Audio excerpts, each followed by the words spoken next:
Chapter 1. Summoning. What the hell is this ending? Why is it an open ending? He should have gone for the harem.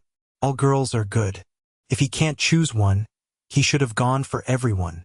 This is disappointing, and my day is ruined now.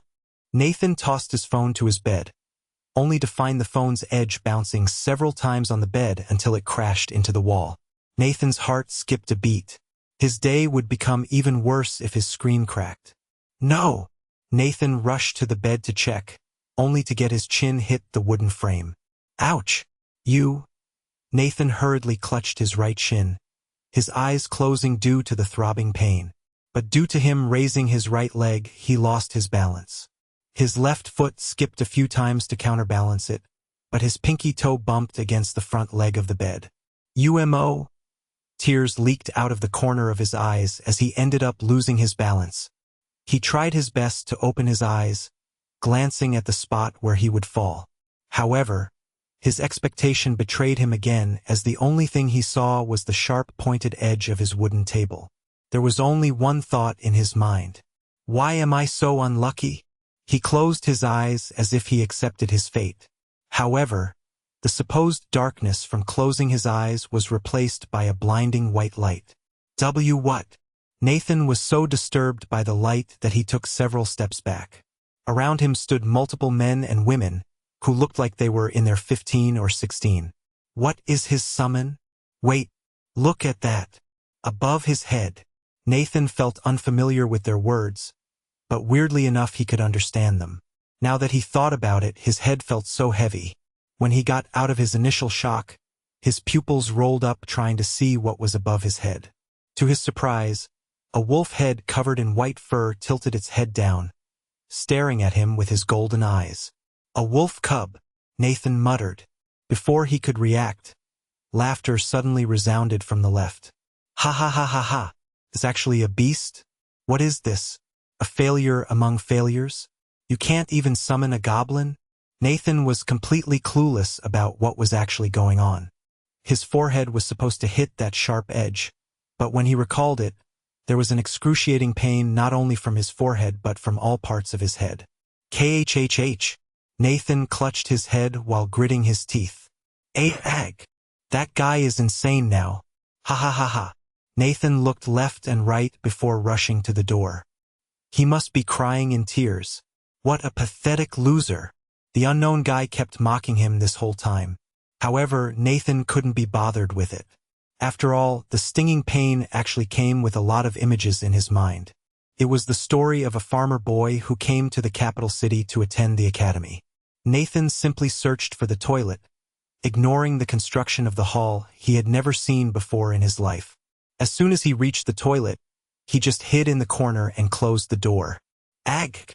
Nathan tried to endure such agonizing pain for 5 minutes. Ha! Ha! He panted heavily. His eyes were blurry. What happened? It seems that you are done. A heavy voice echoed from above his head. Ha! Nathan instinctively raised his head as a small wolf cub jumped off his head, landing smoothly on the ground. Who? Nathan felt like he was hallucinating as he saw a blue screen appearing out of thin air.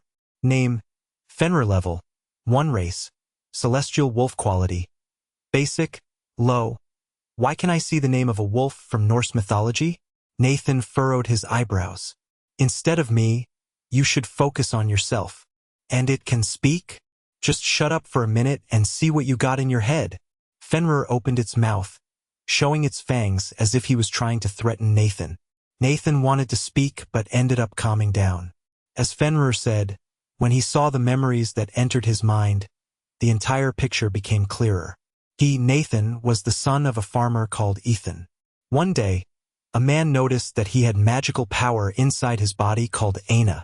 As a result, he was sent to the capital city to receive an education in the famous summoner academy Phyrexia. 300 years ago, this world was invaded by mysterious beings. Despite their valiant efforts, the humans were losing against them. However, these mysterious beings were also bringing another thing to this world. It was called Aina. When humanity was on the brink of defeat, people awakened a power that could summon beings from another world. For some reason, the summoned creatures were all humanoid creatures. The one known for being the lowest was none other than a goblin. There were some strong summoned creatures, such as werewolves, elves, or even dwarves. Still, it was said that the top summoners in this world were known to have summoned archangels or even divine beings. After reviewing all the memories he had, Nathan began to calm down. He raised his head and asked, "Does this mean I've transmigrated to another world?" "No. By the way you spoke, you should have realized this fact as well. It seems that you're not an idiot." Fenrir nodded. "Indeed, but what I got was just a glimpse of the world you were in. The rest was the knowledge your current body had." "In that case, why would I summon you?" Nathan felt this was wrong. If all summoned creatures were supposed to be humanoid, why would he summon a divine beast? "Isn't it because of you?" "Me?" Nathan was bewildered. He contemplated for a second before gasping. "Wait, do you mean because I came to this world? That's the only reason I can think of." Fenrir harumphed. "I guess because of his identity, he doesn't have a lot of knowledge about this summoner thing." "And what is this academy?" "According to the memory, I seem to be taking an admission test. It's split into two. The Summoner Awakening, which allows them to summon a creature from another world, and the written test. From the looks of it, unless I do something special, they won't take me in. But if I want to learn more about this world, I need to be in this academy. In that case, the written test is my only way, except for the fact that I'm just a farmer. I know nothing. If I have summoned amazing beings, I would be let in even if I don't do anything in the written test." What should I do now?" Fenrir looked a bit surprised. When Nathan calmed down, he noticed that he was more reasonable to talk to. Still, there was one thing that needed to be corrected. "What do you mean you don't summon an amazing being?" "I'm the divine beast Fenrir." "What do you mean an amazing being?" Nathan stood up while pumping his fists. "This is it. This is the romance. In this world where you can summon other beings, isn't it a perfect chance to create a harem? Elf, vampire, or even an angel?" Fenrir's eyes twitched.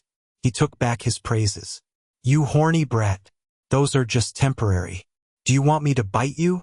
As he said those words, he pounced Nathan with his mouth wide open. "Aha! Stop it, you stupid dog with anger issue. I am a wolf." Reminder: if you're enjoying this story, I kindly invite you to subscribe to Audio on YouTube. Thank you. Chapter 2. Interest. The teacher was standing in front of the vice principal of the school while sweating. For some reason, the vice principal had been staring at a single paper for the last 20 minutes. She was so absorbed that he felt something crazy would happen if he distracted her. After another 10 minutes, she raised her head, asking, "Johan, who is this kid?" "May I know who you're speaking of, Vice Principal?" "This student called Nathan."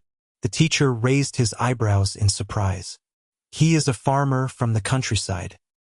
His body has a trace of Aina, so the one who spots him brings him to the capital city to take the test in the academy." "A farmer? You seem to know him. I don't see you looking at the student's details." The way Johan spoke piqued her interest. "He made a quite big impact after all. Not in a good way, though." "Ho? What did he do?" "He summoned an animal." The teacher looked away. Even he didn't know how to react when he saw an animal coming out. "An animal? As in my original summon?" "No, a pure animal." The vice principal became even more curious. "Take him to see me." The teacher looked shocked. He couldn't help but wonder what kind of trick that student used to pique the vice principal's curiosity. At the same time, he had to ask about the fate of the other students. "How about the other students?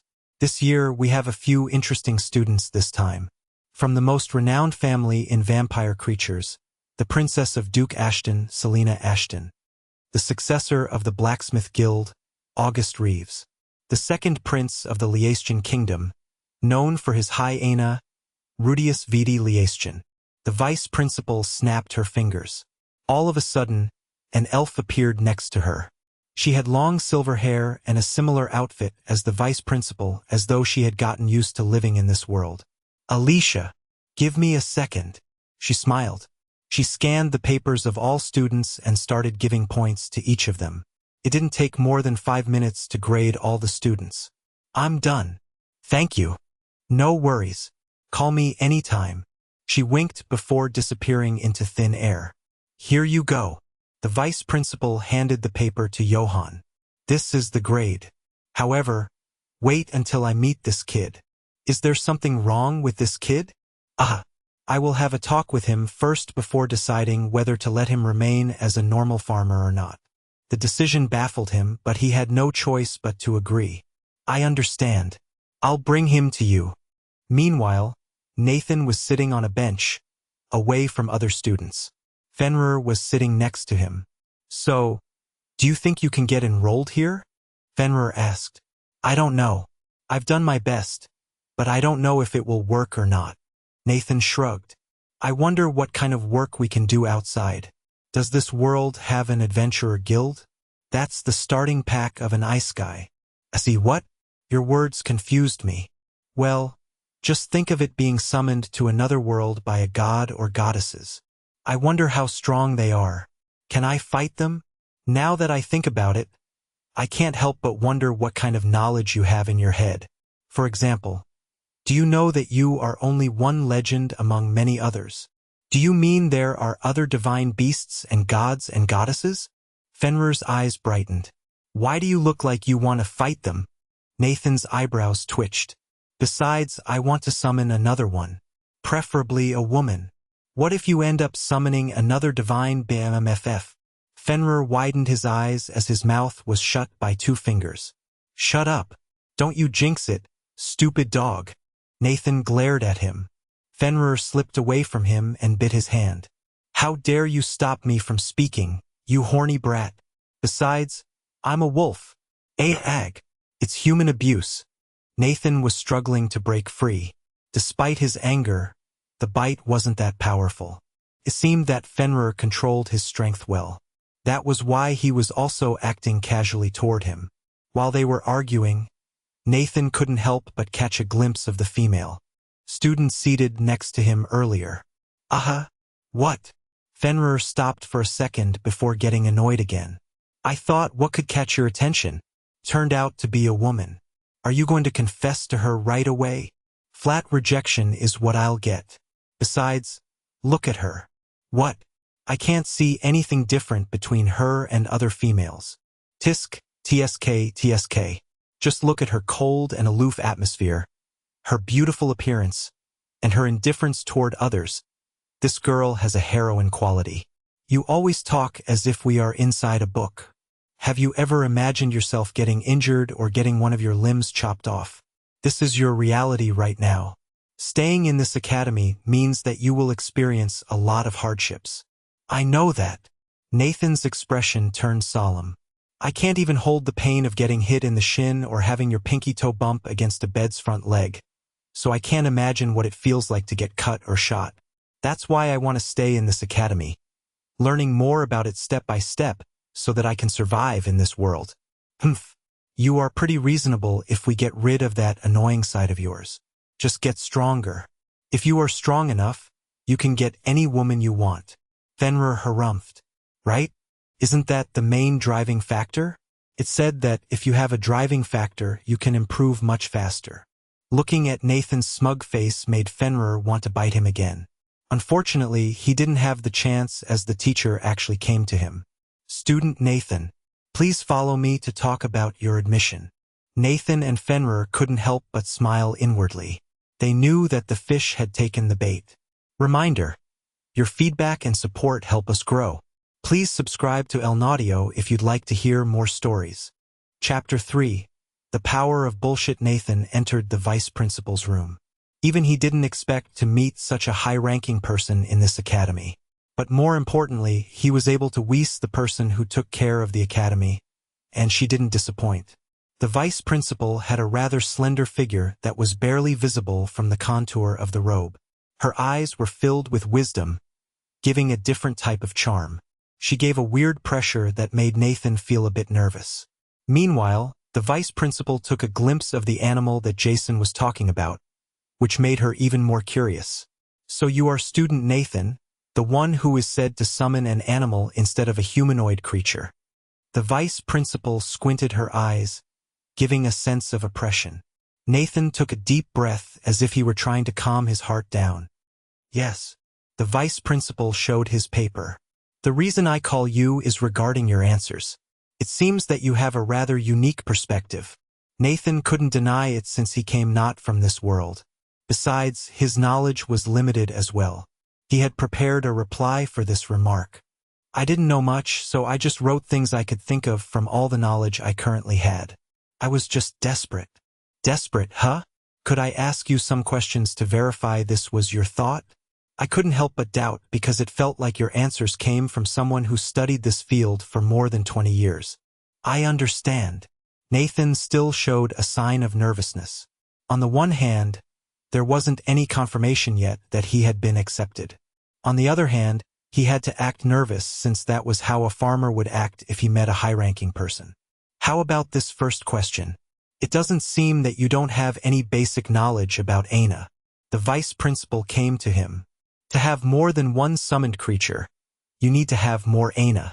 The vice principal came with a candle and a knife. This knife represents the amount of Aina that you have in your body.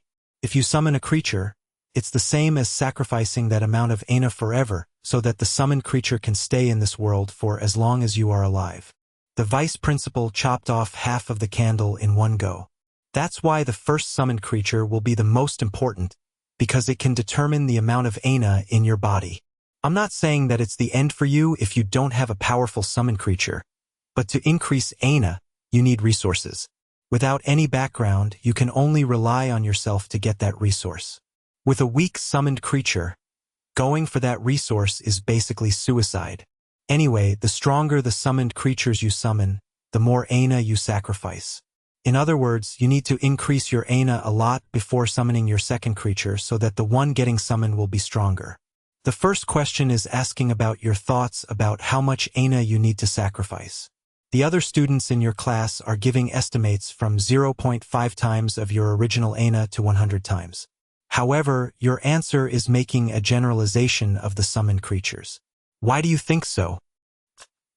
Johann was quite surprised by the answer. If he were the student, he would give the same answer as other students. Meanwhile, Nathan actually said, I think that your explanation has just confirmed my answer. Ho? Elaborate. If we need more Aina to summon a more powerful creature, it means that a certain creature requires a certain amount of Aina. If we can generalize the amount of Aina required to summon a certain creature, won't it give a higher chance for the summoner to call that creature? If that's the case, measuring Aina accurately will be very important, especially if it's in number. For example, if we buy a wooden spoon for 1 copper coin, we can buy silverware for 1 silver coin. The measurement of money is accurate, which reflects in quality, explained Nathan. Meanwhile, his heart was beating rapidly as he was screaming inwardly, Hell yeah, I'm going to say every bit of rubbish I have in mind. However, it was actually pretty effective, judging from the vice principal's expression. Jason was behind him, so he couldn't see his stunned face. An accurate measurement device. The vice principal looked down for a moment before she laughed. Ha ha ha ha. Nathan was confused about her reaction. Jason couldn't help but whisper. The vice principal sets 4 questions based on her research. The first question is among them. Ah, Nathan understood why she laughed. This woman actually believed all the gibberishes he came up with? Fenrir was dumbfounded as he remembered Nathan saying, We fake it until we make it. He never thought it would be the case. The vice principal decided to change her approach. She turned to Jason and said, I'm done confirming it. Post the result. What about him? Jason asked. He will enroll in this academy. Jason nodded.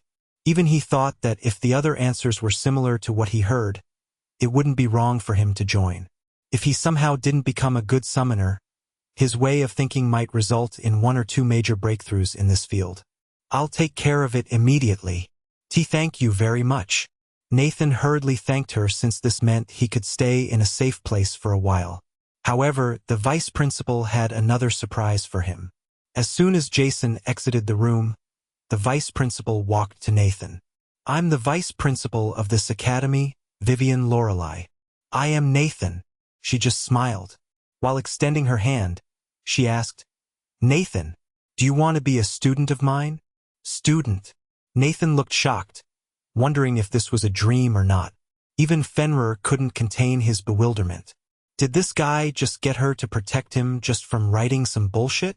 Reminder, your support means a lot. Please consider subscribing to Elnaudio on YouTube if you like these chapters. Chapter 4. 3 things.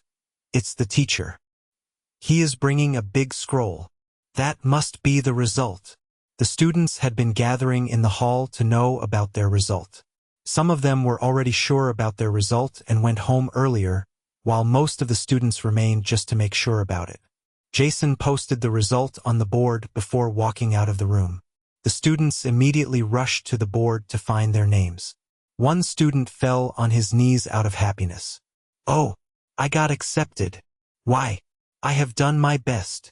Another one was leaving in tears. Out of a total of 130 people, only 86 people were accepted. Jason glanced at them for a bit. He didn't care about their excitement since he had seen the most ridiculous thing he could find in this enrollment. Who would have thought that a student who he thought wouldn't pass end up becoming the vice principal student? However, there was one person that caught his eye. It was the blonde-haired guy that kept insulting Nathan. That guy should be nobility, if I remember correctly. Is his father the lord of the territory that governs the land where Nathan came from? Maybe I should keep an eye on him, thought Jason while walking away. The only reason he didn't think much of it was because of the smug smile he had, as if he only cared about his own result, not Nathan's, so he thought the friction between them was small. Meanwhile, Nathan was facing a task that was much more problematic than he originally thought. It was studying. He thought that he would be reading books. Even though he wouldn't enjoy it, he had read a lot of novels, so he could bear reading study books. But what he didn't expect was his teacher actually teaching him directly. She was actually sitting on the table in front of him while crossing her legs while fixing her glasses. This is torture. Nathan shifted his gaze away, not knowing where to look. You must be tired from all the tests. All students will have to spend their nights in their dorms, but that's only after their enrollment. You can go to your dorm right now, but since there is 1 week before the official enrollment, you will live with me. Understood. Nathan nodded. But before that, I'll tell you 3 things about the summoners.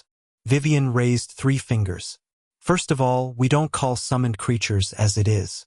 We have to respect them as well and call them either as familiars or their names. Secondly, as I have explained earlier, to summon a familiar, you need Aina. However, that's not only the requirement. To a certain extent, we're able to summon a familiar that we want by using it. This is what we call sacrifice. For example, using a tree as a sacrifice and doing the summoning ritual inside a forest will give you a higher chance to summon an elf, a druid, or any other being living inside the forest. However, the first summon is different. We can't use a sacrifice because our body is the sacrifice for the first summon, which ultimately turns our body into a full-fledged summoner. Well, you may call it a beacon for other familiars to respond to our call. That's why it's a good measurement to check their talent from their first summon. Last but not least, even though your summons will be handling most of the battles, you have to learn some martial arts so that you can at least protect yourself. During this 1 week, I'll have my familiar teach you hand-to-hand combat. If you can endure it and keep working hard, I believe that you will become a great summoner. Nathan nodded. Can I ask a question, teacher? Ask away. How many familiars can one have? And what will happen if they somehow die? Vivian had expected the first question, but she never thought Nathan had considered the second one. There is no limit to how many familiars you can have. In the end, it's related to how much Aina you have in your body. Remember my first lesson earlier? Yes. Everyone has their own style of summoner they envision of. There is a scary man in the north that can summon 1,000,000 skeletons. There is a beast summoner in the east who fights alongside his familiar, who happens to be a draconian, a combination of both a human and a dragon. There is a great man in the central plane that has the support of an archangel. I see. Nathan contemplated for a moment. Does that mean even if we're fighting someone, it will only be against their strongest familiar? Can't they summon the others? They can, but in the end, if the power gap is too big, it simply makes no difference. But can't the familiars just get stronger? The process will simply require a lot of resources. Do you know why they receive our call? Nathan shook his head. Some are going because of goodwill, but some are here for the chance to become stronger. It's more complicated, so I'll teach you later. I understand. Nathan waved his hands, implying that she could teach him when she had time. As for what will happen if they die, your connection will be lost forever and the Aina you've sacrificed won't return to you. At the same time, there is no proof that they are dying as well. There's a possibility that they simply return to their world without any chance of going back. Oh, Nathan nodded. It would be sad if they couldn't meet their pair anymore. But in the end, they were not the beings of this world. For now, read these 2 books. She handed over a rather thin book. It didn't seem to be more than 100 pages, which he believed he could finish within a week. Alicia. A wind swirled next to Vivian. As it dispersed, an elven figure made her appearance. Bring him back to the mansion. No, buy him some clothes first. Sure. Alicia responded with a smile. She approached Nathan and extended her hand. Let's go. Nathan nodded as she led him outside. Fenrir, who had been staying this whole time, couldn't help but think, this guy must be thinking how lucky he is. Reminder. Thank you for your time. If you'd like to support us, please subscribe to Elnaudio on YouTube. Chapter 5. Unexpected Incident. Alicia. Sorry, is it appropriate to call you by your name? Nathan scratched the back of his head. You can call me or other familiars by our names, unless there's an agreement between you and the said familiar. Alicia explained. Her voice sounded soothing. Is that so? Then, Alicia, is there a marriage between a human and a familiar? Nathan asked. There are. It's just that there won't be any child due to the difference in our races. Oh! Nathan didn't know whether he had to be disappointed or not. He looked away while explaining. Sorry, it must be an inappropriate question. I couldn't help but ask it when I saw such a beautiful woman. Fufu, thank you. Alicia chuckled, somehow the atmosphere brightening around her. Still, I'm surprised that Mistress Vivian chose to get a disciple. There are numerous people who want to be her disciples, but she has never accepted anyone. Of course, this is a compliment. You must have a quality that she treasures dearly. Please don't look down on yourself. At the same time, don't be too complacent. If you want others to respect you, you have to earn it. It's not given just because you're Mistress Vivian's student. Understood? Yes. Nathan nodded with a solemn expression. In that case, do you mind if I ask you a few more questions? Sure. I'll answer it to the best of my ability. Nathan started asking a few trivial questions. He couldn't be too direct and gave away his identity as a transmigrator. At the same time, he was gradually learning about this world. In the school's main entrance, Selena Ashton was reading a book underneath a tree. She was the same student who ended up sitting next to Nathan during the test. Her focus was on the book when all of a sudden, a familiar voice distracted her. So that's how it is. She couldn't help but raise her head, looking at the source of that voice and finding Nathan walking with an elf. Is that the person who summoned a wolf during the test? She asked inwardly, her face remaining expressionless. But the one walking with him is an elf. She couldn't help but remember what happened a while ago. She was waiting for the test result in this same spot, so she wheezed how the teacher actually came to Nathan and brought him somewhere. To her surprise, the same student suddenly came out with an elf. What was it supposed to mean? Did he manage to enroll in this academy? If his talent is bad, does that mean he is smart enough to be enrolled? As they passed by, she couldn't help but overhear their conversation. By the way, what is your familiar's quality? Quality?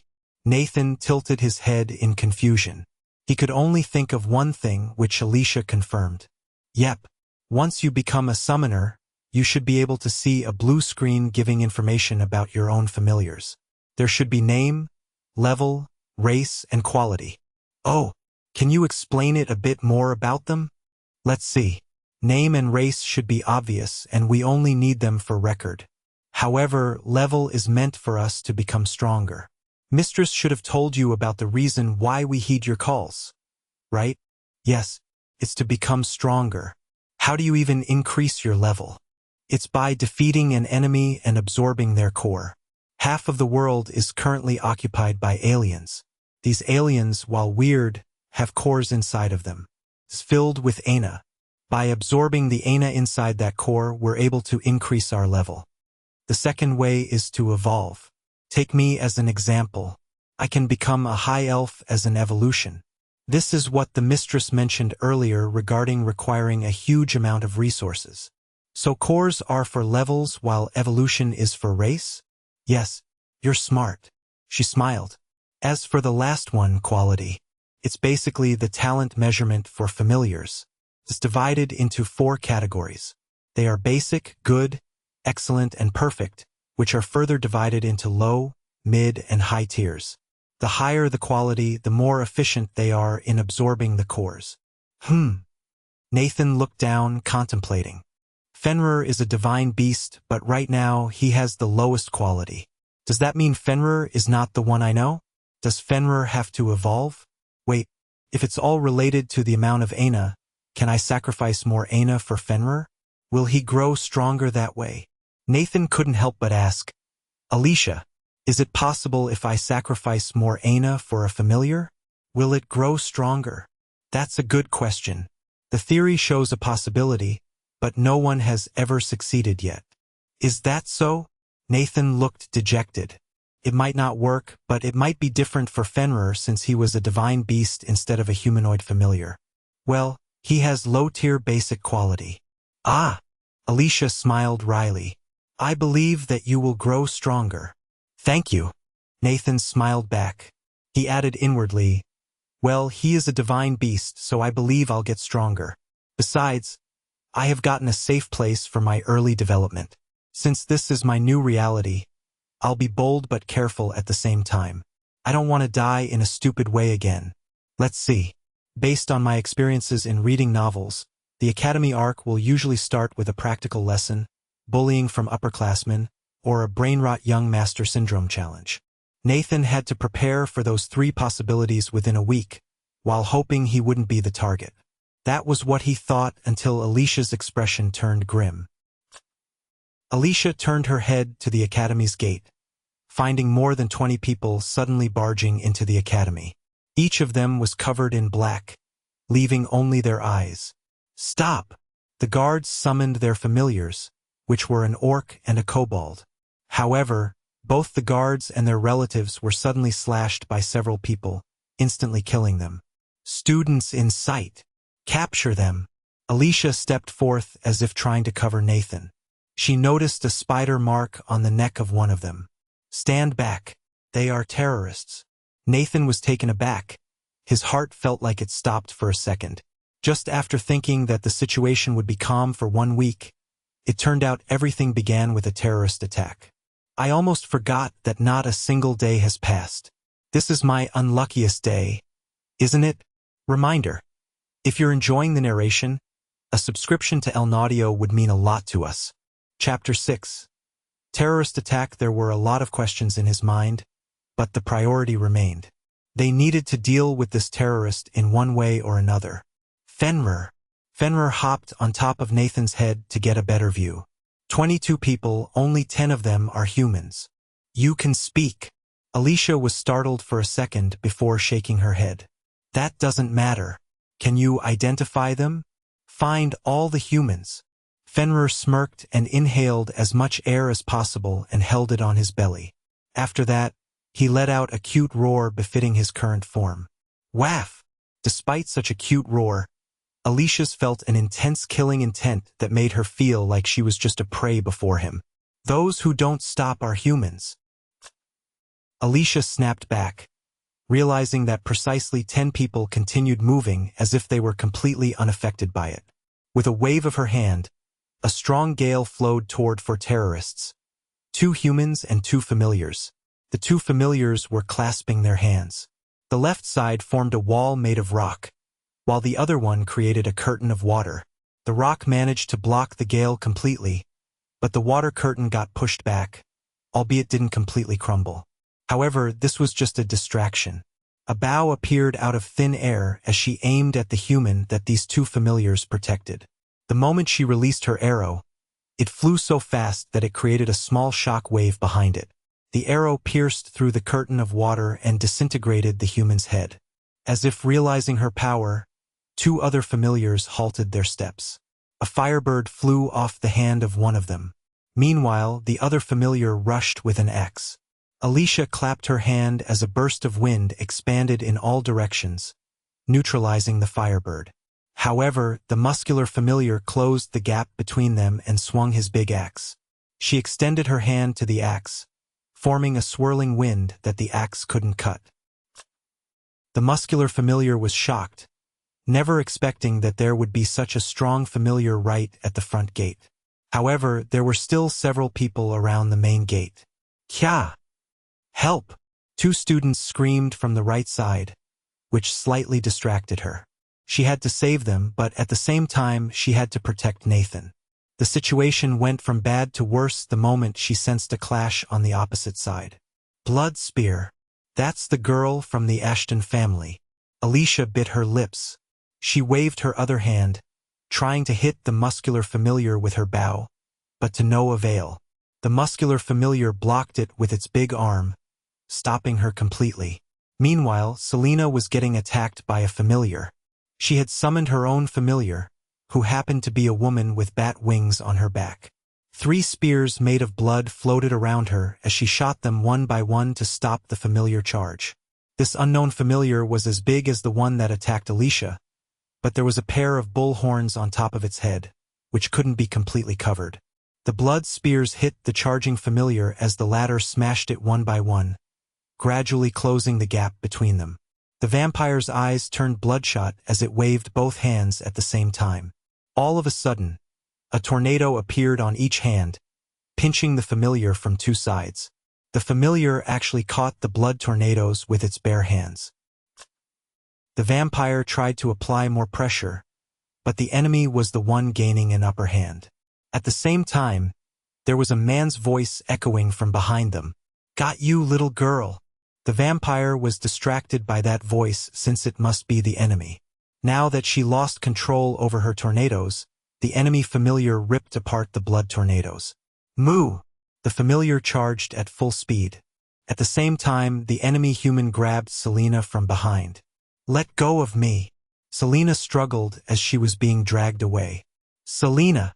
The vampire turned around, only to find Nathan coming from the side and punching the guy in the face. On the opposite side, Fenrir had pounced on the familiar and bit the tack of the familiar's neck before tearing it with his sharp teeth. The blood spurted off from the back of its neck as the familiar fell down. The vampire wanted to take down the human, but Nathan pointed his finger at the muscular familiar that kept Alicia in check. "Help her."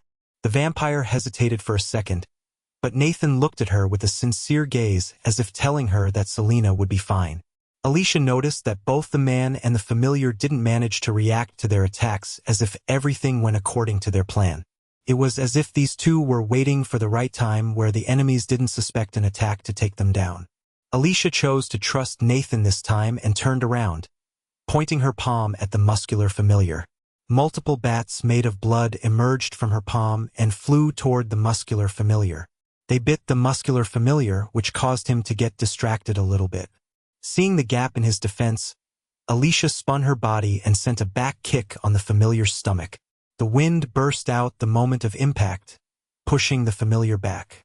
With such a distance, Alicia turned around and aimed her arrow at whatever the enemy left around Nathan, only to find him pointing his finger at the girls that were about to be kidnapped by the terrorists. Alicia hurriedly turned around and shot one of the terrorists. When she was about to take down the second one, the muscular familiar approached her again. This time, she didn't fight alone. 2 blood tornadoes flew toward the muscular familiar. It didn't push him back like Alicia's kick, but it forced the familiar to halt and block them. As a result, Alicia managed to shoot the second terrorist, saving the 2 girls. After that, she formed an arrow with more aim than the previous shots, aiming it at the muscular familiar. Out of desperation, The muscular familiar pushed its axe to the very limit, breaking free from the blood tornadoes. After that, he slashed downwards to chop the arrow that came straight to his head. To his surprise, the arrow actually curved as if avoiding the axe. It then returned to its original trajectory and obliterated the head. Even though she had neutralized the immediate threat, Alicia immediately turned around and saw the human terrorist trying to beat Nathan from behind.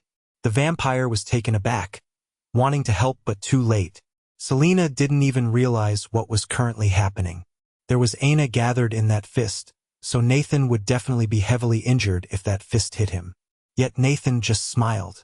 "You are a clever brat, if you are normal." Fenrir's voice echoed as he leaped into the air and snapped the human's neck with his powerful jaws. Reminder: your feedback and support help us grow. Please subscribe to El Naudio if you'd like to hear more stories. Chapter 7. Defeating the terrorists? Where do you think you're going? Jason asked coldly while holding two heads in his hands. A galloping sound of a horse resounded from the side as a centaur came while swinging his blade swiftly, slicing the two humans that were trying to escape from Jason. On the left side of the entrance, a group of guards came to reinforce. "Kill those who resist. Apprehend the rest," a guard shouted as he had his werewolf pinning down a terrorist on the ground. The other guards followed the instruction and worked together to take the enemies down. On the other side, giant roots emerged from the ground and captured 3 of the terrorists. The one controlling them was an elderly druid. "It seems they are fine, mistress." He glanced at Vivian, who was staring at the academy's entrance from the roof. "Yeah." Vivian closed her eyes. "It seems that he is more extraordinary than I originally thought." "You look so happy, mistress. I suppose I should say congratulations." Vivian responded with a smile. "HAA." Nathan let out a long sigh, his face turning pale. Even though he had expected this kind of outcome, the foul blood smell and the horrendous state of the corpse made him want to vomit. "Are you all right, Nathan?" Alicia immediately checked on him after seeing there were no more threats around. Even the ones she didn't have time to kill had already moved further in. "Yes, I'm fine. Are you sure you don't need to chase them?" "Your safety is my current priority. The threat here has been neutralized, so I assume that the rest will be taken down by the school's personnel." "I see." Nathan fell on his butt with a tired expression. Once he knew they were safe, all adrenaline left his body. "Who are they?" "I'm assuming chaotic cat terrorists. They are terrorists who are kidnapping people who have just become summoners to brainwash and train them as their own. Because it's still a holiday, they must try to take advantage of the situation to kidnap the new students. It never happens whenever the principal is in the school. It seems that they know that the principal is away and attack us." "I see. Why would humans attack each other when they have common enemies?" Nathan let out a long sigh. Alicia couldn't answer that question. Instead, she turned to Selena and the vampire. "Miss Selena and her familiar, I'd like to express my gratitude for helping me earlier." "No, I didn't do anything." Selena shook her head. She glanced at Nathan. Never in her wildest dream would she imagine that a farmer, who was said to have worse talent than even the worst student, would be the one saving her. Even the vampire thought the same. If not for Nathan's instruction, they wouldn't achieve such a swift battle. "What are we supposed to do now? Should we stay here until it's safe?" Nathan asked. "That's probably for the best." Alicia agreed. "If you don't mind, please come with me." Nathan nodded as he dragged his body up. He wished to lay down on his bed to get some rest. He simply had experienced so much before he could have a peaceful time to sort of his thoughts after this transmigration. Alicia guided them along with the other 2 girls to the school building, which was the safe place. After that, she politely bowed to them before leading Nathan to the empty cafeteria. While walking, she couldn't help but say, "Good work. I was simply desperate." Nathan shook his head helplessly. He didn't have time to prepare for his first battle, so the aftermath was quite a surprise even for him. "No, I mean good work for holding out." Alicia brought him a cup of water. "It's fine now if you want to let it out." "Ah." Nathan was embarrassed. "I'm fine now. Fufu." Alicia smiled gently, assuring him that it was fine. After confirming that Nathan felt relaxed, she turned to Fenrir. You are a powerful wolf. How come you only have basic quality? Isn't it because he is too weak? Fenrir harumphed, blaming Nathan for everything that happened. What did you say? Nathan glared at him. If his talent was to summon a divine being, it meant that he could summon a goddess instead of getting stuck with a furry. You are blaming everything on me when you're the one who is unreliable? Say what? You wouldn't be here if I didn't protect you earlier. Everything went according to my plan, and you merely followed it. Give me back the rational human, not this annoying one. Fenrir jumped to Nathan. Aya, this is human abuse. Fufu. Alicia couldn't help but chuckle watching their quarrel. Even though Fenrir was strong and intelligent, he still trusted his contractor and followed his plan. At the same time, Nathan might not be strong, but he was bold and smart enough to solve the problem. They looked so perfect as a duo in her eyes. I'm sure that you both will get stronger. Alicia smiled. If she was just trying to be nice and cheer for him earlier, she definitely said it from the bottom of her heart this time. Their performances convinced her that they would reach a high level. It seems that you are more capable than I thought, my dear student. Vivian's voice suddenly echoed. Nathan was startled while Alicia bowed to her. Mistress, I was simply desperate. Nathan smiled wryly. Not many students could remain calm in your situation. Yet, you managed to view everything carefully and give instructions to solve the problem. Vivian summoned the old druid and said, You should go back. He will accompany you guys. There was a pair of red eyes staring at them from the corner of the hallway. She was none other than Selena. Her curiosity got the better of her as she chose to follow them, never thinking that she would be finding such a sight. Isn't that the vice principal? The one who is known as the Forest Queen.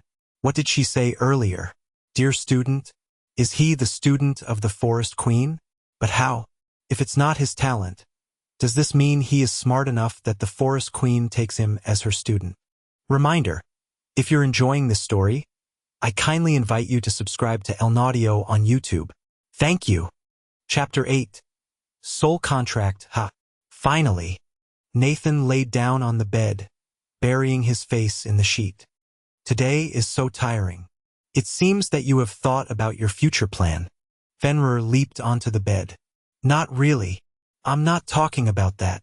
Fenrir's tone became soft. I'm talking about your decision to stay in this world. Aha! Nathan fell silent for a moment. His eyes were glistening. This world is much more dangerous, and I can die at any time.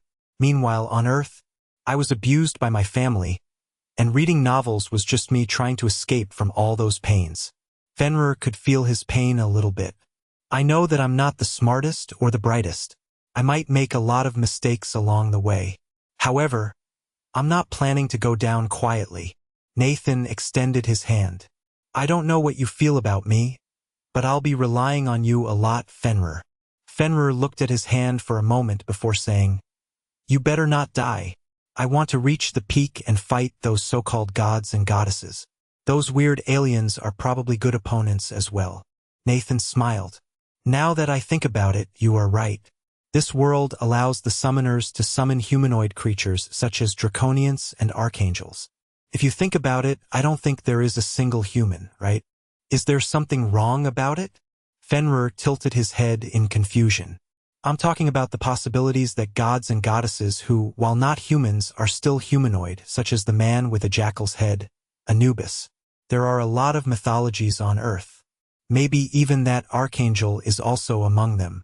In other words, what they can summon is not limited to fantasy beings but also legendary beings. Either way, I can fight them. I want to test my might against all those powerful beings. That sounds like you. Nathan smiled. By the way, what can you do in your current form? Can you grow stronger? I'm about to test it. How about sitting first? I want to test if you can sacrifice more Aina. The familiars in this world can't because they're trying to become stronger, not regain their strength. Nathan understood the difference between them. Yes. What am I supposed to do? I've been manipulating this link between us for a while and noticed something. Well, I'm also inspired by what you said earlier about measuring ana with numbers. When I come here, I believe I only take half of your ana. I'm thinking about getting a bit more. How do you do that? This is just speculation, but you might be able to do it. Something that can only be done by two familiars. Two familiars? Nathan's body shook. Haven't you thought about that possibility as well? Fenrir grinned. Why did you take over this body? How was it even possible? And why would it happen right in his awakening? Nathan's face turned grim. The familiar that the original Nathan was supposed to summon was me. For some reason, I ended up killing him and taking over his body. And because we were in the middle of the awakening, I summoned you. Fenrir smirked. I can't sense the original Nathan anymore, but it doesn't change the fact that you are also a familiar that is inhabiting a body. This might be your true power. You can harness the power of familiar and summoner at the same time. Nathan sucked a cold breath. In that case, what exactly is my ability as a familiar? That's why I was quiet most of the time. I was searching how to see that. And that was where I figured out two things. Fenrir pointed his paw at the mirror. Can't you see your own quality as familiar if you see yourself in the mirror? Nathan rushed to the dressing table and saw himself in the mirror. As Fenrir expected, he could actually see his own information. Name, Nathan Reckman. Level, 1 race. Human quality. Basic, high. Ahahaha. This is ridiculous. Nathan dropped to the chair. Then again, this might be the only explanation. This contract you're talking about, what does it do? Before that, why don't you check your ability as a familiar first? Close your eyes and concentrate your focus on your mind. You should be able to see something in that darkness. Aha! Nathan followed his instruction. To his surprise, he indeed saw something. Skill. Soul contract. There was only a single line, but it actually became the answer to all his doubts. Why would he come to this world? Why would he take over the original Nathan's body? What if everything was due to this ability? Soul contract. What if the price of the contract was the original Nathan body? But why do I not remember it? Is the contract stating that I should lose my memory about it as well? In that case, what kind of thing have I agreed to? Can you see it? Fenrir asked. I can see one skill, replied Nathan while pinching the bridge of his nose. I have a lot of skills. For whatever reason, it names all my abilities. However, most of them are sealed. This is my reason for believing that I can actually do this. I only have 4 weak abilities. Nathan looked at Fenrir and said, It might be possible. My ability is soul contract. I can't explain it, but somehow I feel like I can use it. It's weird. As expected, you are the one who can probably make it true. Fenrir extended his paw. Let's test it. I'll offer you one of my skills, Deadly Claw, in exchange for 30% of your remaining ana. Are you sure about this? If you lose one of 4 abilities, it'll be a huge blow. In exchange, you can utilize my ability. If you get stronger and fight together with me, it'll be even better. Besides, if this contract really works, it means that I can grow through that contract, unlocking more abilities. Since Fenrir had made his resolve, Nathan closed his eyes, concentrating. After a few seconds, he extended his palm and muttered, Soul contract. Suddenly, a golden scroll manifested out of thin air, gradually rolling down. Words appeared one after another. Contract. Fenrir is to offer his skill Deadly Claw to Nathan Reckman. Nathan Reckman will give 30% of his ana. This contract shall be signed by the 2 parties. Nathan muttered while pointing his thumb at Fenrir as if asking him to cut it. Fenrir scratched until it bled. Nathan's eyebrows twitched, but he endured the pain. He then pressed it on the contract. Fenrir did the same and signed it with his paw. Now that the contract had been signed by the 2 parties, the contract burst into flame as blue particles leaked out of their bodies.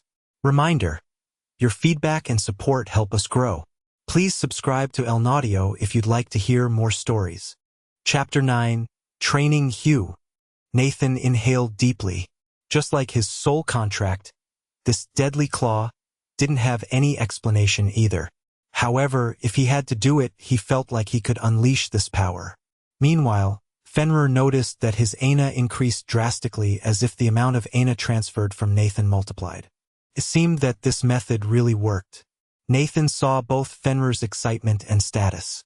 Name: Fenrir level, 13 race. Celestial wolf quality. Basic, mid. Fenrir stared at Nathan, who later confirmed. It works. It seems that we have found a unique path to get stronger. Fenrir grinned. Yeah, I might have to be careful though.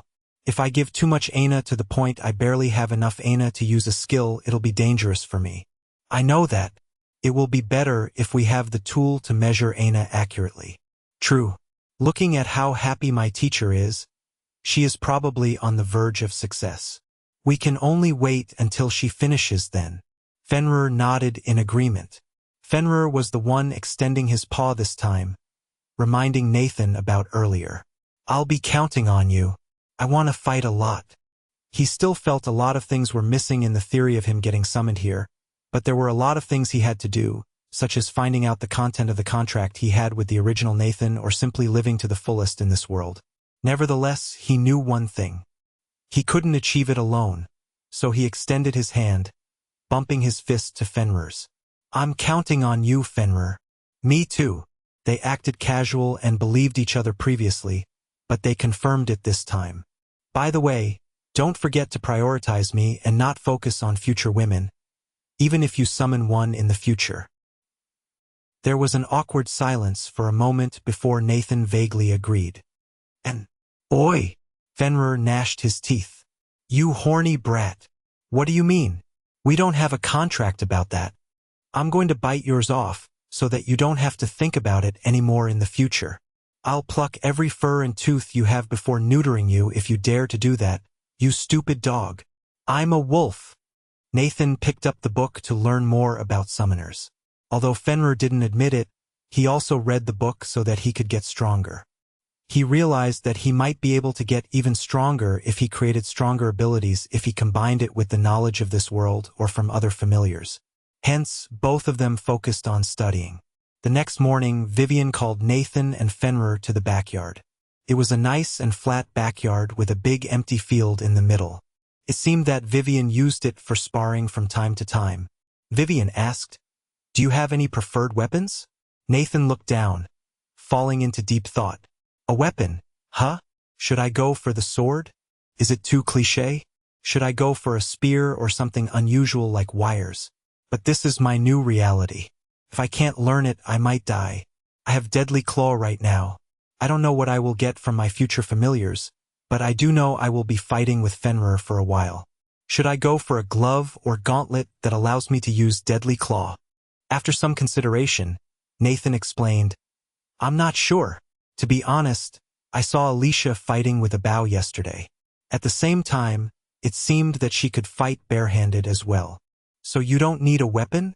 Well, it's true that manipulating Aina can give you a power similar to a good weapon, but we also have dwarven blacksmiths that can create weapons surpassing that. I guess it's better to have a weapon. How about gloves? They are not thick, but they can be durable enough to withstand a weapon. However, it also means that you need good control over your Aina. The school should be teaching it, so I won't burden you with so many tasks at once. If you have any questions, you can ask me for extra lessons. How's that? Sounds good. Great. If it's hand-to-hand combat, I guess I'll have to change your instructor. She contemplated for a moment before Alicia appeared next to her, asking, How about I do it, mistress? You will do it? Vivian looked surprised. I've taken a liking to the young master. Alicia smiled. You even call him young master now. It seems that you've recognized him. Vivian scratched the back of her head. Oh! Nathan's expression brightened. Getting trained by such a gentle, bright, and mature elder sister was a reward for him. All right, you can do it. Vivian sighed. After seeing how enthusiastic Nathan became, she had no choice but to leave it to Alicia. Wait a bit here. Vivian returned to the mansion and came out 2 minutes later, tossing a pair of black gloves. They were thin, but Nathan noticed the springiness of the material, which would absorb some impact. There seemed to be an additional metal liner that could block sharp weapons as well. When he wore it and made a gripping motion, his movement was a bit restricted, but not something he couldn't handle. Alicia said, "For now, the best way to improve is to attack you until you get used to it, especially stopping you from blinking when an attack comes. It's basically useless to teach you martial arts if you end up closing your eyes." I understand. Nathan thought he would be learning some cool martial arts, but this was the reality. He had to start with his foundation. Alicia walked to the middle of the field while explaining, "Let's see. For the next week, we'll focus on your basics. You and Fenrir will be fighting me and trying to last for more than 15 minutes. Nathan nodded. "I'll be learning a lot from you, Alicia." Little did Nathan know that he was going to regret having Alicia as his teacher, because behind that gentle and mature smile was, "Reminder. If you're enjoying the narration, a subscription to Audio would mean a lot to us." Chapter 10.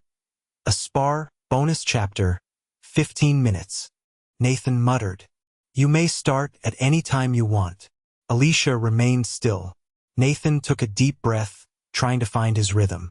Fenrir also prepared himself. His current form wasn't enough to deal with Alicia, so he had to get serious.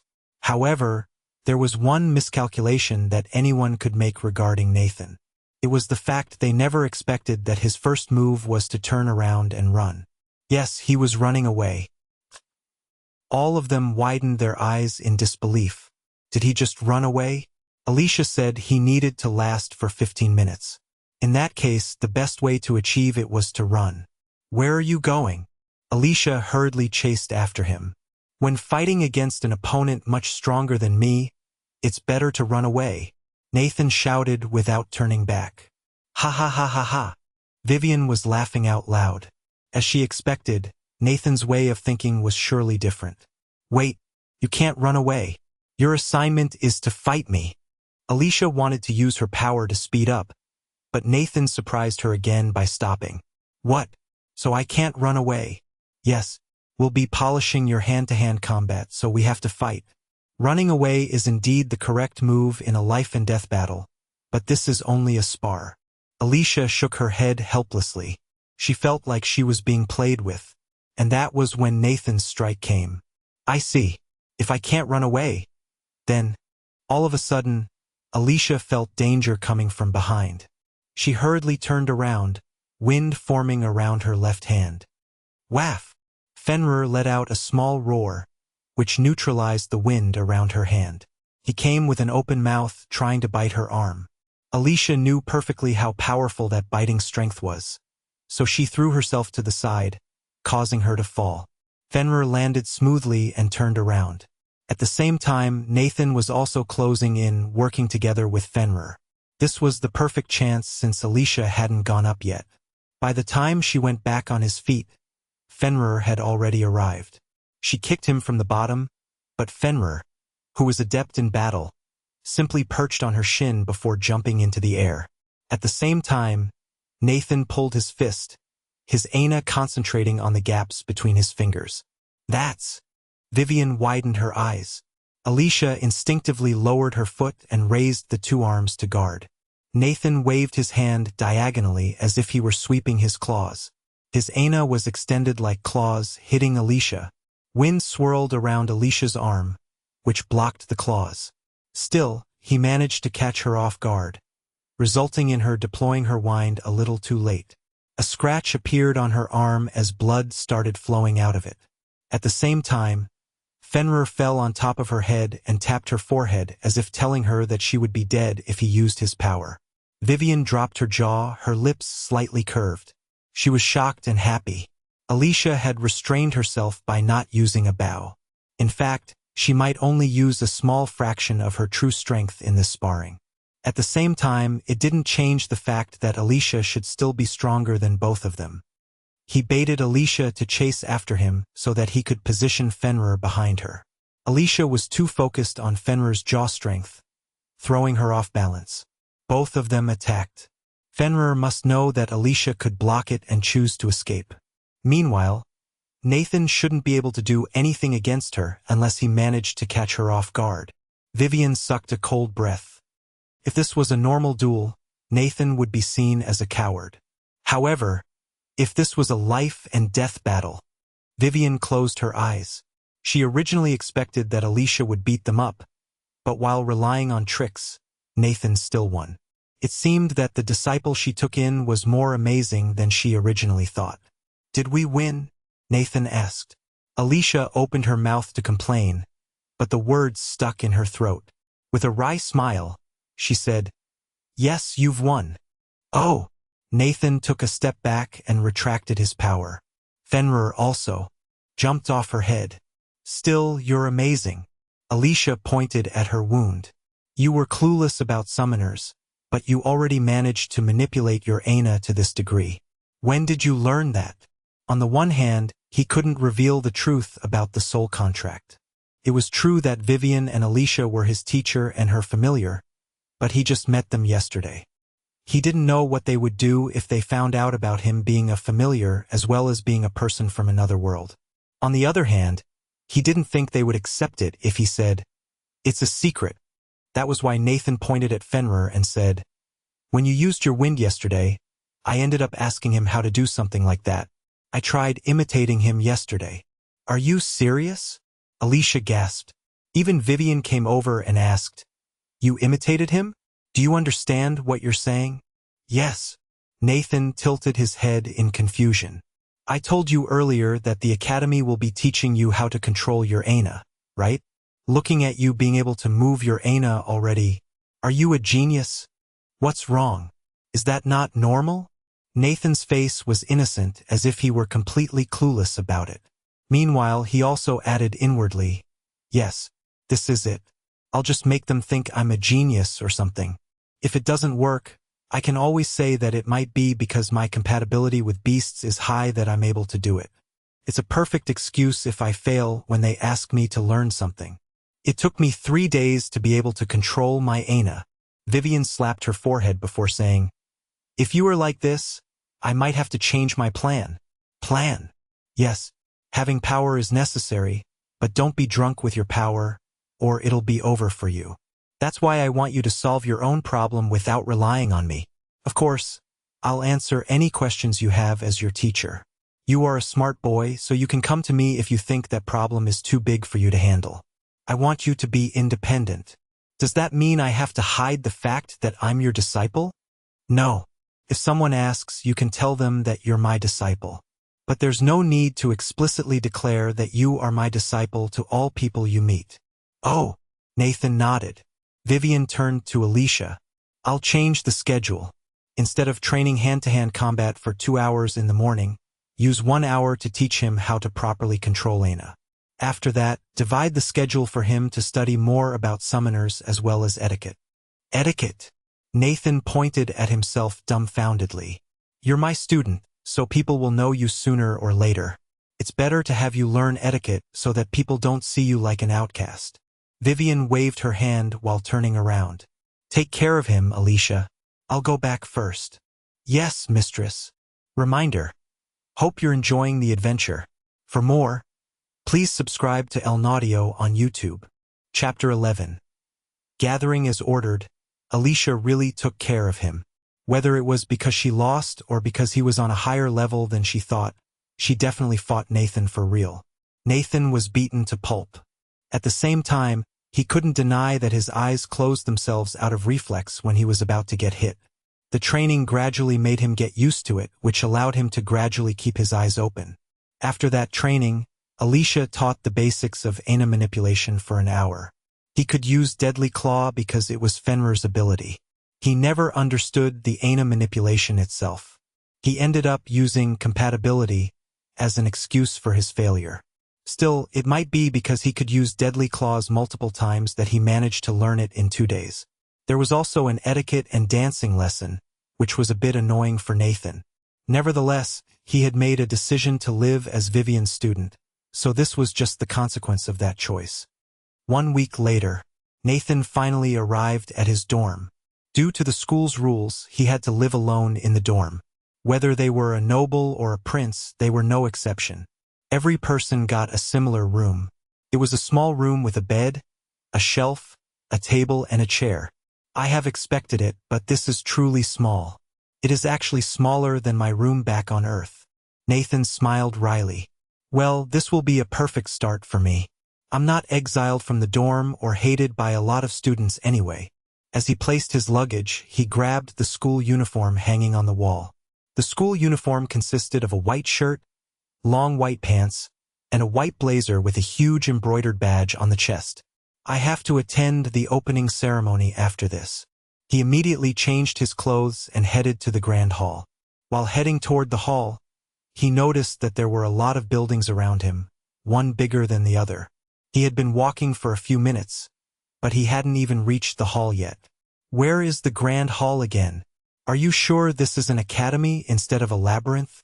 Nathan muttered while looking at the map Alicia drew for him. It was just a rough sketch which gave him the general direction of where he should go.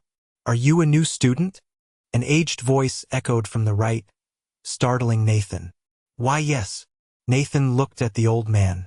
He was holding a broom like a janitor. There was supposed to be nothing special about him.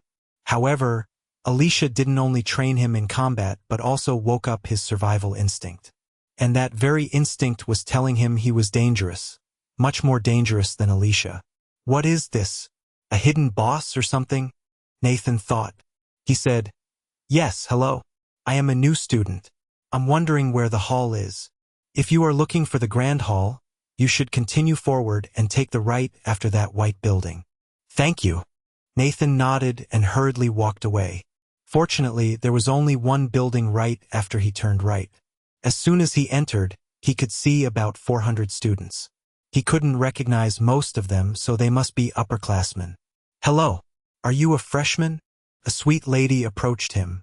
Yes. In that case, please go to the middle. She pointed at the seats located in the center. Now that he thought about it, the seats were divided into 7. 6 of them were located on the edge, while the last one was in the center of the hall. He thought about getting a random seat after making sure the blonde guy who kept mocking him wasn't in the same row. In fact, he was the only person in this row like an outcast until a certain black-haired girl took a seat next to him. Nathan was baffled. Someone like her would usually sit at the front along with other nobles. Hello. Selena politely greeted Nathan. I forgot to say it last time, but thank you for helping me. Oh, it's not a problem. Please don't worry about it. Nathan thought it was special, but it turned out she just wanted to thank him. Still, because they were sitting in the middle of the hall, Nathan could sense the gazes of others from all directions. In fact, he could overhear some of them. So they are the freshmen. There are a lot of famous students, such as August Reeves from the Blacksmith Guild. I heard that his first summon is a dwarf. He might be able to summon an elder dwarf once he gets stronger. Yeah. There is also Prince Rudius, who manages to summon a cyclops. In the future, he should be able to summon a great demon. We can't ignore Selena Ashton from that vampire family. If I'm not wrong, that vampire has the potential of a countess. It won't be weird if she summons a vampire duke before she graduates. It seems that the standard of this year has risen. Risen? No way. I heard that there is a student who has the worst talent. Worst talent? Yeah. During the awakening, he summoned a beast. A beast? Not a humanoid creature. His talent couldn't even summon a goblin? How did he get accepted? Was his family a great noble? No. He was from a normal farmer family. What? Did he cheat or something? I don't know. Maybe some teachers are just trying to use him as an experiment to see what's wrong with his body to make his talent the worst. Ha ha ha ha. He won't survive in this academy for long. Yeah. He'll definitely be targeted by many. He'll be destroyed in the Summoner's War. Nathan remained calm the whole time despite listening to their nonsense. With a smile on his face, he thought, what a cliché conversation. I guess the reason why our seats are in the middle is so that the upperclassmen can observe us. Or more like observe their prey. Summoner's War. Huh. Reminder, thank you for being with us on this journey. Please consider subscribing to Elnaudio for future updates. Chapter 12. Opening Ceremony. We'll welcome the principal to give the opening speech. Nathan raised his head. His teacher was the vice principal, so he wondered what the principal looked like. And the one who actually came to the stage was none other than the old janitor who gave him the direction earlier. Ah! Ah! A lot of freshmen were stunned as they had seen them. Their reactions varied. Some were afraid as though they had messed up. Some were admiring him as if they never thought that someone as famous as him would disguise himself as a lowly janitor. The principal's eyes were as gentle as what they saw, but the moment he opened his mouth, all his words contradicted those eyes. Summoners. This is a divine ability that we awaken to save this world. No one knows how our body can suddenly awaken Aina. Some people said it's because of the bloodline, but it can't explain everything. If your parents are both summoners, their children will have more potential to awaken as summoners. However, not all children are like that. In the end, all of us, summoners, are the chosen ones. The principal's speech had raised their ego. They believed their talents were much better than most of them, which made them think that they were elite among the chosen ones. We are special. The principal smiled, confirming their thoughts. However, all that was destroyed the moment the principal raised his voice. Wrong. In my eyes, you are as useless as normal people. Why? Simple. Because all of you are too weak. In this world, strength reigns supreme. The alien race that attacks us, they can destroy us at any time if we don't have power. The people besides you, they can easily surpass you if they gain more strength. If you don't like what I say today, force me to take back my words. If you don't have the strength, it's impossible. If you want to change your fate, being a summoner is not enough. There is always a sky above the sky. There are limited resources in this world. Even in history, humans fought each other numerous times to get access to those limited resources. Throughout history, humans and conflicts have always gone side by side. You couldn't change the true nature of humans. At the same time, it was through those difficult times that we were able to create strong men. We created weapons and advanced our technologies. When the alien races came, we grew even stronger with this summoning ability. This academy is no different. If you think you're going to experience a peaceful education, you can pack your luggage and go back to your home. All the freshmen must have seen your rooms. You don't like it? Use your strength to get a better room. Monthly, the school will provide you with 30 proto-class cores. Not enough. Get it with other means. As a summoner of Phyrexia Academy, you only need to know 3 things. The people behind you are those you need to protect, the people besides you are your peers as well as your rival, and those in front of you are the challenges you need to overcome. If you want something, challenge that person to a duel between 2 summoners. This is the tradition of our Phyrexia Academy, the Summoner's War. Grow stronger and defeat your peers so that you can challenge those aliens out there, crushing them in this war. Nathan's expression turned grim. He muttered inwardly. He has given up trying to change the students even though we have common enemies. No matter what, those nobles might use their family strength to add further conflict. Hence, he uses it to force the students to grow stronger. If they're too weak to challenge them, they have to kill a bunch of aliens to get stronger. Even those students from noble families will get more cores to grow stronger, meaning that their families would probably need to kill a bunch of aliens to do that. What a ridiculous method. However, I can agree on one thing. Conflicts do hasten humanity's progress. Even back on Earth, the World Wars or even the Cold War, while causing numerous deaths, increased their progress by leaps and bounds. Despite having that gentle smile, he has given up on humanity. The principal stated, "The freshmen are immune to any challenges from their upperclassmen for 6 months. Do your best to survive." The new students couldn't help but suck a cold breath. They finally understood that in front of these upperclassmen, they were nothing but prey they could devour in 6 months. Still, some of the students weren't afraid of them. They believed they could surpass those seniors with their strength or influence. But what was more ridiculous was that the freshmen were thinking about devouring people around them. Yes, Nathan could feel gazes from his classmates.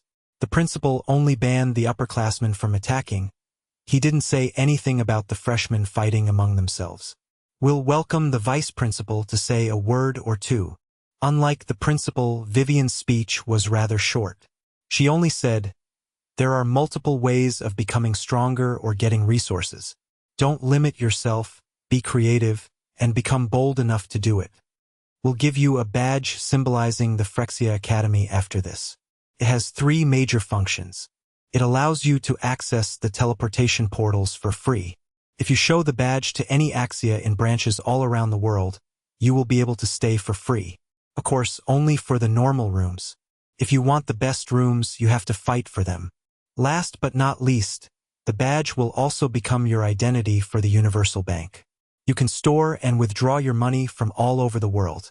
An elder dwarf is responsible for making the badges. It'll be bound to you by blood, which can only be activated by you alone. Once you're dead, the badge will lose its effect. That's why, do your best to survive, students. Reminder, we hope you are having a great time listening. For more stories, please subscribe to El Audio on YouTube. Chapter 13. Why? Nathan was fiddling with his badge. He didn't know why, but Selena had been following him around for some reason. Even after going to the class, she ended up choosing the seat next to him. His eyebrows were twitching as he couldn't help but ask, "Why are you following me around?" Selena glanced at him for a moment before saying with an expressionless face, "We're simply going to the same place. Besides, I sat here during the test." "Then, how about during the opening ceremony? There were a lot of empty seats. You were the only one in that row, so I sat there to avoid other students." Nathan couldn't refute those words. While it was true that sitting next to a pretty girl was much better than sitting next to an annoying dude, he simply got a lot of stares from other students. In the end, if he had to say, she would be one of the most beautiful girls in this class. She even came from a noble family, so it wouldn't be weird if they were aiming for her. While he didn't mind problems, he just didn't want to deal with unnecessary ones. "All right, I'll take my seat elsewhere. It's better for you to sit alone since no one can bother you, right?" Nathan stood up. Selena's body twitched. Before she could say anything, the unnecessary problem that Nathan mentioned earlier ended up coming. It was the blonde guy who had been mocking him the whole time. "Yo, lowly farmer. I will challenge you to a summoner's war. A lowly farmer doesn't need an alien core. Give it to me." Ah shit. Nathan was burning on the inside. He didn't have any memories about him, so he thought there was no way he had humiliated him or something. Why would this person choose to pick a fight with him? Nathan sighed. "Dude, let's not do this, shall we? You lowly farmer dare to reject my challenge? You don't know who I am? I'm the 3rd son of Baron Rysant, Riven Rysant. You are merely a commoner." Nathan was speechless. He had never thought that it was happening. Is this the rumored brainrot young master syndrome? But Rysant, if I'm not wrong, the lord of the territory this original body comes from is Baron Rysant. Is he perhaps coming from the same territory? And for some shitty pride, he's planning to crush me or something. It might be, but I guess I should learn more about the political situation of this place as well as how the nobles behave before I draw a conclusion. I hope not everyone is like him or the world would be doomed. Well, I can still use him for something. I don't know how many times I get angry whenever I read this cliché trope in novels. To think it's more annoying when I experience it firsthand, I should probably blame the principal for encouraging him. He didn't have any sign of doing this before that speech. Nathan contemplated. There were several pros and cons to accepting this duel. Beating him up should stop some people from targeting him since they would choose a weaker target.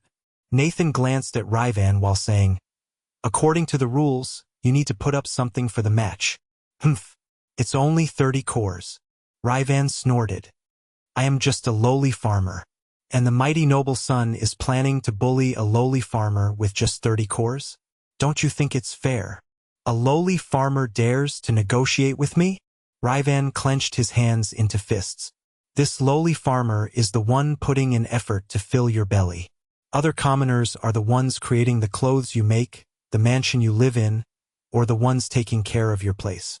Once all of us lowly commoners are gone, what can you do, respected noble? You!" Ryvan clenched his hands into fists. He wanted to hit Nathan, but doing it would just prove him right. "What do you want?" 150 cores. You need to put 150 cores on the line if you want to fight me. That should be enough for the gap between us, said Nathan with a cold tone. Ryvan was trying his best to hold back his anger. He never thought that Nathan would dare to talk back to him. If a rich noble can't even afford that much, you can forget about it. Nathan harumphed, planning to leave his seat. However, Ryvan said, "Fine, we'll fight today. I'll be the referee to that duel." Jason's voice suddenly echoed inside the classroom. Both Ryvan and Nathan were stunned.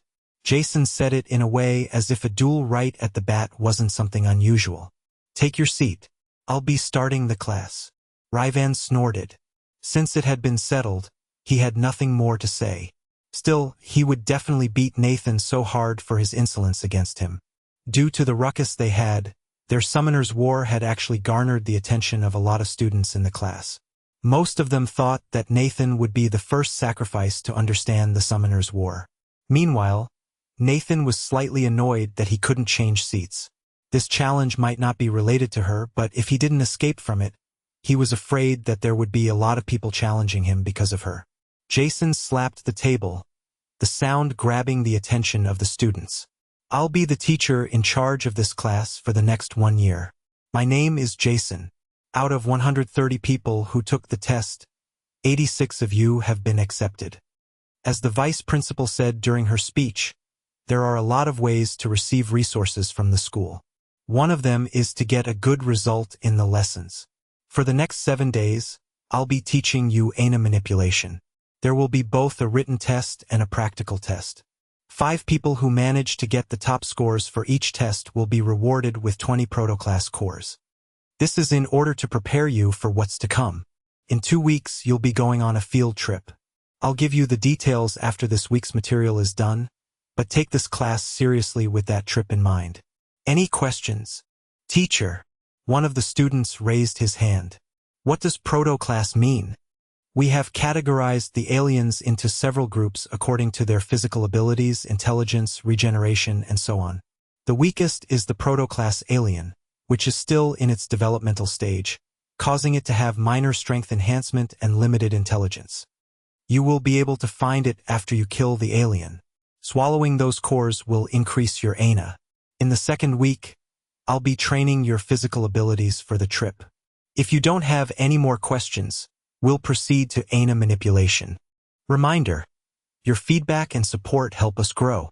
Please subscribe to El Audio if you'd like to hear more stories. Chapter 14. Fenrir learning. Nathan and Ryvan were standing in the middle of the arena. Most of the students in the class decided to see this match. They were curious what Nathan could do against Ryvan.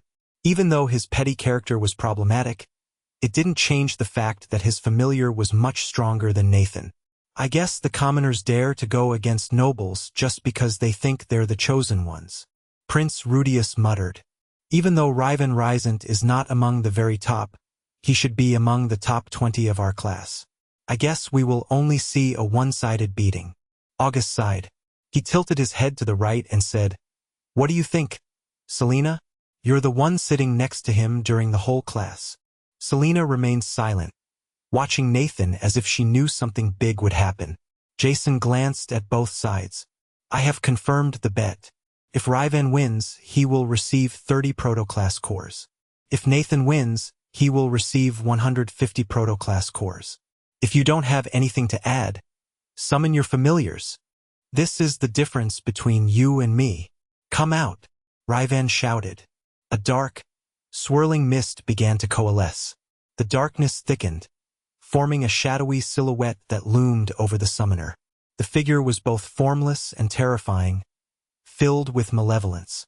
The mist solidified further, revealing its skeleton form, cloaked in tattered shrouds of darkness. A pair of bloodshot eyes flashed, gazing upon Nathan as if sending an invitation to the underworld. Several students shivered just from looking at it, so they couldn't imagine what Nathan was feeling when making eye contact. "This is my wraith, something that you can't even dream of getting," Ryvan shouted before laughing. "Something I can't dream of getting, huh? It might be true to some extent." Nathan smiled, knowing that he didn't want something weaker after getting Fenrir. Besides, the wraith might look scary, but surprisingly he wasn't afraid. Alicia is scarier, right? This one is disgusting, not scary. Fenrir's heavy voice resounded as a small wolf manifested next to him. The others covered their eyes as if they had already known the result of this fight. Compared to the wraith, Fenrir looked much cuter and harmless. However, Fenrir said, "I've seen something similar to them, no, much scarier than them in Helheim." Nathan smiled. Ryvan was gnashing his teeth, swearing that he would erase that smile from Nathan's face as he beat him up. "Start!" Jason shouted. "Go!" Ryvan waved his hand down. The wraith flew toward Nathan. When Nathan was about to move, skeletal hands suddenly emerged from the ground and grabbed his legs. "You can't escape." Ryvan smirked. Nathan looked down, his face remaining calm. The wraith was approaching him with the intention to defeat him. "Seal his mouth," Ryvan shouted. Two skeletal hands appeared on the back of Nathan's head and closed his mouth, stopping Nathan to surrender. "This is the price that you will need to pay for looking down on me." Jason was ready to stop the match since he thought he was the only one knowing about Nathan being Vivian's disciple. Meanwhile, other students either sneered or looked away, believing that the match was over. Little did they know Nathan was actually angry. He was screaming inwardly, "Is this summoner war a fucking joke to you?" After giving the deadly claw to Nathan, Fenrir had 3 abilities left. Nathan knew that the first and second abilities were that bark and his extraordinary senses respectively. This time, he didn't do anything because he knew Fenrir would be using his third ability. Waff! Fenrir barked. The sound wave hit the wraith, causing the wraith's stomach area to disperse. This attack proved one thing to Fenrir. It was the fact that the wraith's body was made of Aina. The wraith slowed down to recover, but Fenrir didn't give the wraith the time it needed. Before the dark mist gathered again, Fenrir leaped toward the wraith. It was true that Fenrir's current form was extremely weak. During the terrorist attack, Selena's vampire was much stronger than Fenrir in terms of ability. If not for the fact that Nathan cleverly chose his timing to attack, he wouldn't produce such a good result. However, this wraith was simply too weak compared to Selena's vampire. In addition, Fenrir had leveled up. The chance of this wraith stopping him was 0. Fenrir's tail was glowing in white. The moment he waved his tail, the light expanded, turning into a crescent moon and slashing the wraith into 2. The wraith let out a deep growl while trying to merge into one again. Fenrir inhaled deeply before barking. Waff! The body that was about to merge suddenly dispersed in all directions. As a result, the hands that were holding Nathan disappeared into thin air. What? Ravian flinched. Other students also opened their mouths in surprise, never expecting that the wolf they thought to be inferior to a goblin actually defeated the wraith. Only Selena had her expression brighten as if she knew this would happen. Now that he was freed, Nathan ordered with a cold tone, "Fenrir, do it." Fenrir heard it but didn't reply. He simply closed in at fast speed. "Wah!" Ravian took a step back. He had no way to stop Fenrir. "You be..." Before he could say anything, Fenrir jumped toward his face and hit Ravian on the left cheek with every ounce of his strength. That attack caused his bones to vibrate before his body was blown away. Bam! He crashed to the wall, 2 teeth falling off and his eyes rolling back. Fenrir couldn't help but look at the paw that slapped Ravian earlier, recalling what Nathan said before the match. During the match, when there's a chance, I want you to slap him on the face as hard as possible. Why? He was confused by that sudden request. The first reason is a secret, and you will find out the second reason once you do it.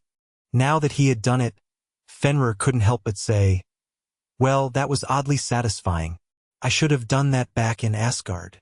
Reminder: wishing you a wonderful day. If you enjoy this content, please consider subscribing to Elnaudio on YouTube. Chapter 15. Test. Nathan wins. Jason hurriedly declared after that slap. He waved his hand to the staff standing outside the arena. "Hurry up and bring him to the infirmary." The students stood up, staring at Fenrir with stunned faces. He won. What? How can this be? That wolf is not weaker than a goblin. That slap alone can rival an orc. He is actually not weak? Most people couldn't believe it, but some regained their composure almost immediately. So it's not about talent. Prince Rudius squinted his eyes with a sly smile on his face. Nathan, huh? It seems that I have to keep an eye on him. Selena stood up and walked away. August was staring at Nathan while muttering, "Now that you've done this, you will definitely make an enemy of not only Ryvan but also his family as well as the people who are currying favor with him." Nathan's face remained calm. He wasn't proud of this victory, nor did he intend to. In fact, the only feeling he had currently was anger. He coldly left the area without sparing another glance at Ryvan. "Curious," Fenrir asked. "So what is the first reason?" Nathan shook his head helplessly. "It is to humiliate him. To think you're that kind of person." Fenrir looked disappointed until Nathan added, "No, it's to understand the people in this world." "Huh?" Fenrir tilted his head. "Yeah, I want to see how petty the people of this world are. I've read in a lot of stories that if you beat them, their elder brothers will come. You beat their elder brothers, their uncles or parents will come out. That's kind of dumb." "I know, right?" Nathan sighed. "I just hope they're not that foolish." While that slap was humiliating, it was something that could easily be solved. But what if you're wrong? You would face endless trouble from now on. Not that I mind since I can fight a lot of opponents. That's why he is a perfect target. A baron, the lowest class of nobility. A single warning should be enough for them. "Your teacher." Fenrir finally understood Nathan's plan. "She will probably forgive me and handle it personally for my first mistake. At the same time, with this experiment, I'll know how I should deal with the situation in the future." Fenrir never thought Nathan had seen that far ahead. No matter how annoying Nathan's attitude could be, Fenrir couldn't deny that Nathan's action was impeccable. Besides, while you don't mind a challenge, I doubt you will like it when people keep bothering you. For example, what you want is to fight strong opponents. Meanwhile, what if there are 100 mosquitoes coming at you again and again, which causes you to not have much time for other things? Fenrir couldn't refute his words. "I see. Fair enough. Now that I know the reason, I'll go back." "Yep." Nathan nodded as he saw Fenrir disappearing into thin air. There was another reason why Fenrir disappeared, though. All of a sudden, Selena stood in the middle of the corridor as if she had been waiting for him. Nathan couldn't help but furrow his eyebrows. "I have something to ask." Selena was the first to break the silence. "Is there something wrong? Why do you not say anything even though you are stronger than him? Is it fun to be humiliated? What do you mean? Or I suppose I should ask you, is there a reason why I have to say it?" Selena's expression darkened. "I know that you have become the vice principal's disciple. If you just mentioned it, you would have gotten out of the trouble. Did she know it because of Alicia?" Nathan thought before replying. "Will he believe it?" I'll answer it for you. No, he won't. The class will probably think the same. If you are in the same situation as the others, will you actually stop me here?" Selena couldn't say anything. After all, he didn't say anything wrong. "If that's all, I'll take my leave here." Nathan stepped to the side before continuing his way. However, Selena suddenly reached for his arm, stopping him. Nathan frowned. Talking with a beautiful girl was definitely pleasing, but she was just a bit persistent. "I'm sorry." Selena lowered her head. "I know that I don't have the right to stop you, but could I borrow some of your time? If I'm not wrong, she is also from a noble family, right?" She is actually lowering her head? To a farmer boy to boot. Moved by her sincerity, Nathan turned around once again. "I hope that you can tell me your answers you've written for the admission test." "My answer?" "Yes. People might think low of you because they believe that your summoning ability is much inferior to theirs. Hence, the fact that you can become the vice principal's disciple must be related to the written test. I apologize if this sounds offensive, but I can't see any reason how you're able to answer those tests, because you are a farmer from the countryside with no access to knowledge about summoners." Did she deduce all that by herself? Nathan was taken aback. There should be no problem revealing your answers since the test won't repeat. And I'll properly compensate you. Nathan thought for a moment. Vivian didn't say anything regarding the answer. Besides, all of them were just bullshit. Only someone like Vivian could use it for her research or something. Getting a favor from a noble like her would definitely benefit him, especially since Vivian wanted him to be independent. Fine. This was Nathan's decision. Selena's eyes were filled with excitement. When they were about to leave, Alicia's voice suddenly echoed across the corridor. Young master, mistress is looking for you. Nathan glanced back, finding Alicia. He smiled wryly. I'll write it down and give it to you later. It's fine, right? Selena's expression darkened, but there was nothing she could do but nod her head. Yeah, I'm coming. Nathan walked to Alicia. Ah, did I perhaps disturb you? Alicia took a glimpse of Selena playfully. No. Nathan shook his head, but before he walked away he said to Selena, about your first question, I only have one answer. I don't need to prove anything to anyone. Selena was taken aback by the answer, but her face immediately hung low while muttering, no need to prove, huh? If only it was that simple. Reminder, your support means a lot. Please consider subscribing to Elnaudio on YouTube if you like these chapters. Chapter 16, Vivian's response. Why did you beat him so hard? Vivian covered her eyes with her right hand.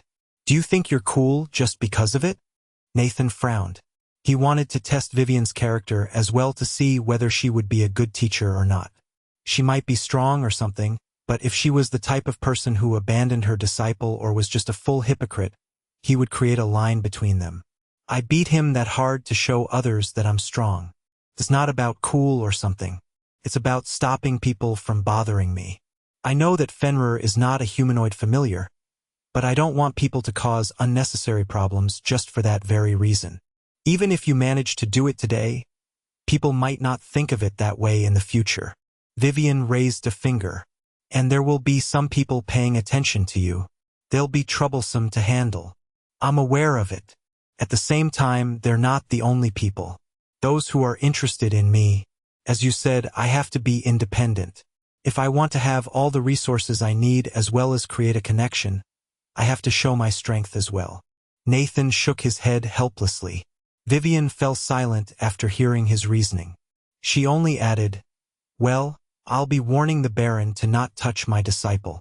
However, you should have shown a weaker performance. If I do that, people will just come at me. That's exactly my point. Get some people to challenge you to a summoner's war, extort them, and get a bunch of cores. Nathan was speechless. If it was just to prove his strength, fighting several people would definitely give him more cores. Nathan had thought about this option before but chose to show his strength right away. After all, this was a test for Vivian. He said, is the summoner's war that the principal mentioned a joke? Ho! Vivian's eyes turned cold. If you're going to mock the principal, even I might not be able to protect you. I apologize. Nathan shook his head helplessly. What I want to truly say is that, when there are common enemies in front of us, why would the humans keep fighting each other instead of uniting? When you are on the front lines, why do you need to watch for an attack from your sides or even from behind? Who will suffer because of that conflict? The common people. The answer blew Alicia's mind. Even Vivian was tongue-tied. For me, the duel between two summoners can't even be called a war, added Nathan. After regaining her composure, a smile appeared on Vivian's face. However, it was filled with happiness and pity. Your path will cause you to be alone, you know. Does humanity have to face extinction first to understand the meaning of common enemy? Vivian waved her hand. No. I'm just saying that this is the reason why we know the 7 sins can be simplified to one word. Stupidity. Those who have it will try to become the head and control over the people like you. At the same time, if you try to change them from within, you will probably either die as a hero or live long enough to become the same as them. I'm not saying your path is wrong. However, I just want you to know about one thing. What is your goal as a summoner? Believe in it and never lose your path. Vivian looked at the ceiling in reminiscence. I hope you can become such a person. Nathan closed his eyes. He could understand what kind of person Vivian was with this conversation. She was probably the same person as him, but ended up losing and becoming the person she originally hated. Take this. Vivian tossed a hand-sized crystal. Nathan barely caught it with both hands. It was a double-terminated crystal with a transparent color like quartz. What is this? Try to infuse the crystal with your ana. As soon as Nathan followed her instruction, there were particles appearing inside the crystals. They were floating still, but there were a lot of them. Suddenly, a small magic circle embedded on the crystal's surface lit up and projected a number. 21. So your ana is 21 points. Vivian nodded in understanding. Is this? Nathan was dumbfounded. Yeah, that crystal was what I came up with after listening to your answer. Unfortunately, it could only measure people who don't have a lot of ana as of now. After all, it's going to be hard to accurately measure the amount of ana of someone like me. We also need a huge crystal for that. Vivian shrugged. 21. Huh. Nathan muttered inwardly. Fenrir took 30% of the remaining ana, which must be 30 at that point.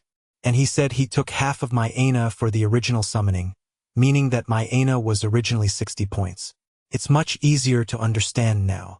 You get 150 cores from the match along with your 30 cores.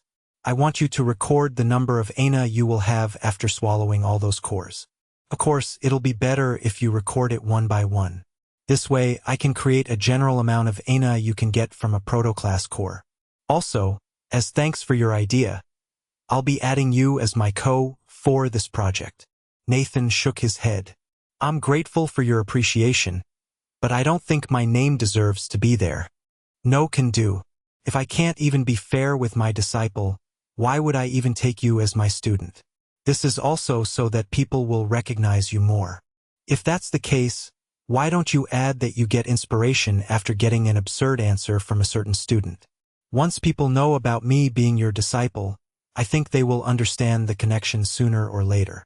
Nathan suggested while adding inwardly.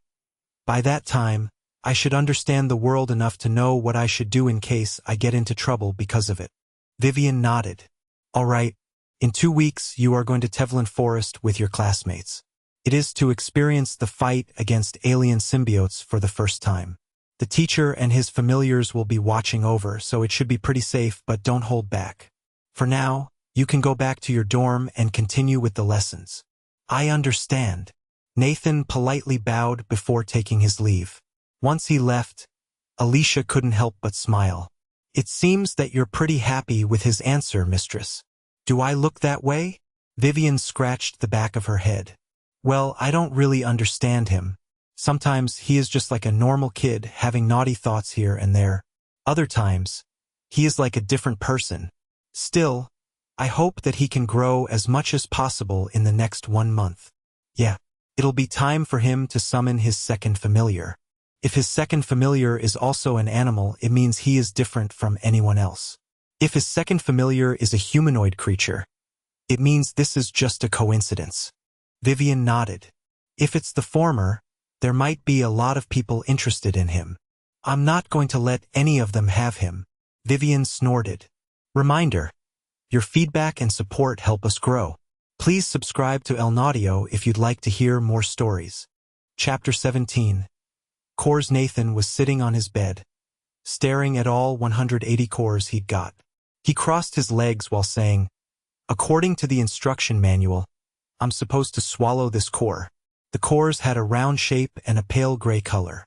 Each of them was as small as a candy. They didn't produce any smell. Are you going to swallow it now? Fenrir asked. Yes, normally we would have to split these cores, but I guess I should be the one swallowing all of these. Your quality is higher than mine, so you obviously need to be the one. But recording this process will allow your teacher to compare it with other students' results. You know that. Yep, the result might vary, but there's simply no way for her to test one's aptitude. If I'm different, I'll just say that it's your fault. That's the reason I summon a beast instead of a humanoid familiar or something. Nathan shrugged. Fair enough. In that case, hurry up and swallow them. If you get stronger, I also want more ana so that I can use more of my abilities. I know. Nathan nodded.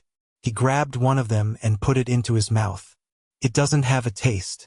I feel like I'm eating gum that has no more flavor in it. Nathan muttered. Unlike the chewy gum, the core gradually melted like ice. The fluid was gradually entering his throat. His heart rate and body temperature increased gradually. Phew! Nathan inhaled deeply, adjusting his breathing. It was uncomfortable. It felt like there were ants crawling outside his stomach, lasting for a minute. Fenrir was staring at him carefully, making sure nothing dangerous occurred or resided in Nathan's body. After the itchy sensation died out, his heart rate went back to normal. The whole time, Nathan was just holding on to his stomach while closing his eyes, enduring the weird sensation. Phew! Nathan let out a long sigh. It's really uncomfortable. At least it's not painful. Why don't you just take a lot of them and eat them all at once? Fenrir asked. I can't do that. Nathan crossed his arms. According to the book, if you take several of them at once, it can indeed increase the process. However, it'll also increase your heart rate and body temperature drastically. If the person passes out, in the best scenario, they might be let off with their body not absorbing the ana. In the worst-case scenario, there might be some complications. There is a record about a person taking a lot of cores at once. His heart beat so quickly that it exploded. His body was fried up from the inside. Because of that incident, they recommended people take one at a time and wait until the body returns to normal before taking another one. It took me about a minute to process everything and another minute to calm down. So in an hour, I could only take 30 cores. I guess I will only swallow 60 cores every day. I have to spend the rest of my time developing my muscles. Nathan ended his explanation with a tired sigh. Good. I won't be the only one who fights. Fenrir nodded with a grin. I know. All summoners have to build up some stamina as well. If they're tired, the enemies can take advantage of that. That's probably what they're trying to do next week. Nathan rose from the bed and grabbed the crystal. As soon as he infused his ana, he got 22. Well, it seems that one core gives you only 1 point. Who knows? There is no decimal point here. I believe it'll be different. My quality right now is high-tier basic. I might get more if I have better quality. Nathan wrote it down for the record. Anyway, I will continue. Nathan grabbed another core and swallowed it. Now that he understood the sensation, he could resist it a bit better. The more cores he swallowed, the more resistance would build up. At the same time, noting down every progress took a bit more time, which caused him to only swallow a total of 45 cores in 2 hours from the original 60 cores. Nevertheless, the record had given enough information about the proto-class cores. While looking at the number, Nathan said, It seems that each core is giving me about 1.4 ana since it increases from 21 to 84. The increase itself is consistent, so I guess each core contains the same amount of ana. So how much ana will you get after swallowing the rest? Fenrir asked. Should be about 189 if I calculate it correctly. It means I'll have a total of 273 ana points after swallowing it all. About 4.5 times of my original ana before summoning you. Great! The problem is how much ana do I need to unlock my abilities. My level is 13, so I can't really be reckless since I don't want to make another contract recklessly since I'll lose another ability. Fenrir frowned. I don't know. Anyway, I'll be writing down all the answers I've written previously for Selena and studying for the rest of the day. Before that, why don't you check your own level? It said that summoned familiars can increase their levels by absorbing the cores. Right? Fenrir asked. Now that you mention it, Nathan almost forgot about it. Fenrir managed to increase his quality by increasing his level, so if he somehow surpasses basic quality and reaches the good quality, the amount of ana he can get from each core might be different. With that in mind, Nathan went to the mirror. Name, Nathan Reckman level, 3 race, human quality, basic, high. I level up too, but if I give you my ana, will my level drop?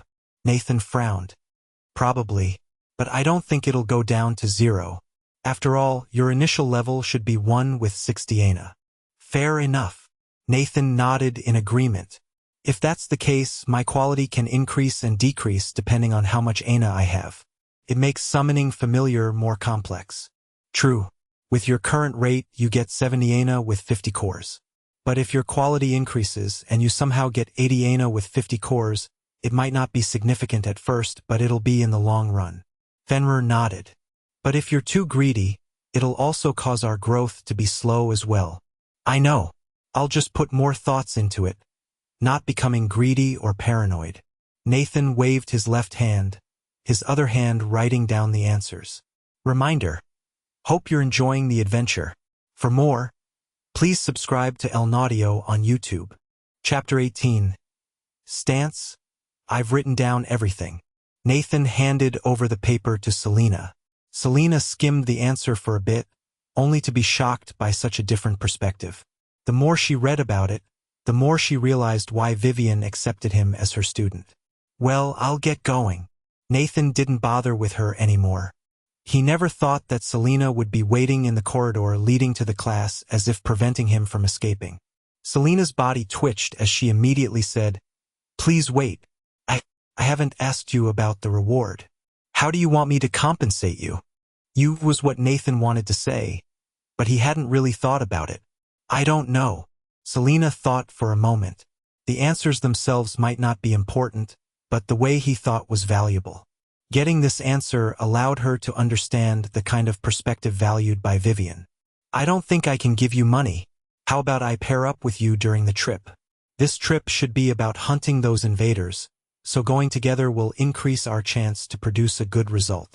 That was a good solution, but at the same time, there were a few things that Nathan wanted to try during this hunt. Hence, he said, rather than that, how about equipment for training? Selena tilted her head in confusion. Can't you ask your teacher for it? Nathan replied with a shake on the head. Sadly, I can't give you anything related to money. Selena looked disappointed in herself. It seemed that she had made a rash decision when asking Nathan to write down his test's answers. On the other hand, Nathan thought about another thing. In that case, there is something that you can help. What is it? Selena's eyes lit up. Teach me everything about the world, such as political situations, nobles, and other stuff. As someone from a noble family, you should know about them, right? Nathan was so busy with his summoner study that he didn't even know the kingdom in which he currently resided. But I don't think this is fair for you.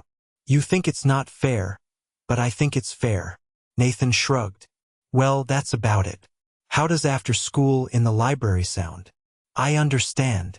When Nathan was about to leave, Selena opened her mouth. Thank you. Nathan just waved his hand. Little did she know, the reason why Nathan thought it was fair was because teaching him about nobles would take a few days. She would also still feel indebted to him. If they became friends, she was still from a noble family, so there might be other things she could help with in the future. As soon as Nathan entered the class, there was a momentary silence, all eyes observing him. I have expected this, but their stares hurt. Nathan thought while walking to his seat. Considering he was going to have another study session with Selena, it was probably fine to sit next to her. Is it him? He really beat Ryvan. Yeah, I don't think it was a coincidence. So his wolf was actually stronger than a wraith? Well, the only thing different from him was his summoned familiar. We didn't know about its strength or talent. True. If they were strong, wouldn't that mean he was just unique? These people were only whispering to each other, none daring enough to come to him. However, they sure paid a lot of attention to him. Before taking his seat, his vision shifted a bit to the person he beat yesterday. Raven's eyes were filled with hatred. There were several students that he needed to ask for their cores because he couldn't procure enough cores to challenge Nathan right away yesterday, which put the blame on him. It seems that he is such a person. This is going to be a headache. At the very least, I have to wait to see the response of the Baron to understand whether I have to eliminate him or not. Nathan thought. Just like Nathan, Ryvan had a similar thought about eliminating him. Just you wait. After my father knows about this, he will take revenge against you. Your family will die before your eyes. You'll definitely pay for humiliating me. Or so Ryvan thought, not what his father thought. Rysant territory. My lord, we have received a letter from the young master saying that he has been bullied by his classmate. There are some strange things in the letter.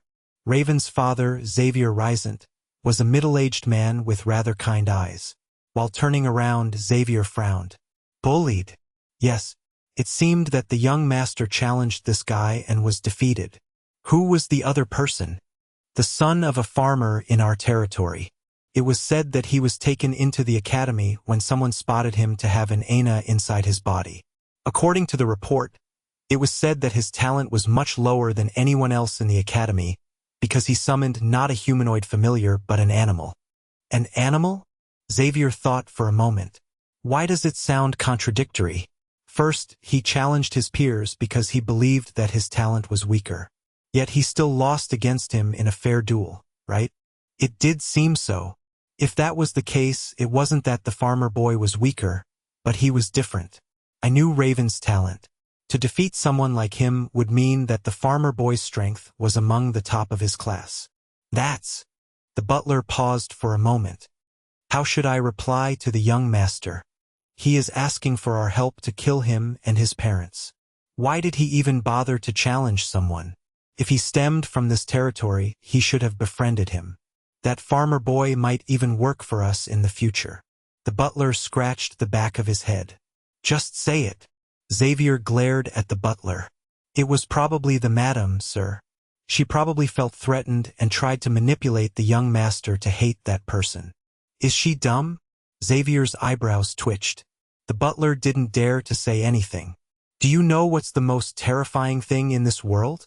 Xavier let out a long sigh. It's the unknown. The less information we have, the more we think that they are stronger. They might be able to do this, that, or whatever. The fact that he was able to defeat him meant that he was strong, just unique. And that kind of uniqueness would definitely pique the interest of even stronger parties. I told him to stay quiet for a while and checked everyone's strength and background before doing anything. I bet that someone would definitely take him in just because of that uniqueness, whether it was to understand him or experiment with him. That's... The butler gulped down. There were 2 letters. One was from the young master that explained the situation from his perspective, and the other one was from Vice Principal Vivian. Xavier's breath became heavy, trying his best to hold back his anger. Tell me, have I been so busy recently that I have been too lenient that everyone thinks they can do as they please? Xavier exuded killing intent. A dark mist leaked out of his body as it gradually formed a giant wraith. Unlike Raven's wraith, this one was holding a scythe as if it were a reaper. Reminder: thank you for your time. If you'd like to support us, please subscribe to Elnaudio on YouTube. Chapter 19. Potential Familiars? Library. After class, Nathan and Selena met up as they promised. So this is the Azelia Kingdom. Nathan looked at the map Selena roughly sketched.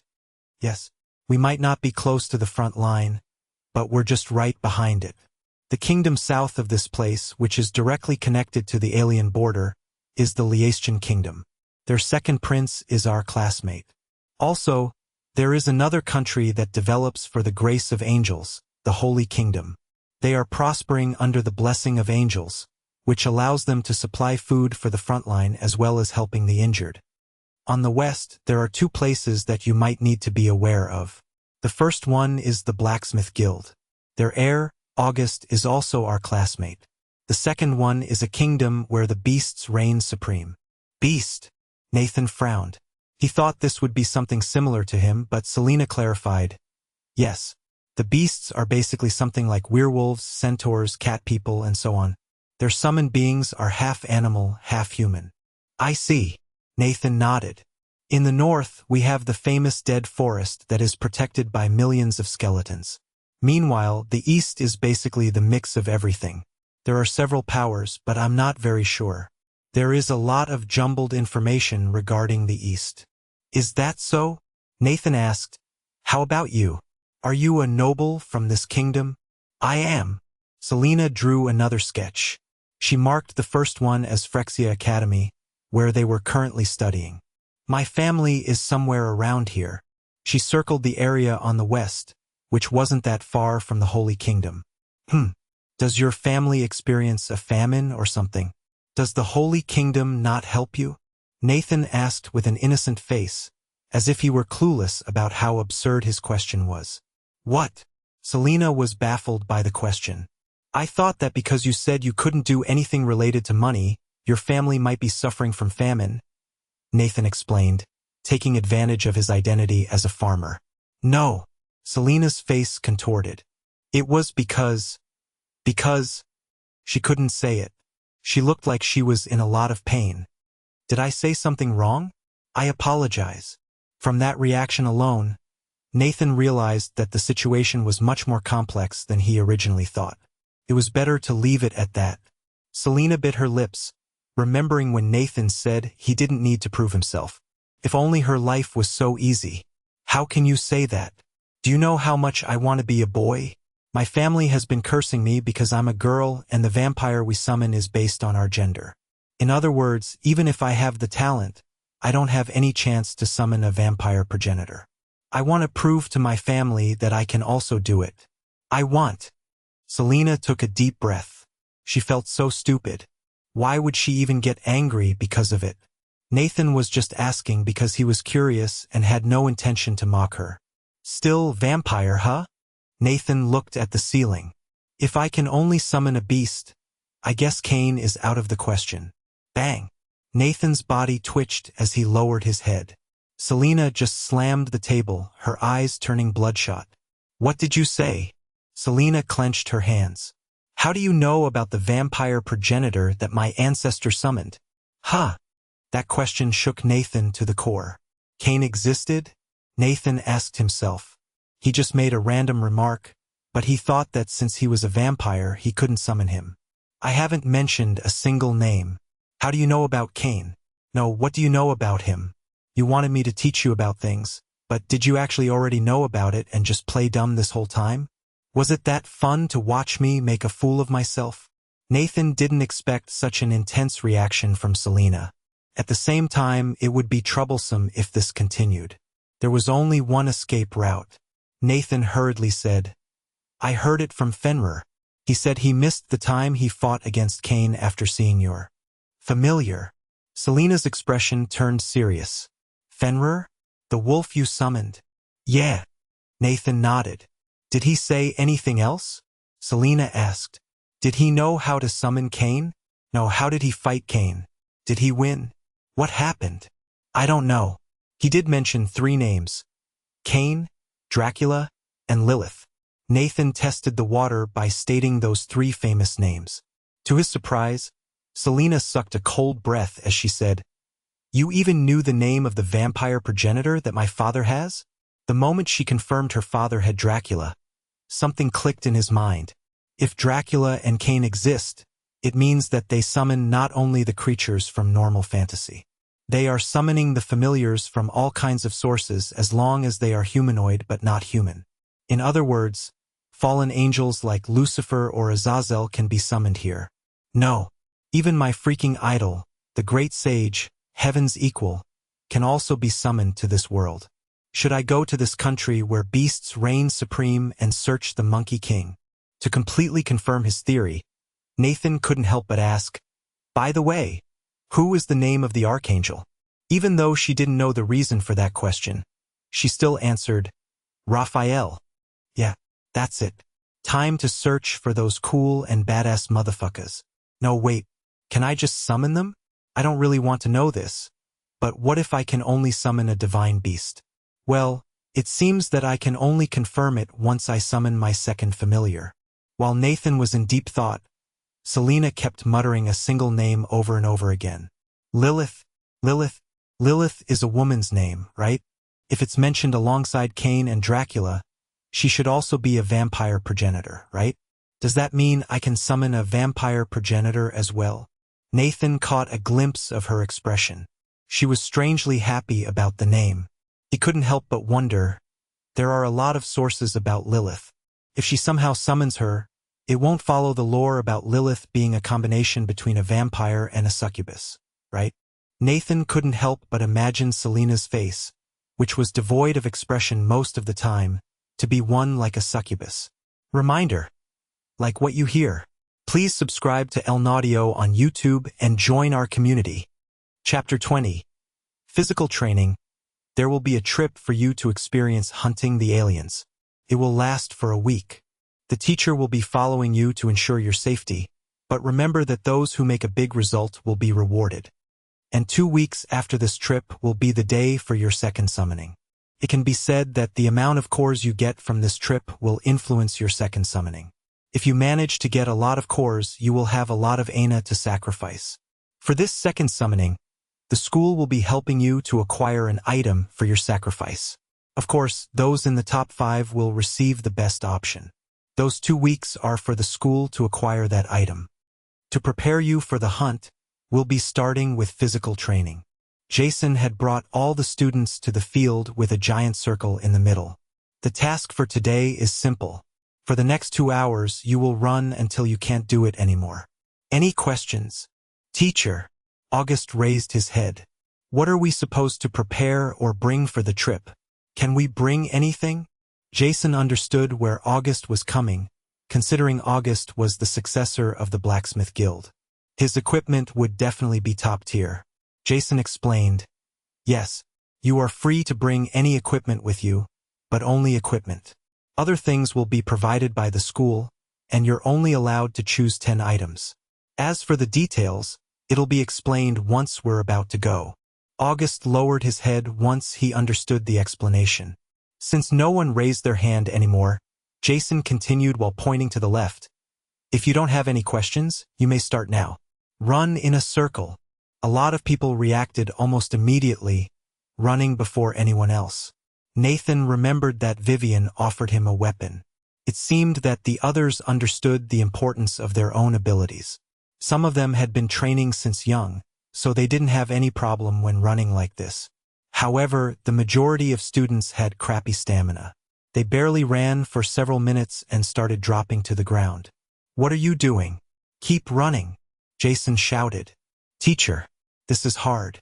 Why would we do all this? We are summoners. That's right. Our summoned familiars will be the ones doing all the fighting. The students complained. The familiars will do all the fighting? Let's assume that's true. Then how about you? What if you are the one targeted by those aliens? What if you are surrounded and outnumbered? Can your familiar fight all of them? No, can you actually run away from such a situation? No, why? Because you can't even run for several minutes. Summoners like you are the first ones to die on the battlefield. Jason didn't hold back with his lecture. Those who had trained their bodies had a smug smile on their faces, looking down on these students. However, it became more and more apparent that as time went on, the students started using their Aina to boost their physical ability. In other words, the first week's lesson was actually used to supplement this week's training. All except for Nathan. Ha! Ha! Nathan was already panting heavily. Even though this body was a farmer, his stamina couldn't keep up. In the end, he only started his proper training ever since he came to this world. What is this? Nathan didn't bother to look around, but he could feel the mocking gaze of people. In fact, Ryvan, who was beaten previously by him, couldn't help but sneer. Whether it was fortunate or unfortunate, due to him beating Ryvan completely, his academy's life became peaceful with no random person challenging him out of nowhere. At the same time, no one actually came closer to Nathan. They were just staring at him from a distance as if he were a rare animal. The only person in the class that would talk to him was actually Selena, but because she had been using her Aina to supplement her physical ability this whole time, she had been running much faster than him. After noticing what Nathan was currently doing, she couldn't help but approach Nathan and match his pace. Why aren't you using your Aina? While your Aina manipulation is not the best in the class, you should be able to enhance your physical abilities, no? Why would I do that? The purpose is to train your stamina, not to see who has more Aina to boost one's physical ability. Selena's body twitched as she came to a realization. Using Aina defeats the purpose? Nathan didn't say anything more, but that should be clear enough for Selena. As expected, she immediately retracted her Aina and said, "Thank you. I'll be sprinting for now to fix my mistake from using my Aina." Little did he know, there was one person who had been observing him during the whole training. As soon as he saw Selena retracting her Aina, He immediately caught up with Nathan. What did you say to Selena to make her stop using her ana? Nathan was startled, not expecting that someone would talk to him. The person had yellowish white hair. His pair of eyes were gentle but seemed to be able to see through a person. Isn't he the second prince of the Liaestian kingdom that Selena mentioned before? No way. Is this it? I have read hundreds of stories about this kind of situation. The prince is going to get angry because I talked to her, and he will challenge me because of the I'm breathing situation, was what Nathan thought. To his surprise, Rudius actually chuckled, saying, I apologize. It seems that I startle you. Yeah, I was rude. I am Rudius. I'm a prince, but I come here as a summoner, not a prince. So you don't have to give me a special treatment. Isn't he kind of a decent person? Nathan was taken aback. He hurriedly replied, It can't be done. Even though I'm not a citizen of the Liaestian kingdom, I can't treat your highness like that. Heh? Your manner is on point, even though it's a bit rough. As expected, it seems that someone has taken a fancy to you and taught you a lot of things. Rudius smirked before waving his hand, signaling to him that it wasn't a big deal. If you give me special treatment, my family will be the one to punish me, so it'll be fine to talk casually. I'll do the same to blend in. Why is he smart? No, more like, why is he a decent prince? Nathan smiled wryly. I understand. I thank you for your understanding. Rudius nodded. So what did you tell her to the point where she retracted her ana? Since I got the first place's reward in the first lesson, I will give you 10 cores if you answer this simple question. You don't have to. I just told her that if you were in a dangerous situation where your ana ran out, what would you do? Rudius looked up and down as if he were contemplating his words. I see. Thank you for the answer. I have promised you, so don't reject it anymore. After saying those words, Rudius sped up while retracting his ana, leaving Nathan stunned. He is actually a decent guy?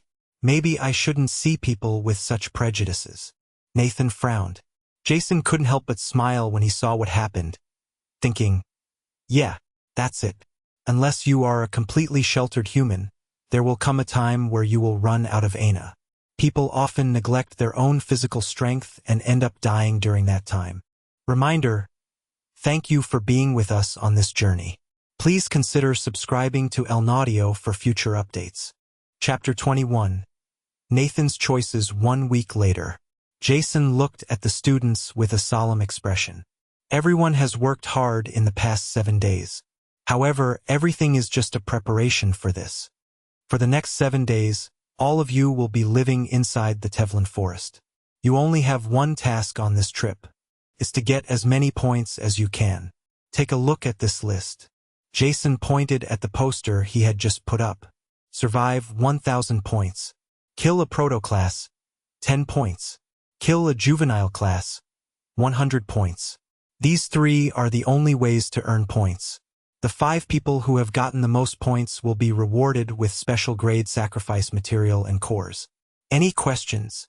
Teacher, isn't the forest dangerous? A student asked, her face turning pale as there was a possibility of dying. You will be given this necklace. Jason took out a simple necklace with a tiny green jade on it. This necklace serves 3 purposes: showing us your location and counting the number of your kills. There will be 4 teachers, including me, that will monitor the whole forest. We are assisted by our familiars to keep you safe. However, if we deem that you have failed, it means that you will have to retire with the amount of points you've gathered at that point. Of course, if you think that you can't continue the trip anymore, you are free to crush this necklace. It'll give us a signal that you've given up. Another student asked, what will happen if we kill an alien together? The points will be divided evenly. The pendant will record it directly, so you don't have to worry about it. Jason fell silent for a minute. Seeing there were no other people raising their hands, Jason pointed out the pile of items behind them. In that case, we'll call your names and let you choose the 10 items that you'll bring for this trip. We'll also make sure that you don't bring anything else. Each person only has 5 minutes to choose. Stella Riveria. Here. The teacher started calling the people one by one. People were panicking because they didn't know what to bring. Some of them had family members that had gone to this academy once, so they understood a bit of survival items. Meanwhile, those without experiences or those underestimating this trip choose items randomly, thinking this was easy. Some people actually chose different items due to their summons.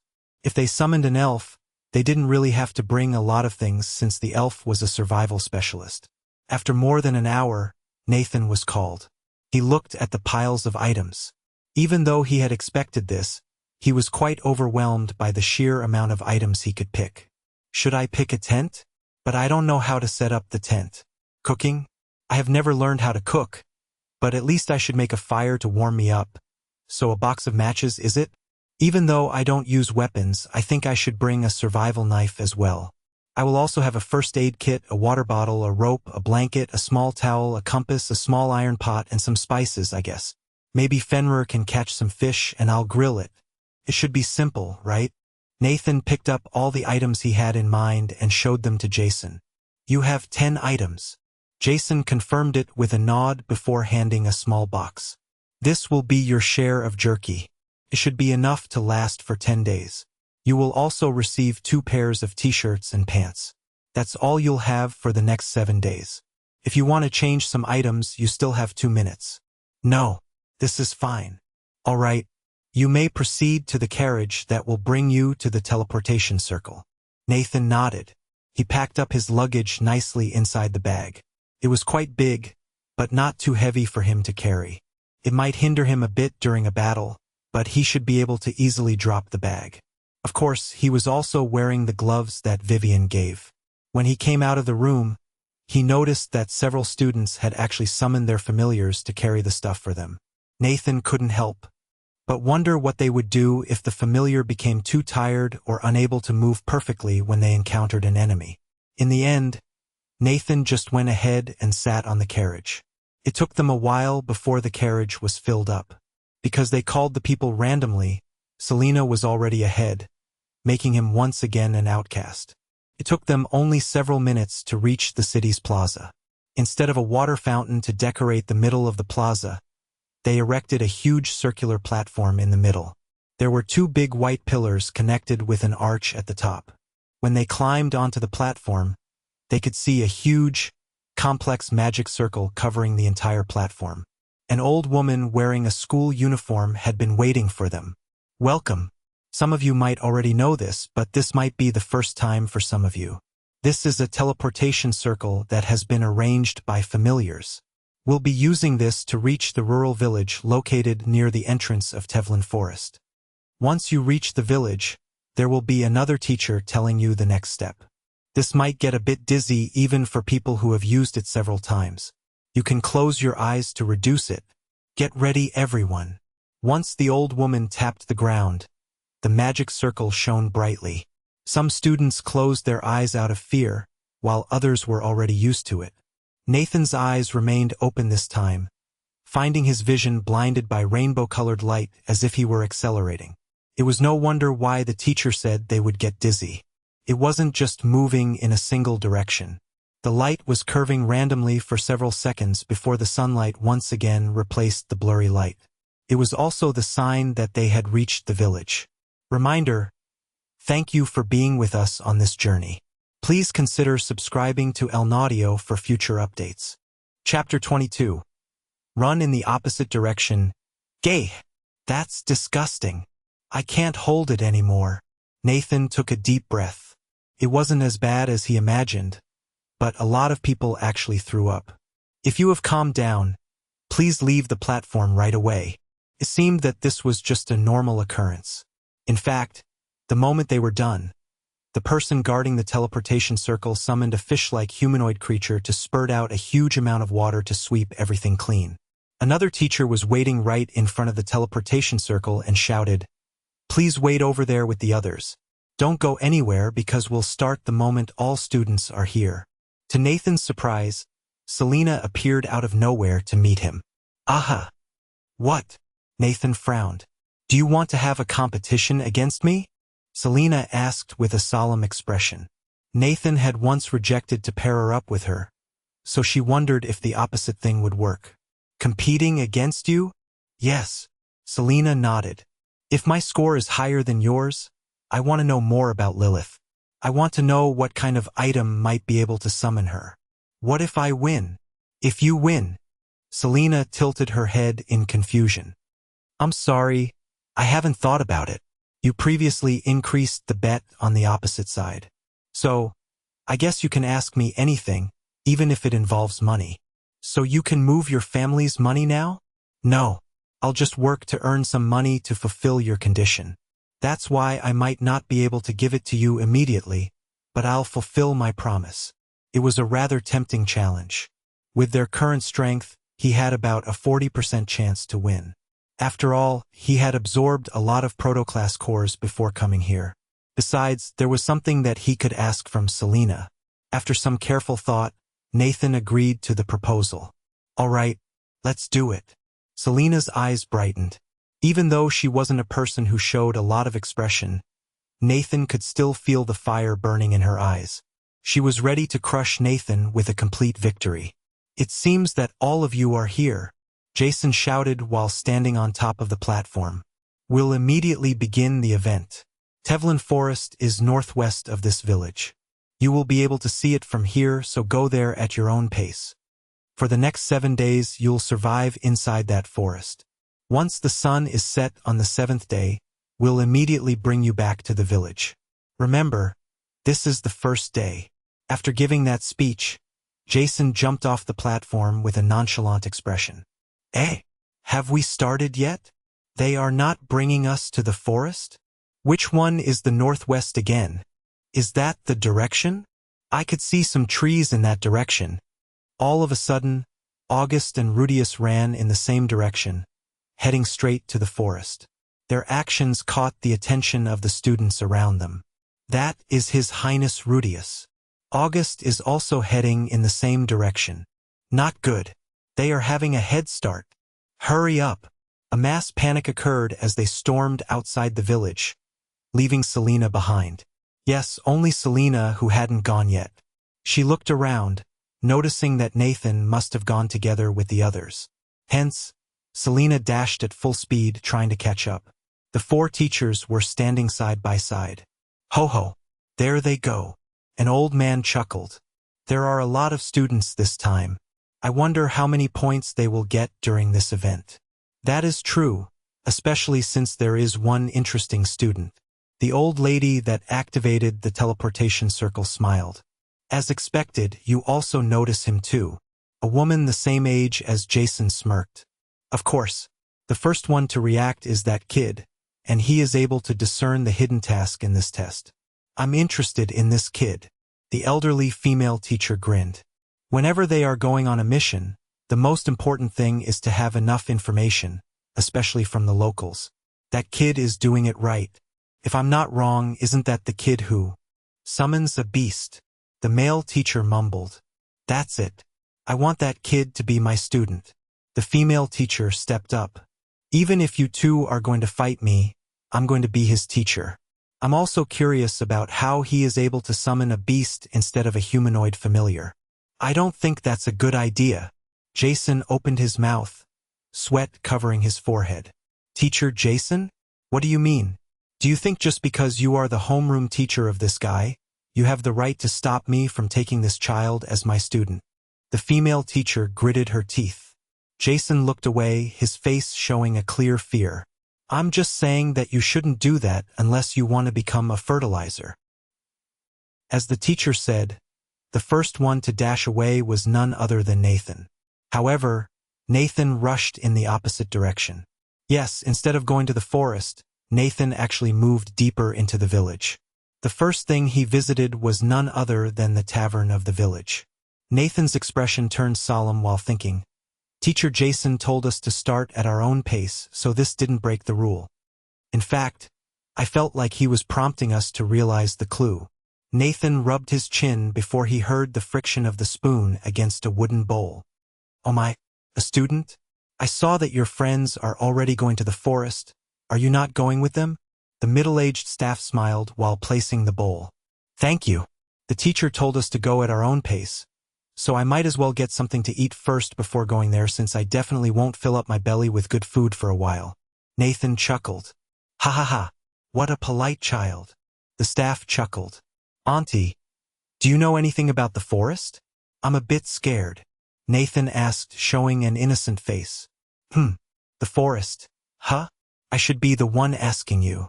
What does the Academy call the forest this year? Reminder. Your presence is appreciated. Don't forget to subscribe to El Audio for more stories and updates. Chapter 23. Going to the forest. This year. Those two words made Nathan come to a realization. Teacher Jason told us that every year it would be a different place. But what if it was a lie? What if it was actually the same place but with a different name? Nathan gulped down. It's called Tevlin Forest. Ho! The staff smiled. Still, to think a single student would visit the village for 3 years in a row. I guess the Phyrexia Academy's quality is increasing. 3 years in a row? Yep. Last year, there was a student called Axel visiting us. The year before that was a female student, Noelle. The staff shrugged. Well, it's not like we mind it at all. After all, the students will be spending a lot of money in the village. The Academy is also giving us some money every year for hosting this event. Is that so? Nathan looked down. The fact that no one was aware of this was because there was no need to tell their underclassmen about this. Auntie, is the village all right? I mean, it's close to a forest filled with aliens, right? Well, it's relatively safe, but I've heard some rumors from the summoners who are usually staying in the city. In the western area, I've heard that there is a disturbing sign of a powerful alien. A powerful alien? Isn't that dangerous? No. Is the Academy wanting the students to kill that alien to help the village? But this alien might be strong, and the students who reach that area will be quite exhausted. Nathan fell into deep thought. If you are going to aim for that alien, there is actually a trick. You should go through the northern entrance. There is a small path that allows you to traverse around the forest from that entrance. Due to the position of the river, it's also extremely good to set up the camp there. Not only is it brimming with fish, but fast-flowing water is safe for drinking. It's also the place where most edible fruits and plants are growing. Oh, in that case, you can maintain your current state to challenge the scary alien. Nathan nodded with a solemn expression. But is there something we can use to reach the northern entrance? If I'm not wrong, there should be a caravan going north in an hour. You should be able to tag along with them without paying. Still, you might have to walk for about 15 minutes to find that entrance. That is fine. Nathan smiled. Thank you very much, Auntie. I promise that I'll beat that scary alien so that it won't harm the village. Oh my, what a brave kid. Good luck. In that case, let me give you something. She brought a small lunchbox. You can eat this for dinner if you want. While it won't be hot anymore, it's still quite delicious. Are you sure? Yep. Make sure you beat that alien. Of course. Nathan nodded furiously. He hurriedly finished his food and headed to the north, finding the merchant group that the tavern's aunt was talking about. Because of his connection with the village as well as recognizing the Phyrexia Academy's badge, the merchant didn't mind him tagging along. While it was true that he needed to walk a bit further than the rest of the students and started more than an hour later, he got the best start possible. Because all students entered from the same area, even if they spread up, they would still create a flow from the southeast of the forest to the center. With such a high number of students, they would be fighting with each other to kill the alien. In other words, they would just be exhausting themselves for 1 or 2 aliens.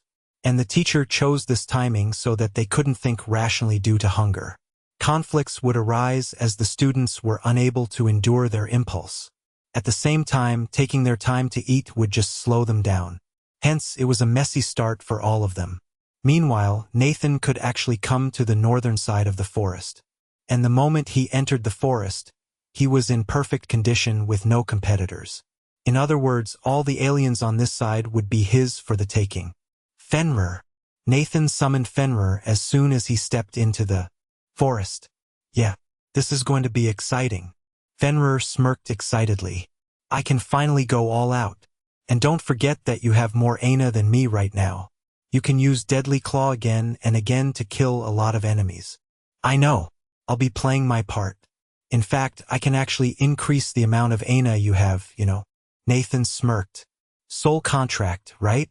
Even though I'm able to learn new techniques based on my understanding of this new world, I still want to retain some of my abilities. If I grow weaker just for the sake of more Aina, it'll be troublesome even for you. Nope. I'm not going to ask for your ability. Nathan shook his head. This is just my theory, but now that we know the amount of Aina accurately, I believe that we can tweak the content of the contract. For example, in exchange for my Aina, you can part with a bit of your dignity, like acting like a pet for 7 days or something equivalent to the Aina you receive. Sacrificing my dignity? Are you going to kill me? Fenrir glared. No matter what, he was still the prideful Fenrir. There was no way he would sell his dignity. I'm just giving you an example. What I want to say is that it's all about equivalent exchange. An ability is just one of them. Fenrir's eyebrows twitched. He was still angry, but he quickly regained composure. Nathan was right. If he was able to do that, he could grow stronger with only a small price. Besides, Nathan didn't need a lot of Aina since he could only use Deadly Claw in battle. Before Fenrir could reply, he suddenly heard a buzzing sound from a bush. There is something nearby. Fenrir squinted his eyes before turning to the left. There!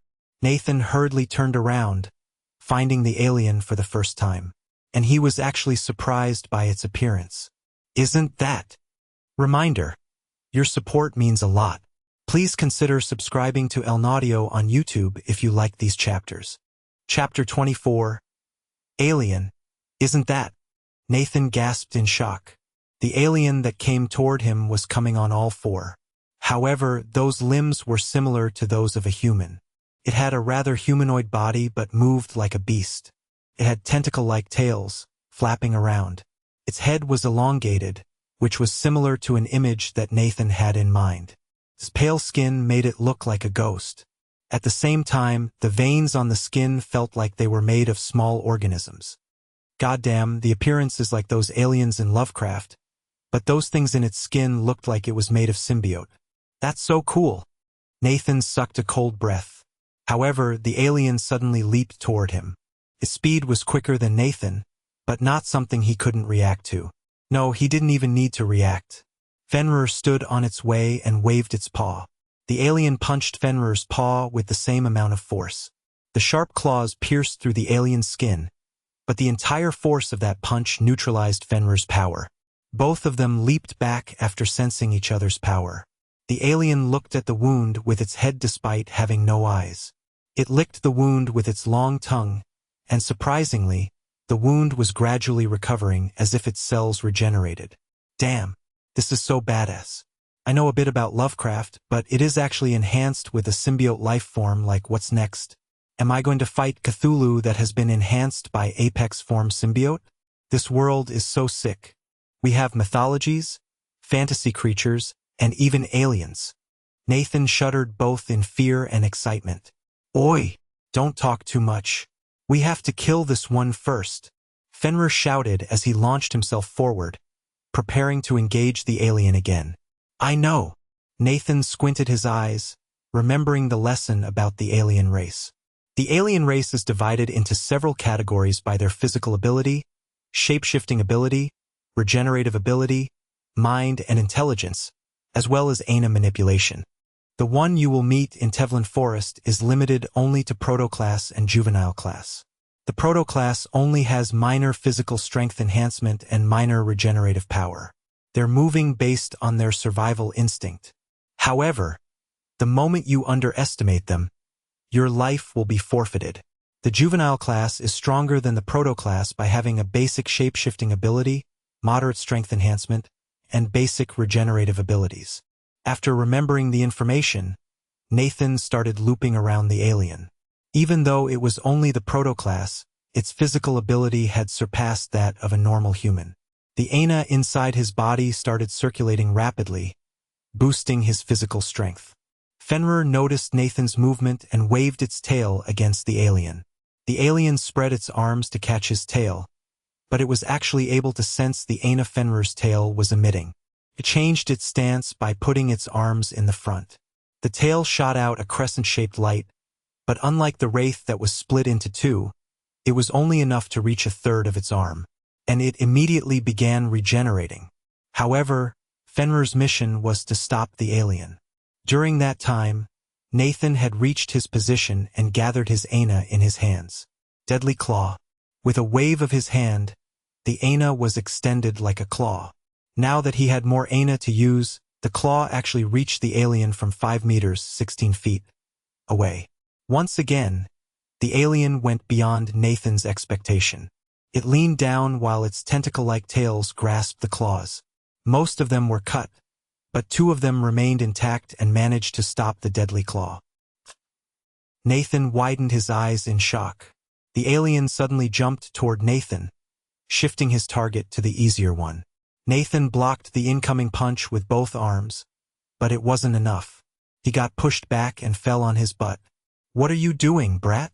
Why are you performing worse?" Fenrir shouted as he chased after the alien. The latter rushed to Nathan, taking advantage of his fall to bite his neck with those sharp teeth. "Yep. Disgusting," Nathan commented after seeing the slimy drool coming out of its mouth.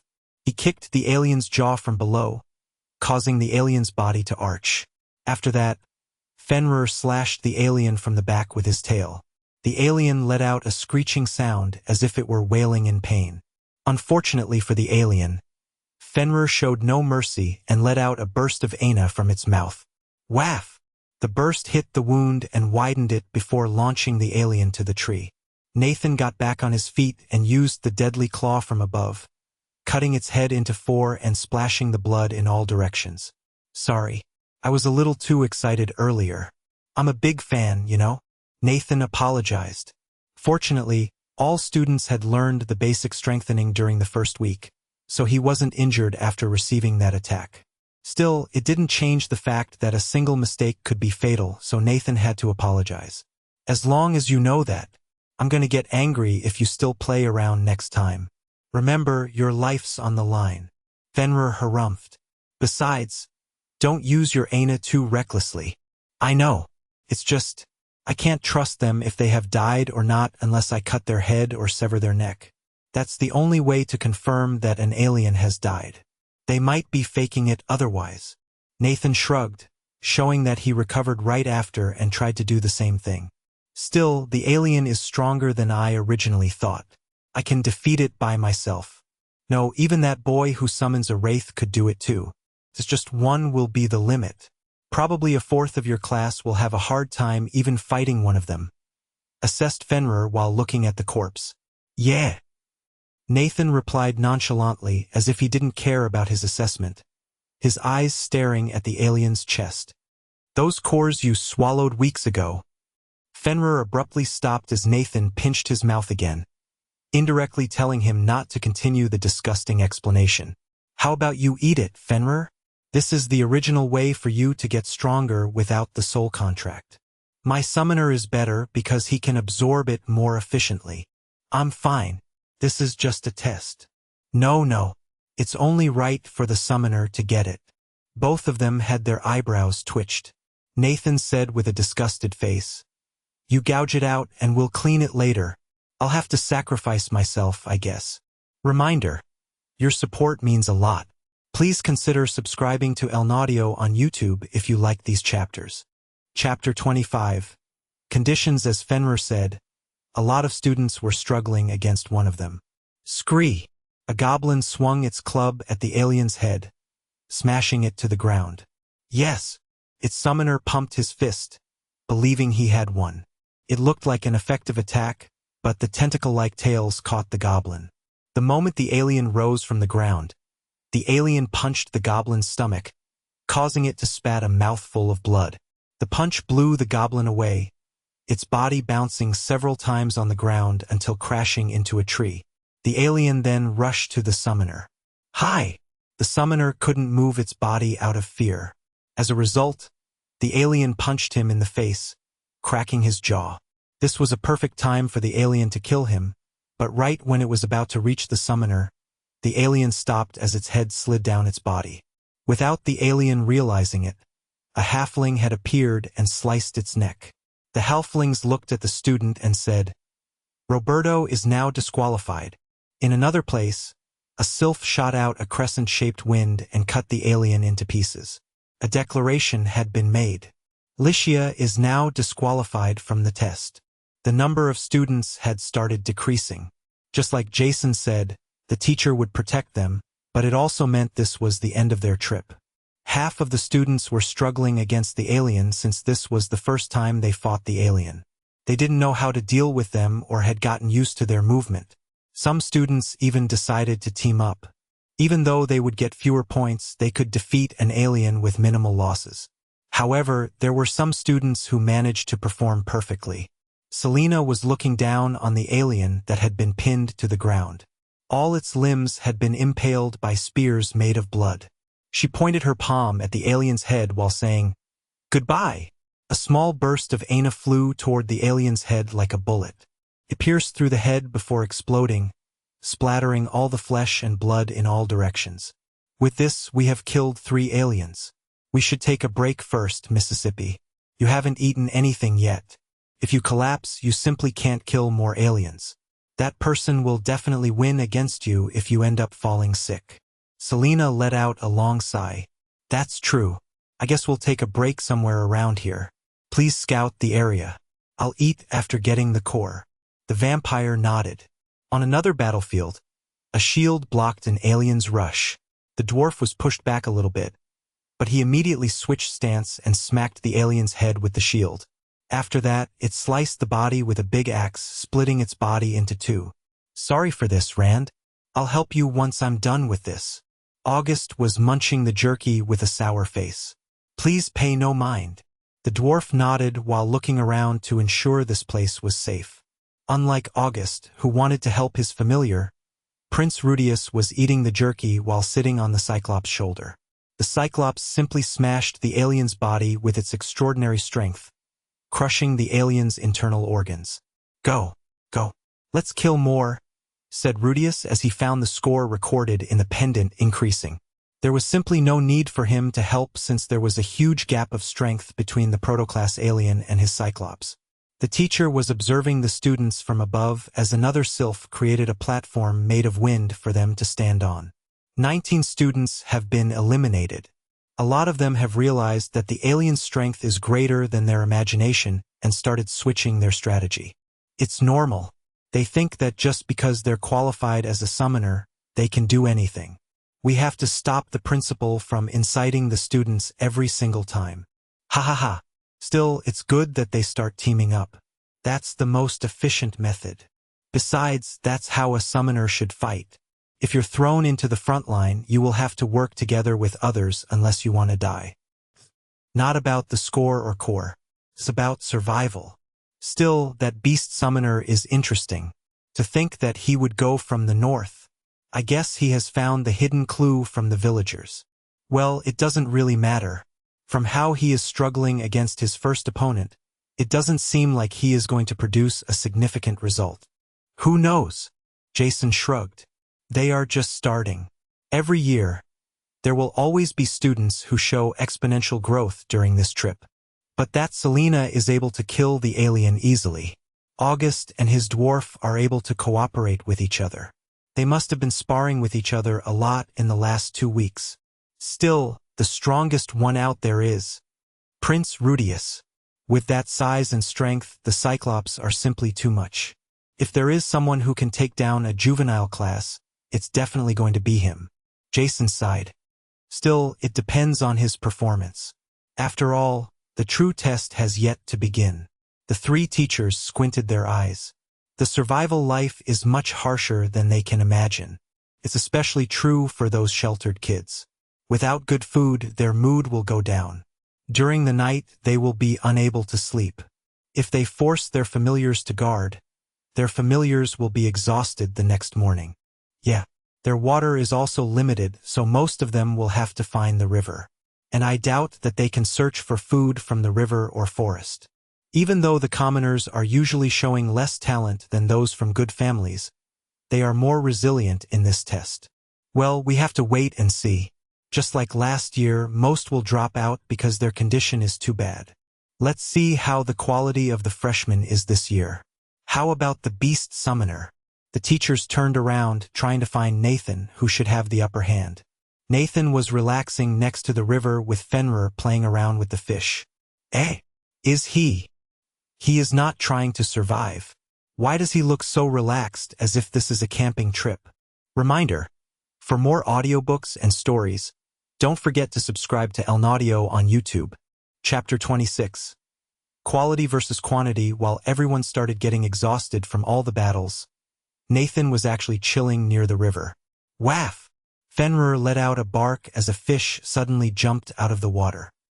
He slapped it to the gravel so hard that the fish couldn't flap its body back to the river. Are you done over there? I have dug that trench for you. You're not saying it's not effective, right? Fenrir asked while glancing at Nathan. I'm almost done, Nathan shouted back. He asked Fenrir to drag 2 holes.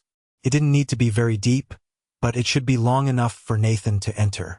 After that, Nathan planted some logs on the ground to build a wall that would protect him from the chilling wind.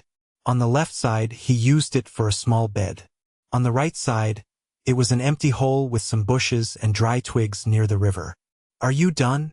Fenrir returned, noticing that Nathan was putting down his stuff. Yep, we're going to sleep here. No roof, but the wind won't get to us. The fire should keep us warm. Nathan spread his arms as if he were showing his craft. True, the wind is completely blocked. It'll be warm once we start the fire. I guess I can sleep here to make sure you're safe. Fenrir nodded in approval. Still, how do you know all this? It's not knowledge that you get from a farmer, right? Survival novel. I read a lot of bullshit, but this one is working. Nathan shrugged.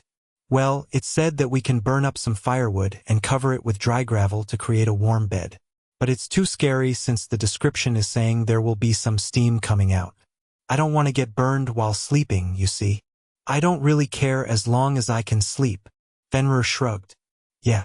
Anyway, I'll gather a bit more firewood to keep the fire up for the whole night. After that, we can hunt some more before having some dinner. Fenrir nodded in agreement. I have caught some fi. When he abruptly stopped his words, Nathan's expression turned solemn. What's wrong? I noticed some presences. 3? No, 4 of them. Fenrir squinted his eyes. Humans? No one is quick enough to reach this place in one day, especially with all the aliens around. In that case, we can't let them destroy this place. This will be our shelter for the next 7 days. Fenrir nodded. They took a peek from the hut, noticing 4 aliens who seemed to notice living beings near the river. I'll take care of 2 of them. You should do the same, or at least buy me some time until I kill those 2, Fenrir explained. Why not take care of 3 of them? You can do it, right? Idiot. I could defeat 2 of them much faster than 3 at the same time. That way I can swiftly help you. Besides, this will be a good time to test your ability and understand the meaning of quantity versus quality. Nathan contemplated for a moment. I guess we can do that. It's better to experience it when the enemies are still weak.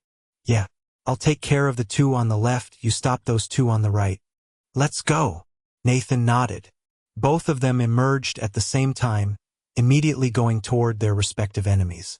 Noticing Nathan and Fenrir, the 4 aliens shifted their senses toward them. Nathan's foes had different shapes. The first one had a humanoid body but a round head with teeth circling at the tip. It was moving on 2 feet, but the head kept summoning tentacles from the hole at the top. The second one had a similar appearance as the first alien he encountered, but instead of multiple tails, there was only one robust tail like a baseball bat. The 2 aliens dashed toward Nathan. The one running on 4 feet arrived much faster. Nathan used the deadly claw as an opening attack. The alien ducked, but this was Nathan's aim. He was aiming for its tail. To his surprise, the alien swung the tail downward and actually broke the deadly claw and dispersed the residual ana. What? Nathan never thought that the deadly claw could easily be destroyed just like that. You idiot! My ability is much stronger than that. Know where and when to attack. Nathan's body shook. Despite fighting the same number, Fenrir was still able to teach him. Nathan clicked his tongue, regaining his composure. The beast-like alien pounced on Nathan, and the latter used to catch it with one hand and punched the alien's face with the other. He was fortunate to choose that way. If he didn't punch the alien away, the alien would have swung its robust tail toward him. Still, there was a second alien coming right after the first. Nathan used the deadly claw again, this time not to attack the alien but to stop it. The humanoid alien had no choice but to raise its left arm, receiving the deadly claw with its muscular body. It managed to graze the surface of its skin, but Nathan couldn't cut it any deeper. Nathan wanted to use this chance to punch the alien, but this action showed his inexperience in fighting multiple opponents. "Hey! Maintain a wide range of vision," Fenrir shouted. Nathan was startled as his eyes shifted to the left, finding the beast-like alien was about to pounce on him. The beast-like alien swung its tail at full force. KH! Nathan gritted his teeth, blocking the tail with the back of his hand. However, the impact was so great that it ended up hitting him on the head, launching Nathan away. His body bounced several times before stopping. Don't focus on only one of them. It's going to be hard to fight multiple enemies at once. Keep calm and find an opening. Focus on taking down the weakest first. Fenrir kept shouting. Nathan clenched his hands as he stood back up with only a small scratch on his head. Reminder, if you're enjoying this story, I kindly invite you to subscribe to Elnaudio on YouTube. Thank you. Chapter 27. Killing the Aliens, KH. Nathan stood up. His hand and head hurt, but he could still fight. If the enemies were stronger than them, he might have died. It was no wonder Fenrir suggested testing it here. The two aliens sped up, not planning to give him a chance to recover. Now that Nathan had failed a big time, he had become more calm, believing that he had made the biggest mistake in this battle. The beast-like alien came first and pounced on him, using the same trick to knock Nathan down.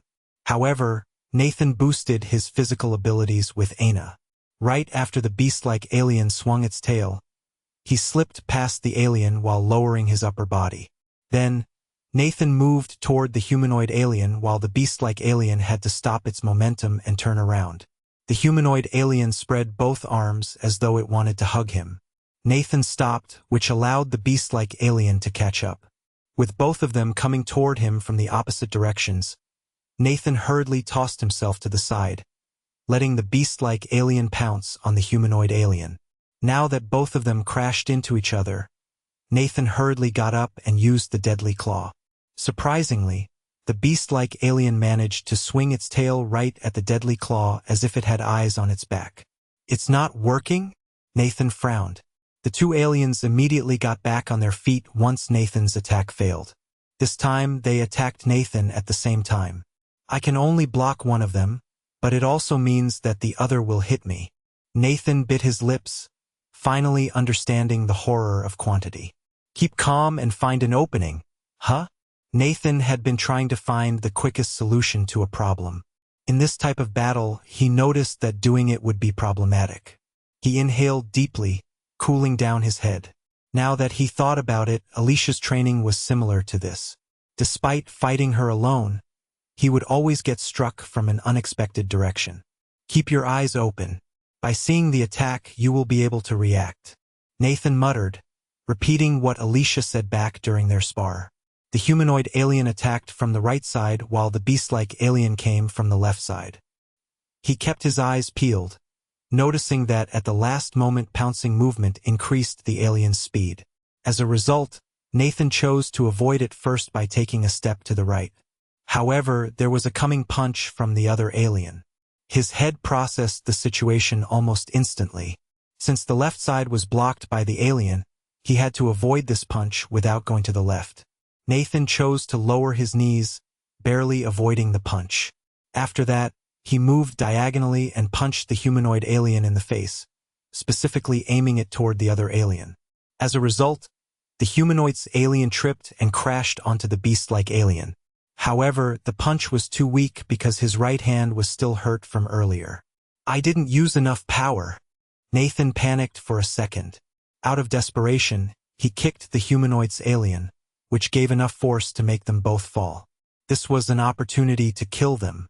With a swift wave of his hand, his deadly claw reached the humanoid alien, cutting its upper body. The beast-like alien managed to place its tail between them, which ended up blocking the deadly claw. Now that the humanoid had been cut into pieces, the weight that pinned it to the ground had gone. The alien immediately pounced on Nathan. "No!" Nathan shouted and grabbed the alien's neck as the latter was trying to bite him like an insane dog. The thick drool was about to fall off its lips. At the same time, Nathan noticed that the tail was moving to the side as if it wanted to get another hit on Nathan. Now that he had gotten used to maintaining a wide vision, Nathan kicked the alien first. The alien rolled several times before getting back on its feet. However, Nathan didn't kick it too far. As a result, without him leaving the ground, Nathan could use the deadly claw and reach the alien. The alien reacted too late as the 3 claws had pierced its head from below. As soon as Nathan pulled the claws, it sliced the head, thus killing the alien. "Ha! Ha!"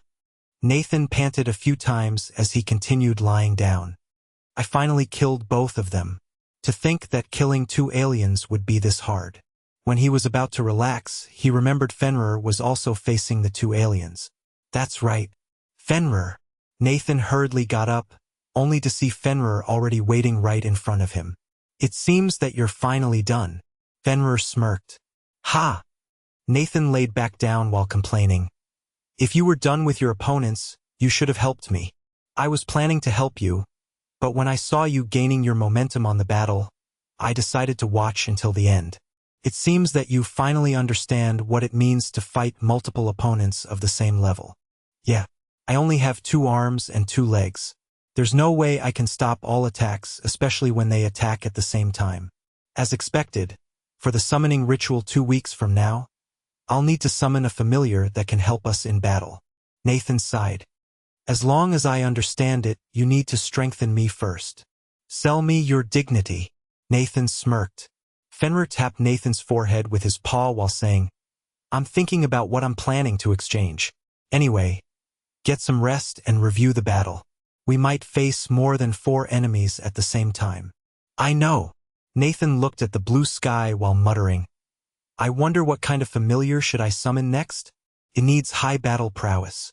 If I want to win against Selena, I should get into the top 5 on this trip. It means I can get a special item for the sacrifice.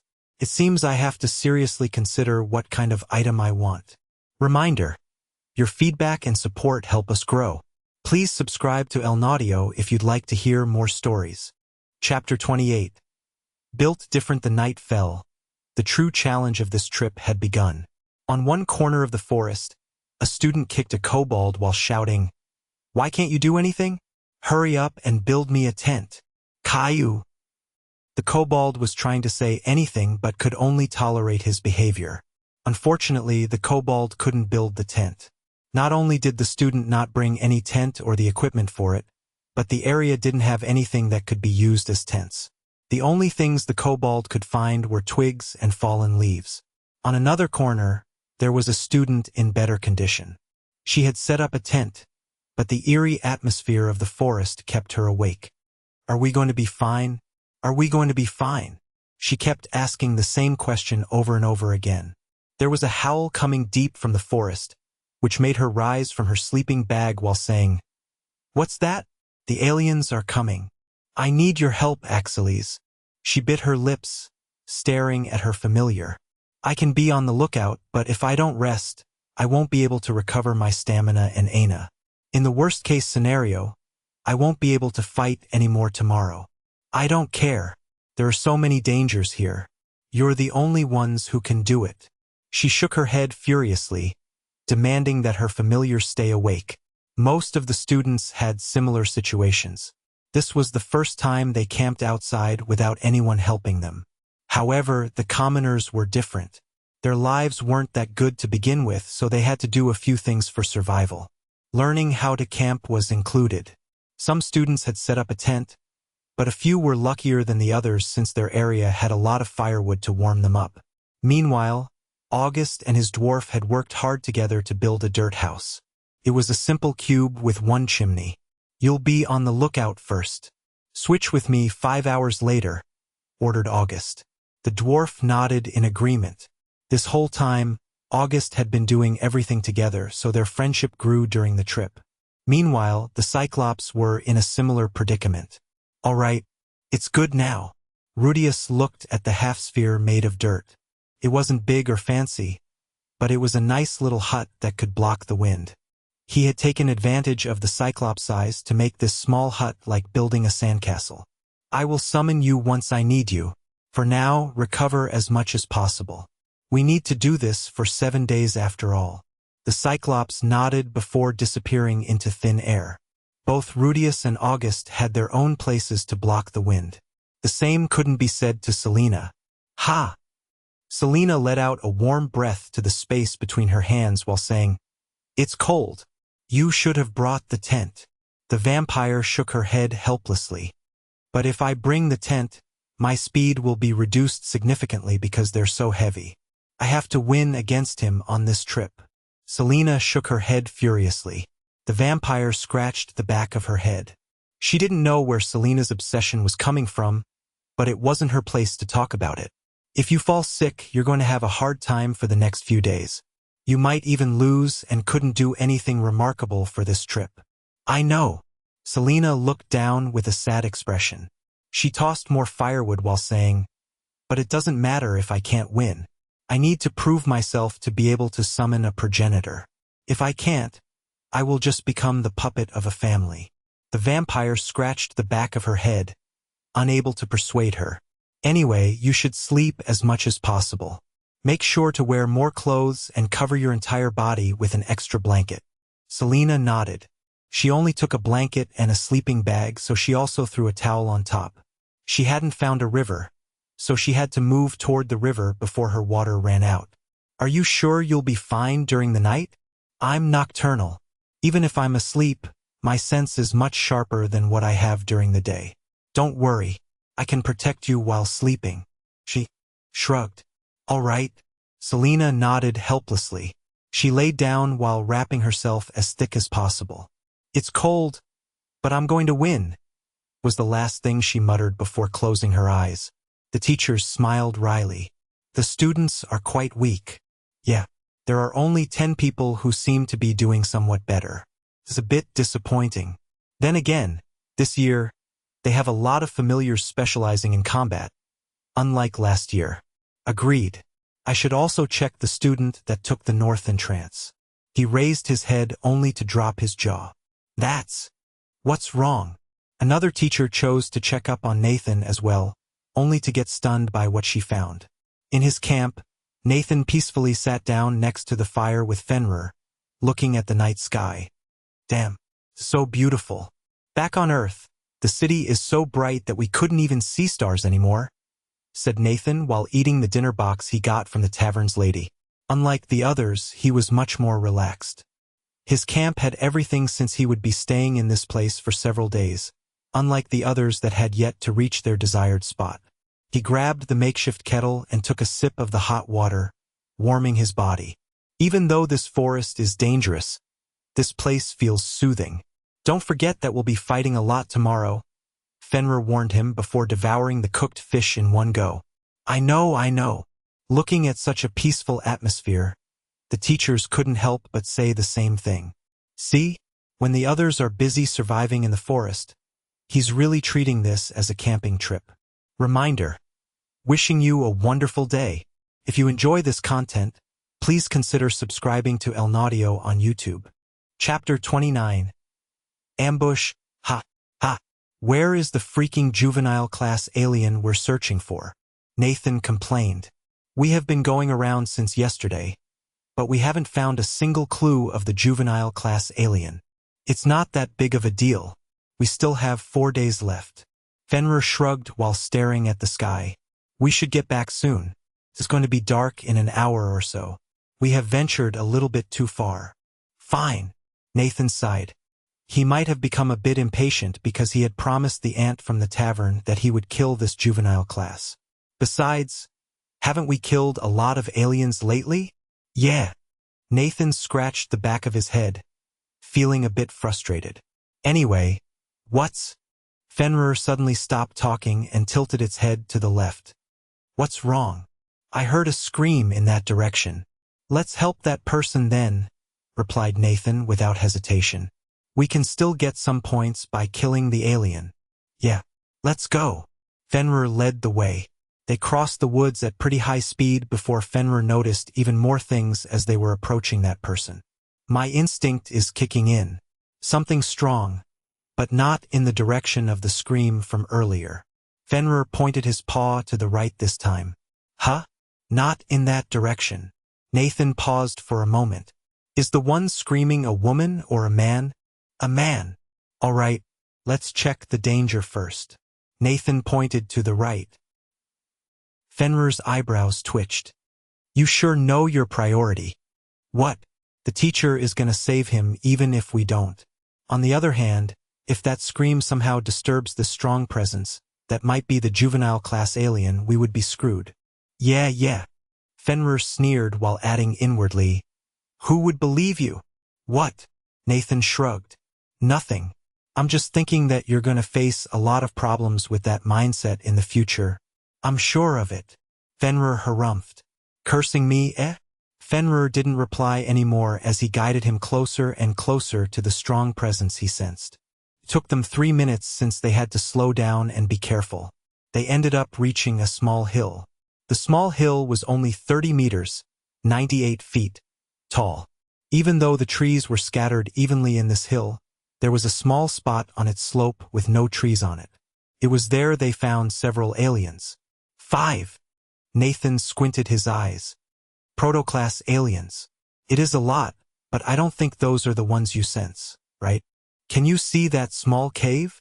Fenrir asked, pointing at the small black dot between 2 trees. Cave. Nathan had a hard time finding it since the entrance wasn't too big and the trees almost completely covered his eyes. It was a bit hard to see, but he indeed found a cave. What of it?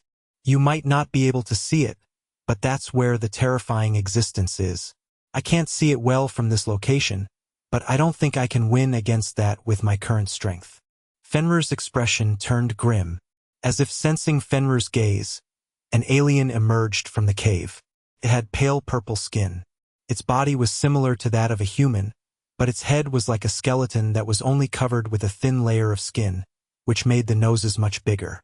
The alien was 3 meters tall. Hide! Fenrir slapped the back of Nathan's head as they hid behind the bushes. The alien was looking around as if trying to sense the gaze from earlier. Nathan and Fenrir couldn't see it, but they could hear a rumbling sound from the hill. Nathan carefully found a small gap that he could use to see through the bushes. That was when he found the alien was carrying a tree on its shoulder as if it were his weapon. If that's really the case, a single hit will be quite fatal for both of us. In addition, there are a lot of proto-class aliens protecting this alien. Fenrir has to focus on the juvenile class, but I can't handle all those proto-class aliens by myself. Nathan's expression turned grim. It seemed that they had to separate the proto-class aliens first before defeating the juvenile class. Fenrir gritted his teeth. I might have the chance to kill it, but I need more Aina. If I don't open up some of my abilities, I won't be able to defeat that alien. If that's the case, let's give you more Aina. I have a lot of Aina right now. If I can unlock some of my abilities, I might even overpower it. I need about 5 times the amount of Aina I have right now. Fenrir got 30 Aina from the summoning and 9 Aina from the first soul contract. 5 times the amount was a lot, but it wasn't half of what Nathan currently had after swallowing all the cores they got here. Nathan said, "The soul contract is the only way. But I don't want to sell my dignity. Let's go back to the camp first. We can think of the exchange slowly, such as doing an errand or something for the next 7 days." Well, let's think about it first. Fenrir nodded in agreement. They waited until it was safe to pull back. While returning to the camp, Nathan was in deep thought, wondering what kind of exchange he wanted to get from Fenrir. I was too focused on that juvenile class alien. Oi brat, I have 2 bad news. Fenrir's expression turned grim. There are more than 10 aliens chasing after us from behind. At the same time, there are 6 people in front of us. Ha! Nathan furrowed his eyebrows. We should avoid both of them, allowing those people to take care of the aliens. He suddenly heard voices coming from behind. With a single glance, he found an alien about to reach him. There were a lot of aliens following right behind. It was at this moment he understood what Fenrir meant, that he was too distracted. Tisk! Nathan clicked his tongue and turned around. Kill that one and we run. Fenrir couldn't move immediately because he sensed Aina coming from behind. Yes, those 6 humans had finally reached them with their own familiars. Watch out! Fenrir gnashed its teeth, ready to protect Nathan from both sides. Nathan didn't understand why he had to watch out, considering those people must be his classmates. But the moment he glanced back, he knew he had fucked up. The group of people coming toward him was none other than Ryvan and the 5 people whose cores he borrowed to sponsor the First Summoners War. Are you freaking kidding me? Nathan looked frustrated. He had to run away from all these aliens, but for some reason Raven's group also came at the perfect timing. Attack! Ryvan shouted, commanding his team. Those familiars launched their attacks at the same time. Nathan had gathered his Aina in his hands, ready to use the deadly claw to protect himself. But to his surprise, the volley of attacks from their familiars actually rained down the aliens. Ra! Re! The aliens were groaning in pain. An imp took the lead and jumped toward the alien that was about to reach Nathan, dragging it down to the ground. Nathan widened his eyes in disbelief. What are you doing? Attack, you lowly commoners. Those are the aliens. Ryvan shouted, acting as if he had forgotten the grudge between them. No, Nathan could still see some hatred in him, but he actually put it aside because of the aliens. He was taken aback to the point where he couldn't help but think, wait, that's not how your script should be. Reminder, if you're enjoying this story, I kindly invite you to subscribe to Audio on YouTube. Thank you. Chapter 30.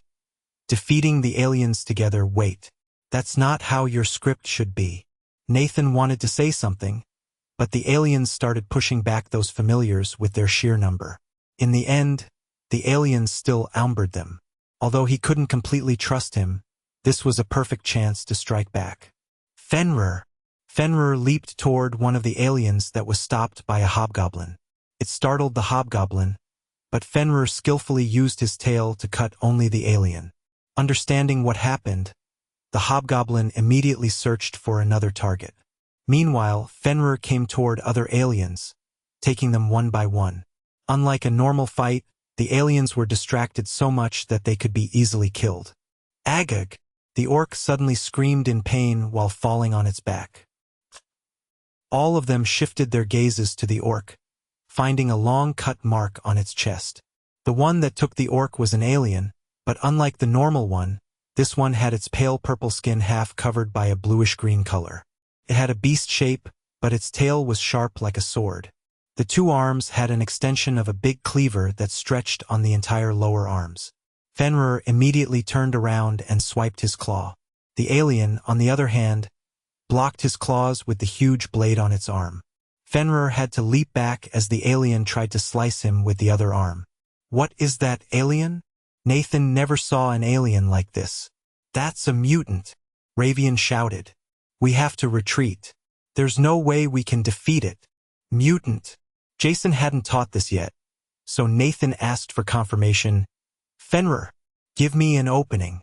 I'll kill it in one shot, Fenrir said with confidence. Without hesitation, Nathan charged toward the alien. Oi! Ravian was trying to make him retreat, but Nathan paid no mind. His Aina moved to both hands.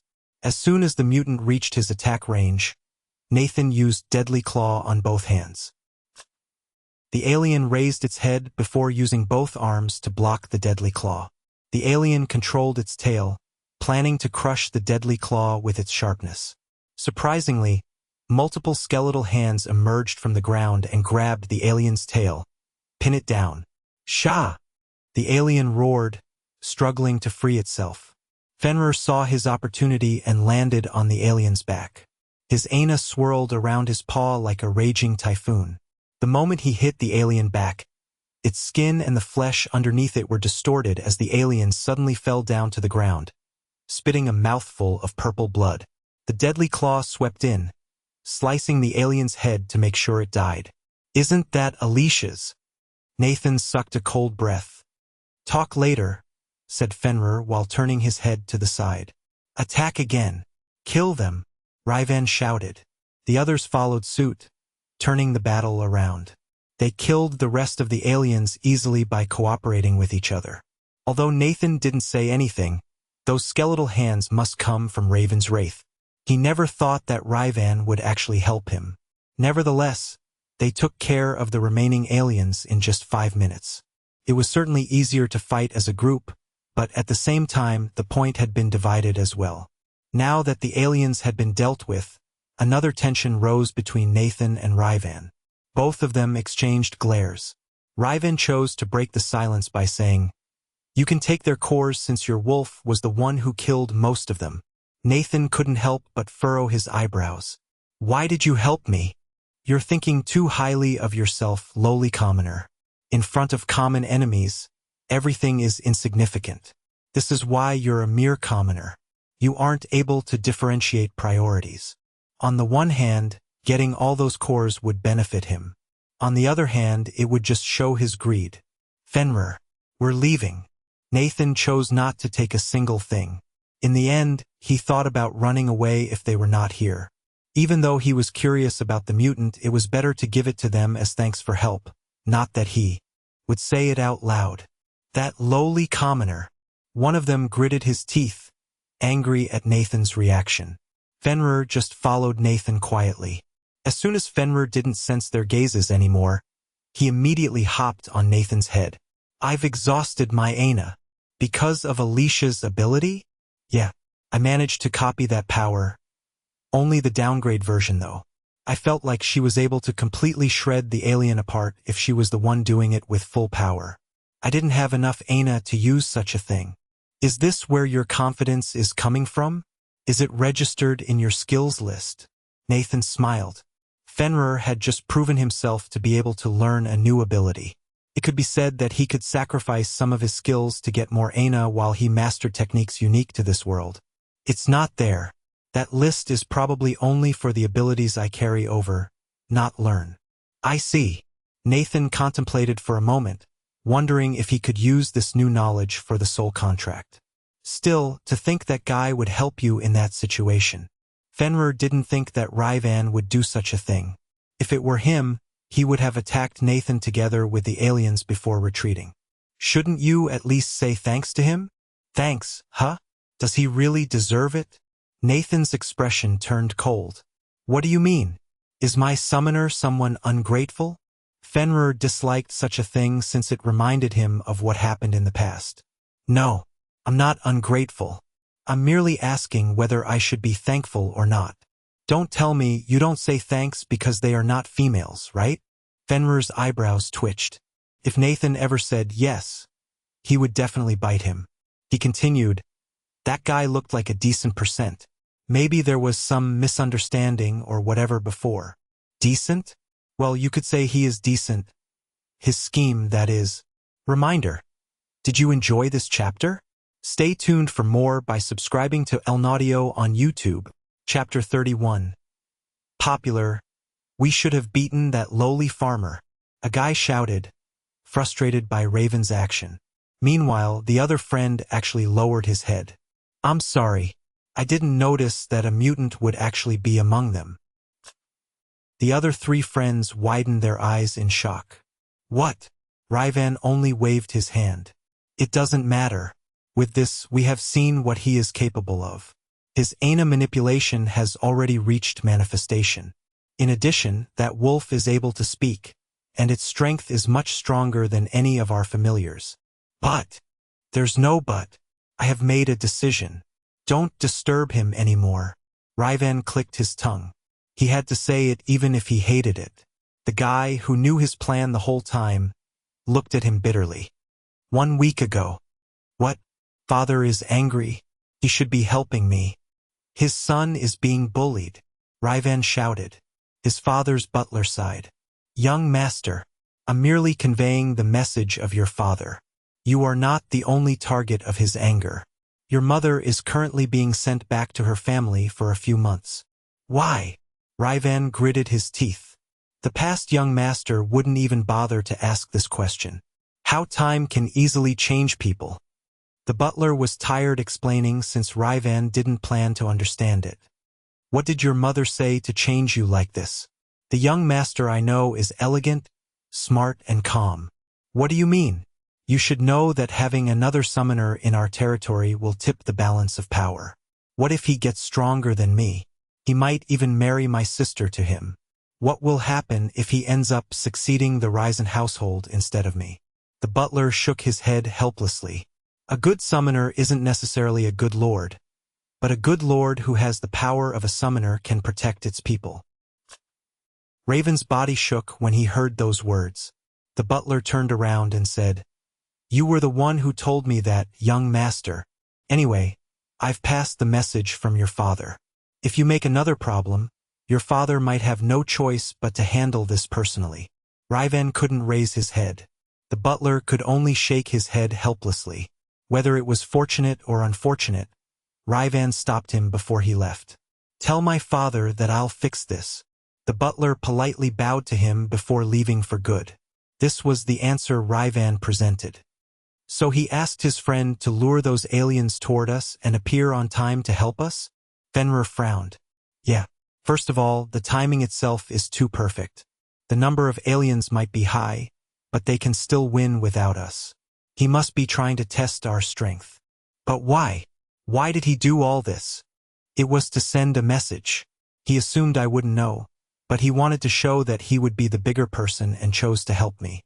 This way, he could solve the grudge between us without him apologizing.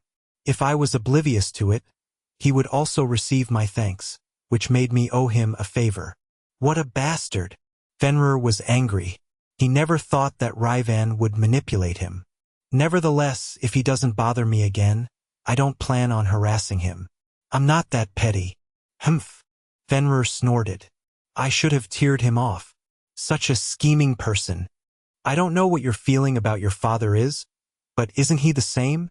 Fenrir smacked Nathan's head but didn't say anything. Ignored.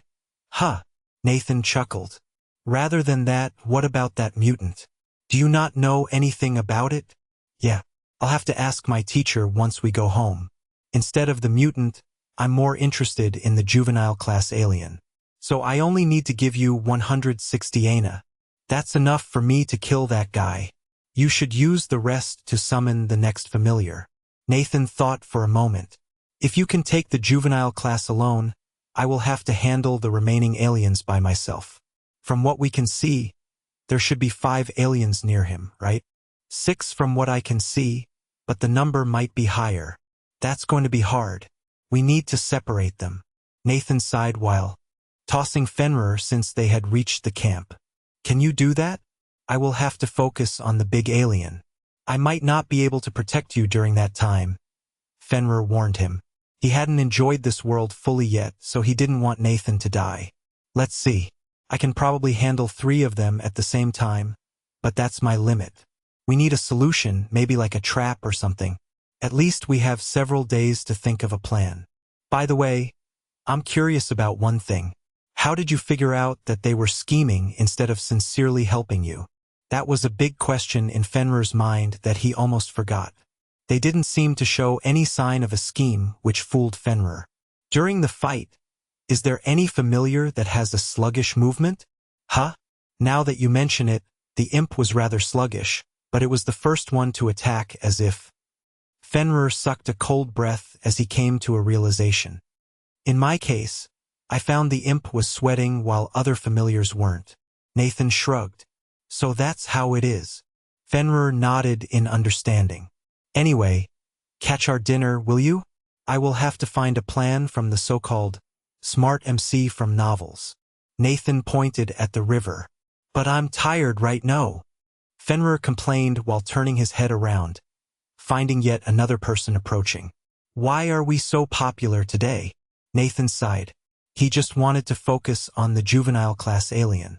When he took a look at the person who was currently approaching, Nathan couldn't help but say, I found my solution. Reminder. If you're enjoying the narration, A subscription to El Naudio would mean a lot to us.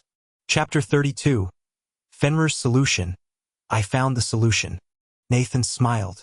The person that actually approached the camp was none other than Selena. He didn't know how Selena ended up here, but it was clear that her condition wasn't too good. There was a huge bag under her eyes. Her face looked tired and pale. Her posture was already a mess. She was even more tired than Ryvan and the others. The vampire still maintained her calm, but it was clear that she was concerned about Selena's condition. Well, Nathan squinted his eyes. To what do I owe the pleasure of the two ladies? For you to go all the way to meet me, are you perhaps trying to surrender? Selena bit her lips. She never thought Nathan's condition was this good. No, I'm just making sure that you're all right. Since I've confirmed it, it's time for me to go. Selena forcefully spun her body to turn around, only to do it a bit too fast. Even though she just wanted to escape, her legs gave up. She tripped to the side, using her hand to barely avoid falling. Oi, are you all right? Nathan walked to her and tried to support her. I'm fine. Selena bit her lips, her stomach growling. The vampire furrowed her eyebrows, unable to bear watching this anymore. She tapped Selena's forehead. What are you? Selena wanted to say something, but her head dropped as if she had lost consciousness. What are you doing? This action startled Nathan, thinking that a familiar couldn't do anything to harm their summoner. I'm protecting her. If this continues, her body will collapse, and she will be in an even more dangerous predicament. The vampire politely bowed to Nathan while saying, I know that it's not my place to say this, but I hope that you would reconsider the competition. Selena had been pushing herself too much because of the competition. She didn't get much time to sleep in the past 3 days. During the first night, we were ambushed by a lot of aliens, so we had to keep running. During the second night, we were not in the terrain suitable for sleeping. We tried to find one, but it was too dark, and one careless move would enrage the aliens near the area. She didn't even eat much. Nathan waved down. You can tell me the details later. For now, help me move her. They carried Selena to Nathan's bed. After that, the vampire, Risa, began recounting all their experiences. I know that this is shameless, but I implore you to cancel the bet. She is extremely stubborn. To be honest, I couldn't care less about the competition between you. Unlike the competition, it's better for her to get a good score since she has to prove her ability to her family. Do you think she will accept it if I cancel it after this? She will think that I'm pitying her and might become more uncontrollable. It's fortunate enough that she is just exhausted, not sick. Risa didn't have any solution. Nathan was right. Selena would just get angry and she couldn't imagine what she would do after that. The only way to solve this is to have her admit defeat herself. Then again, there might not be a need to do it. What if she continues pushing herself like this? I know. I'm just telling you that there is a solution that can make her not give up, but also not put herself too far. Risa was dumbfounded. She couldn't think of any solution that could change Selena's mind. Of course, she didn't have one. Nathan had just discovered it an hour ago. But I need your help to do that. What do you think? Nathan explained his plans in detail. She never thought such a thing was possible, but Risa knew that she had no choice but to accept this condition. Can you see in the dark or something and get some firewood? Since you two are strong, I think I can leave her side for a bit. So yes, I can find them. Good. Grab me a bunch of firewood as quickly as possible. It's already dark, and I don't want to work overnight. All right. As soon as Risa left, Fenrir couldn't help but ask, so what we need to do is improve her condition. Huh? How are we supposed to do that? It's simple. Just make a warm bed. Nathan smirked. We will have to make the trench slightly deeper. After that, we'll burn the firewood until it is reduced to charcoal before burying it with dry gravel. The one I told you about before. I didn't do it because it was unnecessary, but since we would have 2 people sleeping here, we had to turn both trenches into beds. Fenrir looked at him weirdly. I thought you would try to take advantage of the situation and sleep together. No shit. Even if I wanted to do that, it would be foolish of me. Her family would hunt me down, and you'll be dead the next day. Nathan shrugged. Heh. Besides, if I do something like that, I'll become a loner for real. She is probably the only person I can consider a friend in this academy. Fenrir couldn't deny that claim. August had talked to him multiple times, but no one had approached Nathan as sincere as Selena. Well, I don't know if this warm bed will work. If it looks like something is burning, wake me up, will you?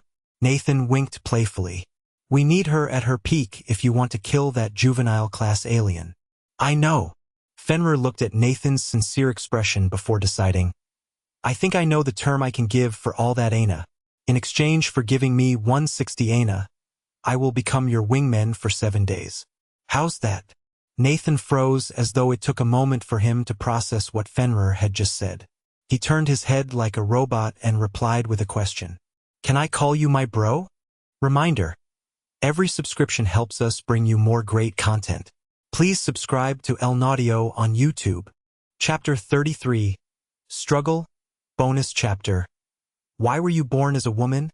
A high-pitched scream resounded across the room. The 8-year-old Selena could only cover her ears while holding back her tears.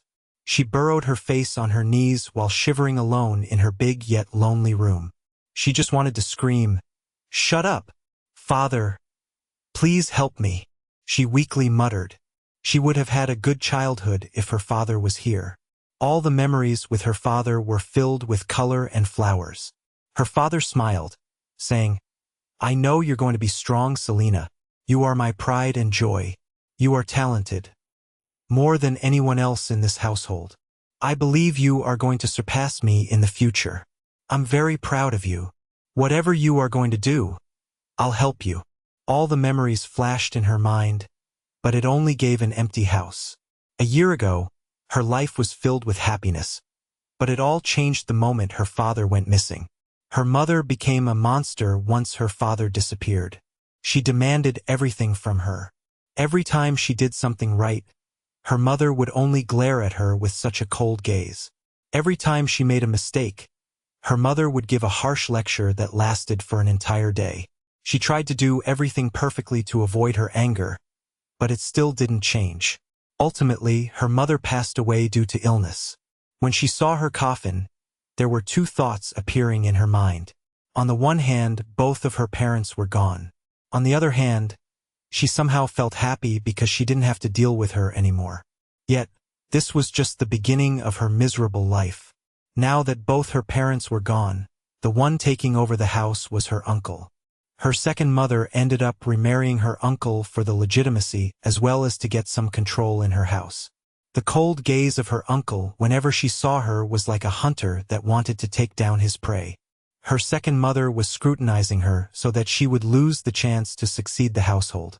A year ago, her uncle called her to his office.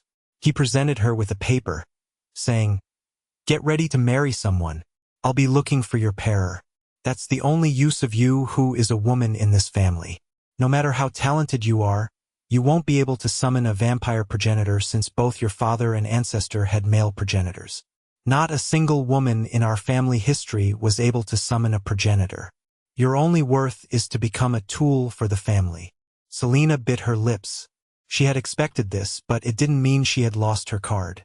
If she was someone who would easily give up, she would probably commit suicide a long time ago. However, she waited, endured the mistreatment, and persisted. "That's not going to happen, Uncle." "What did you say?" He glared at her.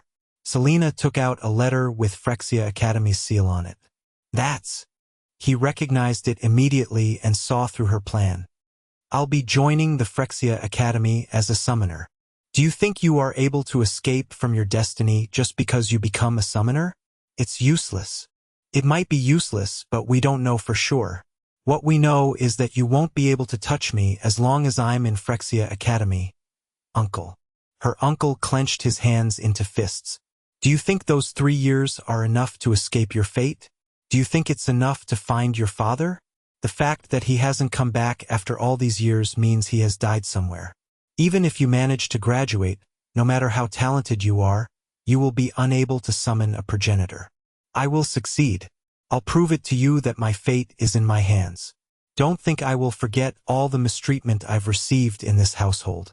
No, you should have killed me since the beginning.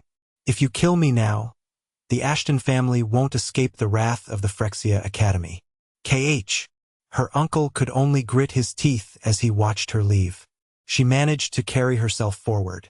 Of course, the moment she was spotted, she left her house, using every bit of her money to survive until she enrolled in Phryxia Academy.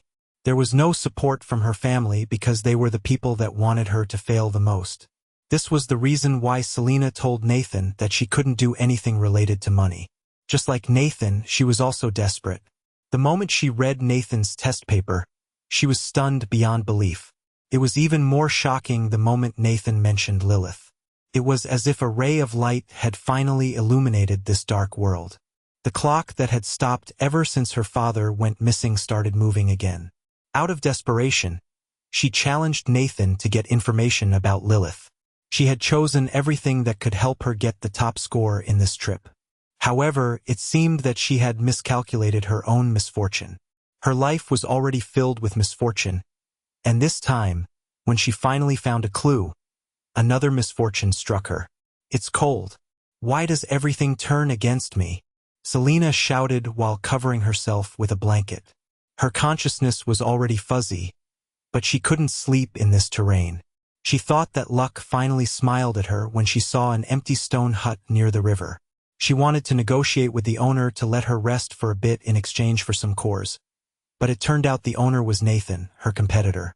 Once again, she felt fate ridiculed her in its own way. "Oi, are you all right?" Those words kept ringing in her ears. Despite being her competitor, Nathan was concerned about her. Yet she could only smile sadly, thinking, I am a bad girl. No, am I any different than those people from my family? Even though I knew he was concerned about my well-being, I selfishly pushed his hand away. I need to win against him for my own sake. Despite being filled with regrets, she could still feel Nathan's hand, the very first hand that tried to help her after all this time. While recalling Nathan's face, she couldn't help but think, can you understand my desperation? Reminder, if you're enjoying this story, I kindly invite you to subscribe to Elnaudio on YouTube. Thank you. Chapter 34. Reaching an agreement, H&H. Selena let out a soft moan. It's warm. Her voice was coarse and her body was sore, but her mind felt much more refreshed. You woke up. Nathan's voice echoed in her ears, reminding her of what happened before Risa knocked her out. Selena hurriedly rose from the ground and saw Nathan sitting next to her. The only thing that separated them was a line of rocks that seemed to be used to separate the two trenches. Nathan pointed to Risa, expecting a sudden slap, not that he would accept it. Just in case, I didn't do anything to you other than move you. Your familiar weased everything. Selena turned her head to Risa, who showed no anger. Risa must have seen everything and trusted him, so there was no need to doubt his words. Get me a few minutes. The soup is about to finish soon, said Risa while stirring the soup made of vegetables she found in the woods. That's... Selena wanted to say something while sorting her thoughts. She looked down and found that she was sleeping on top of a bed made of gravel. Smoke was leaking out of the pores. Now that she felt it, this was where the warmth came from. Nathan seemed to have helped her. She bit her lips and hurriedly said, I need to get going. I'm thankful for your help, but we're still... No need to say anything. Nathan raised his hand, stopping her. I help you not because I pity you. It's because I need you to do something. Just repay the favor of me helping you by assisting me in something. Selena couldn't say anything after that. She had been stubborn the whole time, so Nathan simply gave a reason to convince herself. What do I need to do? Tomorrow morning, I'm planning to defeat a juvenile class alien. I need your help to stop the proto-class aliens from helping the juvenile class alien. For that, I need you to be at your peak since there might be a lot of aliens around him. Juvenile class alien? Selena was shocked. She knew Nathan was strong, but she didn't think that he would be able to win against a juvenile class alien. Still, one thing was clear. She needed to recover. Yeah, if you can agree to that, we can consider this even. Besides, it is in the morning, so you won't lose too much time either, at least better than dropping out because of exhaustion. What do you think? If Nathan managed to do it, he would get a lot of points. At the same time, she could also get some points from killing the proto-class aliens. She could still continue hunting for more aliens for the next 4 days. Both of them didn't know each other's points, so she might be ahead. There was simply no reason for her to reject it. This place was warm, and she could fill up her belly. Even if she had to camp out for the rest of the trip, she should be able to manage. I understand. I'll help you. Risa couldn't help but smile. As Nathan promised, he managed to convince her. And this was where Nathan became slightly greedy. He added, "By the way, you can also use this shelter if you want. Of course, your familiar will have to be on the lookout during the night. This warm gravel bed. You will also help me in taking care of it since it will probably become cold in the morning. I will get some fish for us to eat, but in exchange you will search for vegetables." The conditions weren't that big of a deal for Risa and Selena. After all, they could get this safe and warm shelter. Even if Selena pushed herself, she would be able to recover here. However, there was one problem. Nathan raised his index finger. "When we hunt, we will promise not to go near each other. If you go to the west, I will go to the north. Of course, you will choose your direction first so that you don't think I'm cheating since I know which one is already empty or not. Then again, the aliens are roaming around, so it's not going to be empty." Selena was dumbfounded. She never thought Nathan would be this generous. "Why are you so generous to me?" "Generous?" Nathan shook his head. "I'm merely cooperating with you. I know that we have a bet, but in the end, this trip is for the preparation for the summoning ritual. If we cooperate, we can get more cores, which means more Aina to sacrifice. For example, if I eliminate you without helping you, I might be able to win, but I will probably get a lower score, for example, 800 points.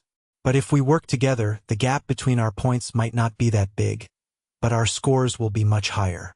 What Nathan was trying to say was that the bet between them was secondary. If because of this they didn't have enough Aina to summon a good familiar, they would be screwed. The rest would be their confidence in winning under fair circumstances. What do you think? I don't think this is a bad deal for you. I, too, want a lot of Aina since the second familiar will be extremely important to me. Her mind subconsciously hesitated because she had never received any help from anyone for years. Nathan made it in a way that this was just a trade, not a favor, which allowed her to accept the agreement. "I understand. Let's do it that way. Since you have agreed, it's time to sleep. Just go back to sleep after you're done eating." Nathan immediately waved his hand as though he knew Selena would agree. Then she faced the wall and lay down. Selena looked at Nathan's back. Nathan might come up with this for his own benefit, but he was thinking about getting stronger together. It wasn't a relationship where they took down each other just for the sake of winning. When was the last time someone cared for her? A small smile formed on Selena's face. It couldn't be compared to the bright smile that she last had almost a decade ago, but it mellowed her face that was devoid of emotion. "Nathan, thank you." Reminder: every subscription helps us bring you more great content. Please subscribe to El Naudio on YouTube. Chapter 35. Excuses the next morning. Nathan and Fenrir escaped from the shelter, telling Risa that they just wanted to discuss their strategy against the juvenile class alien. "All right, we're far enough." Fenrir signaled Nathan to stop. Nathan opened his palm as a scroll appeared. "Let's do it right away, soul contract. We couldn't do it yesterday, but this is necessary to take down the juvenile class alien." "Yeah." Fenrir nodded. "I've stated the terms." "I know." Words started to form on the scroll. In exchange for 160 Aina, Fenrir will help Nathan for 7 days. Fenrir immediately cut both his paw and Nathan's thumb with his claws before signing it with her blood. Nathan did the same, which finalized the contract. The moment the contract disappeared, the agreement took effect. Nathan felt his Aina being drained out of his body before flowing into Fenrir. Fenrir closed his eyes, feeling the change in his body. He didn't see it, but his body actually grew bigger. Nathan was quite surprised by the transformation. Fenrir was originally as small as a wolf cub. However, after getting enough essence, he grew 5 times in size. If Fenrir stood up, he would reach his thighs. Well, he is supposed to be a monstrous wolf. His size varies in the records, but most state that he is around 4 or 5 times taller than a human. Nathan checked Fenrir's status. Name: Fenrir level, 30 race. Celestial wolf quality. Basic, high. He is only level 30? Nah, never mind. He would definitely need more Aina the higher his levels are. And I feel like researching the amount of Aina he requires for each level sounds like too much of a hassle. This is enough for me to understand his strength. Nathan smiled. He knew that his level must have dropped, but it didn't really matter. The fact Fenrir had grown in size meant he must have unlocked some of his abilities. The proof was that Fenrir took a bit longer to absorb his Aina. After several minutes, Fenrir couldn't help but smile. This is going to be interesting. What did you get? Nathan asked, curious. I got 2 new abilities, a strength enhancement and super durability. Fenrir made a smug smile. Now that I think about it, in the legend, you are described to be the embodiment of destructive force since your power is strong enough to kill a god. Nathan thought for a moment. This strength enhancement is what I had during my childhood. They are nothing compared to what I have at my peak, but this is pretty powerful. If I use this to slap that brat, his neck will break and his jaws will shatter. In fact, I don't even need your help to crush that mutant. How about super durability? It's not at the level of my supernatural durability, but it's probably enough to defend myself if that juvenile class alien hits me with the tree. Alright, that makes things easier. I suppose I don't need to ask, how confident are you in defeating the alien? Right. Heh. It's obviously 100%. Fenrir grinned. I'll show you the strength of Fenrir. Both of them returned to the camp, finding Selena and Risa getting ready for the fight. They were quite surprised by Fenrir's transformation. With this size, Fenrir wouldn't be able to hop on top of Nathan's head anymore. You grow? Selena asked. Her eyes kept glancing back and forth between Nathan and Fenrir. Yeah. With this, we'll be able to win against the enemy. Nathan nodded. Selena knew that the familiar could get stronger, but having transformation was like an evolution. It only occurred when one evolved to a higher race. Fenrir, of course, didn't evolve. He simply regained his former strength. Just hurry up and have breakfast. I'm getting tired of waiting. I want to rip that alien apart. While walking back to the camp, Selena couldn't help but ask, Still, you grow stronger so quickly. Just like when you entered the forest before anyone else since I couldn't find you at that time. Huh? I entered the forest last. Last? Selena was taken aback. But I didn't see you. Of course. I ran to the village and ate first before entering the forest. The tavern's auntie was kind enough to give me dinner and told me that there was an entrance on the north. She told me this place was good for camping. That was why I was able to make all this. Nathan shrugged, explaining everything. It wouldn't matter if Selena knew about it anyway. You what? Selena was speechless. What? I just followed the teacher's advice. They told us to enter the forest at our own pace, so I did. Besides, isn't gathering information the first thing you need to do in a new place? What will you do if you get a mission from the academy to do something in a foreign place? Just charge in without knowing anything. Selena couldn't refute any of those questions. That was true. So there was such an option. Something like that. I believe this is what the teacher wants us to learn. Teacher Jason will probably lecture the whole class about it after this trip. Nathan shrugged. Selena let out a long sigh. It seems that even though I've been doing my best, I can't even do everything right. Blaming yourself doesn't really matter. What truly matters is the fact that we are learning from our mistakes. Even if I manage to do it right now, I might make a lot of mistakes in the future. Nathan shrugged. Future. Selena looked down, falling into deep thought. Do you think fate can be changed? Nathan tilted his head in confusion. He didn't know why she asked that question, but it simply reminded him of his abusive family back on Earth. There was only one answer in his mind. No one can change fate because every fate is destined. It's just that there are numerous possibilities in our future. People often use fate as a way to comfort themselves of their wrong choice, saying, "It's my fate to fail," or something along those lines. We can't change fate, but we can choose our fate. If I end up dying as a businessman, I can say I'm fated to be a businessman. If I end up dead as a beggar, I can say I'm fated to fail. The only difference between them are the choices I make in my life. In the end, fate is just an excuse. The only thing we can't choose is who will give birth to us. Reminder: every subscription helps us bring you more great content. Please subscribe to El Naudio on YouTube. Chapter 36. Fighting the Aliens. So that's the juvenile class alien. Selena crossed her arms. She could see the monstrous juvenile class alien. It was holding the tree like a weapon, as if the alien noticed threats. "Yeah, we'll proceed according to the plan." Nathan nodded. Fenrir immediately left the group, hiding behind a tree. Meanwhile, Nathan, Selena, and Risa walked to the bottom of the hill in the open, as if trying to get the attention of the alien. The aliens raised their heads before turning them down, as if they had located some presence. The aliens with mouths made some weird noises as if they were communicating.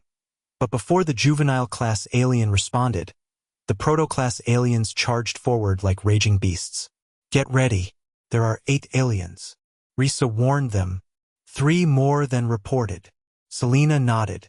There might be a lot of proto-class aliens, but it was still manageable. "I will try to get the attention of the 4 in the center."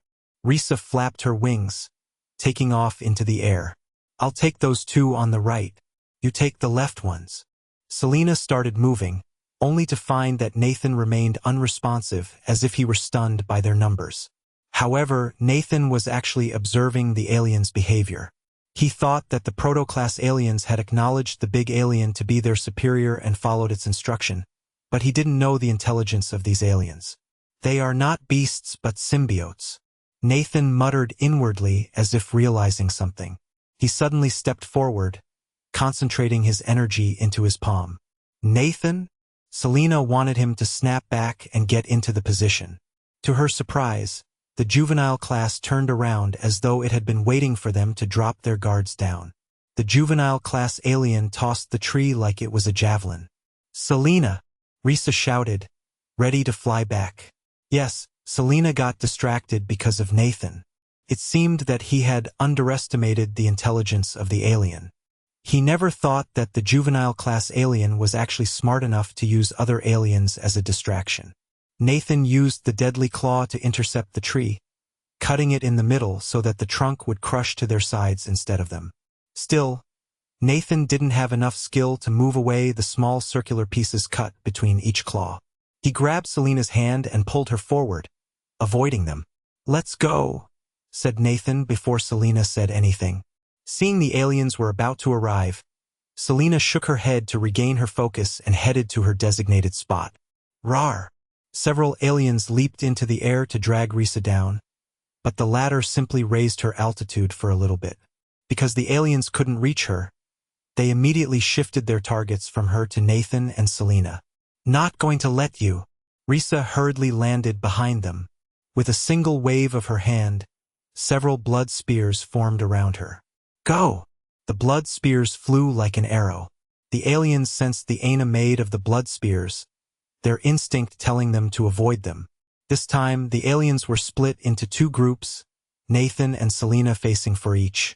She was Selena's familiar, so she immediately chased after the aliens that came toward Selena while shouting, "I take care of them. Help him." As soon as she grasped her intention, Selena headed to Nathan. The aliens turning into 2 groups weren't in their speculation, but the plan still worked. Blood tornadoes. Risa shot out tornadoes to the left and right of this group, which isolated them. The aliens wanted to escape, but they noticed that the power of those tornadoes was beyond what they could handle. As a result, those 4 aliens turned around, changing their target to Risa. Meanwhile, Nathan used his deadly claw from the left so that the aliens didn't go too far in that direction.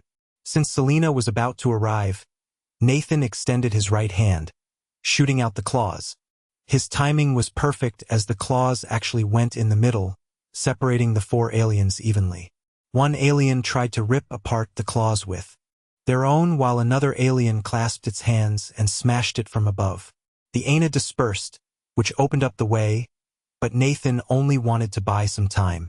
Selena halted her step as the 2 aliens had stepped into her attack range. She waved her hands, concentrating her Aina around her body and forming 4 floating spheres. They were only hand-sized, but they looked pretty similar to what Risa did. The spheres flew toward the aliens, moving faster than Risa's blood spheres. The aliens noticed it, but unlike the blood spheres, they actually hit the aliens and knocked them down to the ground. Unfortunately, in exchange for speed, the spheres didn't pack too much strength. If those were blood spears, they would have pierced through their bodies. Still, stopping those 2 aliens was enough since Nathan could focus on the other 2. The aliens approached Nathan head-on. After fighting a lot of them in the last couple of days, Nathan had become bold enough to do the same. All of them were moving at high speed as if Nathan were ready for a head-on collision. Unlike Selena, the 2 aliens that came toward him were beast-like. They both pounced on him at the same time. Nathan couldn't help but smile. He pulled his hand back, pointing it toward the ground. After that, he used the deadly claw and planted it inside the ground. As a result, his claws stuck, stopping his momentum. It was a bit painful for his arm, but this action caused the 2 aliens to miss their target. Nathan waved his other hand, attacking them from the side. The right alien blocked the deadly claw with both arms, but the deadly claw actually cut the arm halfway. If it moved just 1 step too late, he would have cut them. Right after Nathan and Selena gained ground against their respective enemies, they heard the sound of a wood snapping. Crack! Because of his position, Nathan could see perfectly the juvenile-class alien had broken another tree, ready to throw it. The alien's target was clearly Risa, whose back was exposed. Yet there was no shred of doubt in Nathan's heart that the log would reach Risa. After all, the beast that they had been waiting for had reached the alien. Grr! Fenrir leaped into the air, about to rip the alien's neck apart with its sharp teeth. Reminder: we hope you are having a great time listening. For more stories, please subscribe to El Naudio on YouTube. Chapter 37. Fenrir's growth. The alien spun its body, using the centrifugal force to hit Fenrir with the tree. Unfortunately, Fenrir had been using all this time to approach him. With this timing and position, the alien wasn't fast enough to hit him. Fenrir bit the alien's neck and ripped it apart. However, he noticed that the alien's flesh was much harder compared to any aliens that he had faced so far. His teeth weren't able to reach as deep as he originally thought, so the wound wasn't that big of a deal for the alien. In fact, it had begun recovering. The alien continued its swing, forcing Fenrir to use the alien's body to jump away. Not planning to let Fenrir get away, the alien stopped the spin and swung the tree like it was a blade, smashing Fenrir. Fortunately, Fenrir managed to tilt its body slightly so that his tail could reach the tree first. He slashed a fourth of the tree and slapped it toward the alien. The alien dropped the tree almost immediately and caught this small trunk. To Fenrir's surprise, the alien was actually throwing this trunk toward the other 3. Fenrir leaped as quickly as possible and intercepted the trunk on the way. It seems that I have underestimated the juvenile-class alien. To think that it's smart enough to target the weakest link first. Because he had to stop the trunk, the alien could use that time to reach Fenrir. Oh, this is bad, Fenrir thought as he raised his hand, finding the alien had clasped both hands together and slammed them down. Fenrir's head got knocked down to the ground with so much force that the ground around it cracked. KH! Fenrir gritted his teeth, enduring the pain. After that, he gathered his Aina on his right paw and slapped the alien's arm. If it were Alicia, she would have shredded the arm completely. However, even though it wasn't as strong, the force Fenrir generated was enough to bend the arm in a different direction. Ha ha ha, this is good. It's been a while since I last bled. Even though it's not as powerful, your power is still able to break through my super durability. Fenrir grinned as he raised his head. Since one of its arms needed time to recover, the alien used the other hand to punch Fenrir. Fenrir took the punch head-on, his head tilting to the side. He spat some blood, but he became even more excited. He pounced on the alien and pinned him to the ground. Obviously, Fenrir's size wasn't what it used to be. The alien was much bigger than him as well. To pin it to the ground, Fenrir had to use his strength. He used his own strength enhancement before slapping the alien. Bam! The ground cracked because of that slap. The destruction was similar to what the juvenile class caused earlier. The alien grabbed Fenrir with one hand and tossed him to the side. Fenrir landed skillfully on the ground, but before that, the alien had risen from the ground. Both of them charged toward each other. The alien first punched Fenrir from above, but the latter avoided it and leaped into the air, his tail swinging to the alien's neck. The crescent-shaped light trail expanded on the alien's neck, but surprisingly, it only cut the skin and a bit of its flesh. It wasn't anywhere close enough to slice the entire neck. Tough bastard. Fenrir clicked his tongue. When he turned around, the alien actually chose to ignore him and grab the tree again, this time planning to kill Nathan and the others for good. It would be too late for Fenrir to stop the alien. Even if he was fast, it wasn't enough to intercept the trunk. It was at this moment that Fenrir remembered what Nathan once used to get something he wanted. Fenrir altered the angle a little bit and rushed as fast as he could.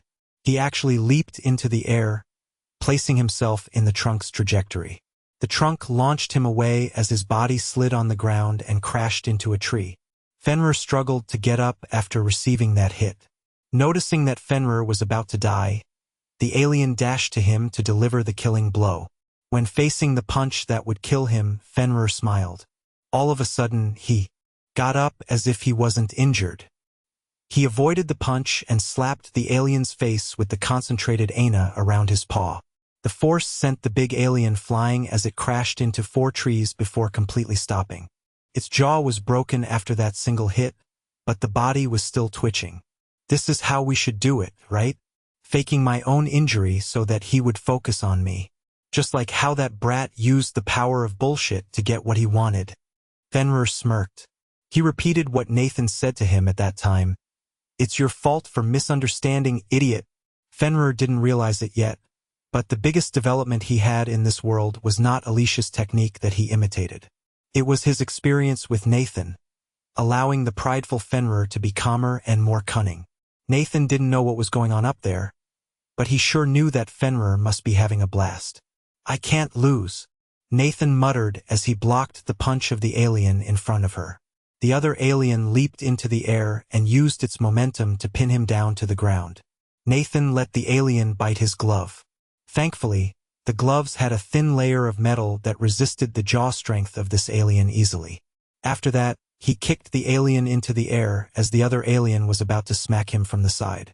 Nathan rolled 2 times before using Deadly Claw to slice the alien from the side. The alien had no choice but to block it, giving Nathan enough time to stand up. However, just as he was on his knee, he suddenly heard the screams of the aliens coming from a different direction. Ah shit! Reminder. Thank you for your time. If you'd like to support us, please subscribe to Elnaudio on YouTube. Chapter 38. Fenrir's Overwhelming Strength. Nathan, Selena, and Risa could hear those sounds.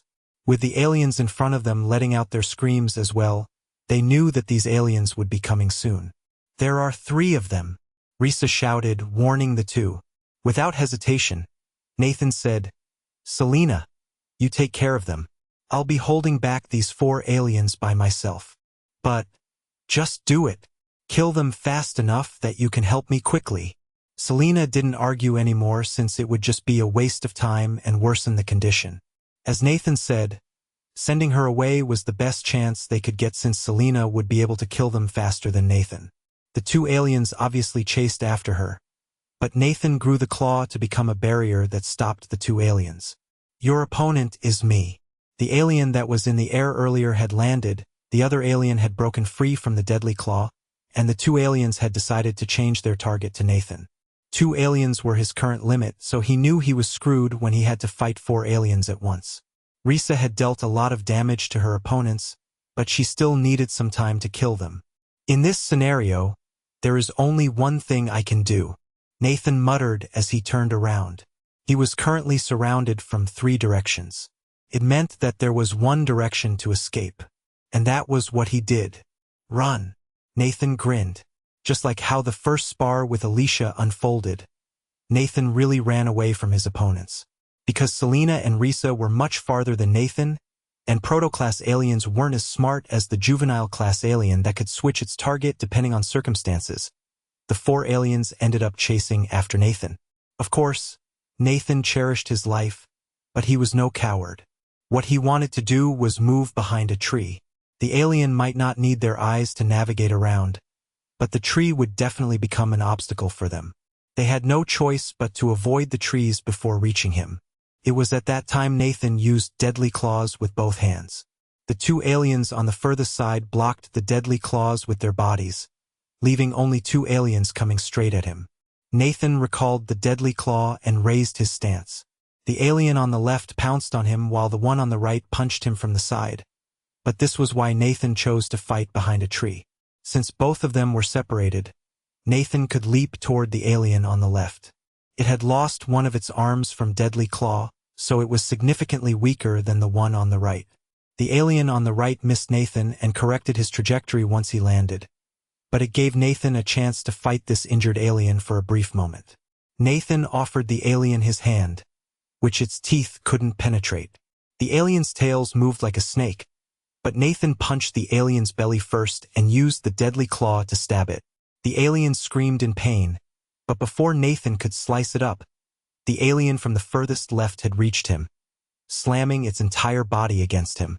Nathan managed to avoid falling with lots of small steps, but he ended up too much to the right, which meant the alien on the furthest right was able to catch up to him.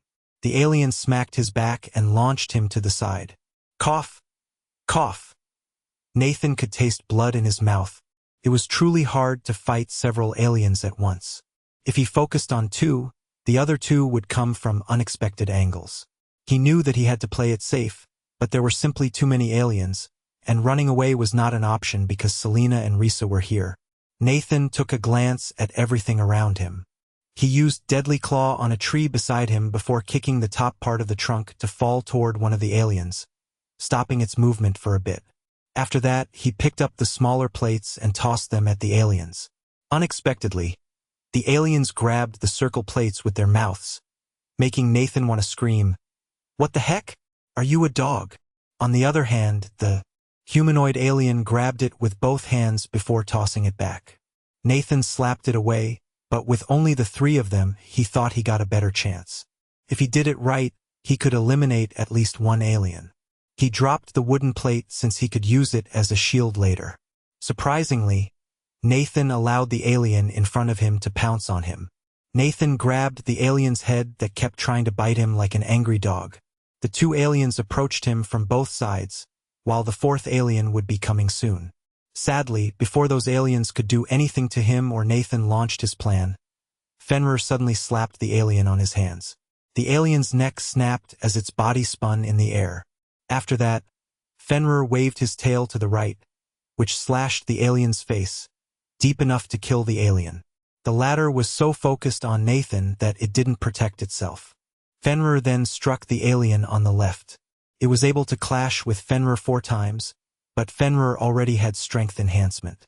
Each time they exchanged blows, the alien broke its hands before its arms.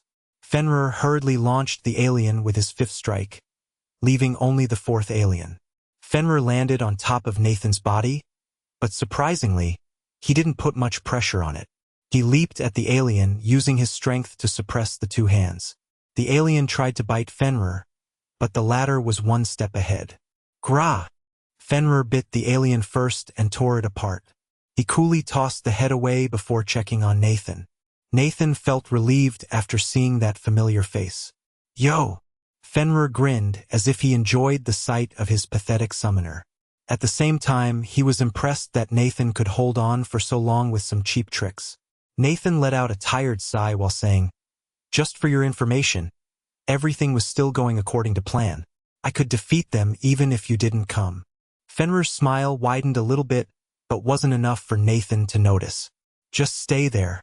I'll take care of the rest. Good work, my summoner." Nathan was taken aback when Fenrir called him his summoner instead of a brat. While he didn't manage to defeat all these aliens by himself, he got Fenrir's recognition. Ha! Nathan just continued lying down while saying, "That doesn't sound too bad." Reminder, thank you for being with us on this journey. Please consider subscribing to Elnaudio for future updates. Chapter 39. Survive. Fenrir's movement was swift and deadly. His nickname as the monstrous wolf was not empty at all. Trampling mere aliens was nothing but an easy task. "So what are we supposed to do here?" Nathan asked several minutes later after all the aliens had been defeated. Selena shook her head. "We didn't do much, so you should get all the cores." "What are you talking about? If not for your help, we wouldn't be able to kill that juvenile class. We'll go with the original plan. I get the juvenile class core while you get the proto-class cores." "No," Selena harumphed. Nathan's eyebrows twitched. Before he could speak again, Selena already turned around while saying, "Let's go, Risa. I'll be heading in this direction." "Oi!" Nathan tried to call her, but the latter simply ignored him. "Eft." Fenrir chuckled. "Funny." Nathan glared at Fenrir. "Why don't you just accept her charity?" Fenrir grinned. "She is probably feeling bad because she has taken advantage of you. You are the cause." "Me? Impossible. I'm the great Fenrir. I don't need charity." "Tell me then, how much Aina do you have left right now? How long do you need to recover?" Fenrir's expression darkened as if Nathan's questions had just struck him in the heart. He wanted to say, "I can still fight with my physical abilities," but that would just be him admitting Nathan was right. It had been a while since he last fought this much, so he got a little bit excited and forgot about holding back. Selena gave away all the cores simply because Nathan and Fenrir would have to take a few hours rest so that Fenrir could recover. On the other hand, Selena and Risa hadn't used much of their Aina during the whole fight since they were there to become a distraction for the proto-class aliens, not to kill them. "So, tell me, almighty Fenrir, do you have any excuses? This great Fenrir will peel off the core of those aliens first." Fenrir harumphed and ran away. Nathan's eyebrows twitched, but there was nothing he could do other than sigh. A few minutes later, Fenrir came back with the core of the juvenile class alien. Unlike the proto-class core, this one had a pale purple color. The size was slightly bigger, but there was not much of a difference. "This is the core?" "Yeah. I can feel more Aina contained inside it." Fenrir nodded. "Anyway, we've got a lot of things to do today. Let me recover my Aina before going. We will have to get the top 5 spots for this competition." "I know that." Nathan nodded. The others were also searching for cores to the best of their abilities. They hunted as many aliens as possible since their future is riding in it. Now that Selena had recovered from her exhausted state, her hunting speed increased. In fact, her hunting speed might even be faster than August or Rudius. However, August wasn't a pushover either. If there was someone who did something unique in this test, it would be August. In the middle of the forest, there was actually an open space with a building inside. The area was protected by simple fences, and the buildings might be made of dirt, but this house was like a civilization in a forest. No one had a better living standard than August in this forest. On the other hand, Rudius walked a different path than August. He walked the path of a conqueror as numerous crushed corpses were left behind whenever he moved. The teachers who had been observing them the whole time couldn't help but sigh.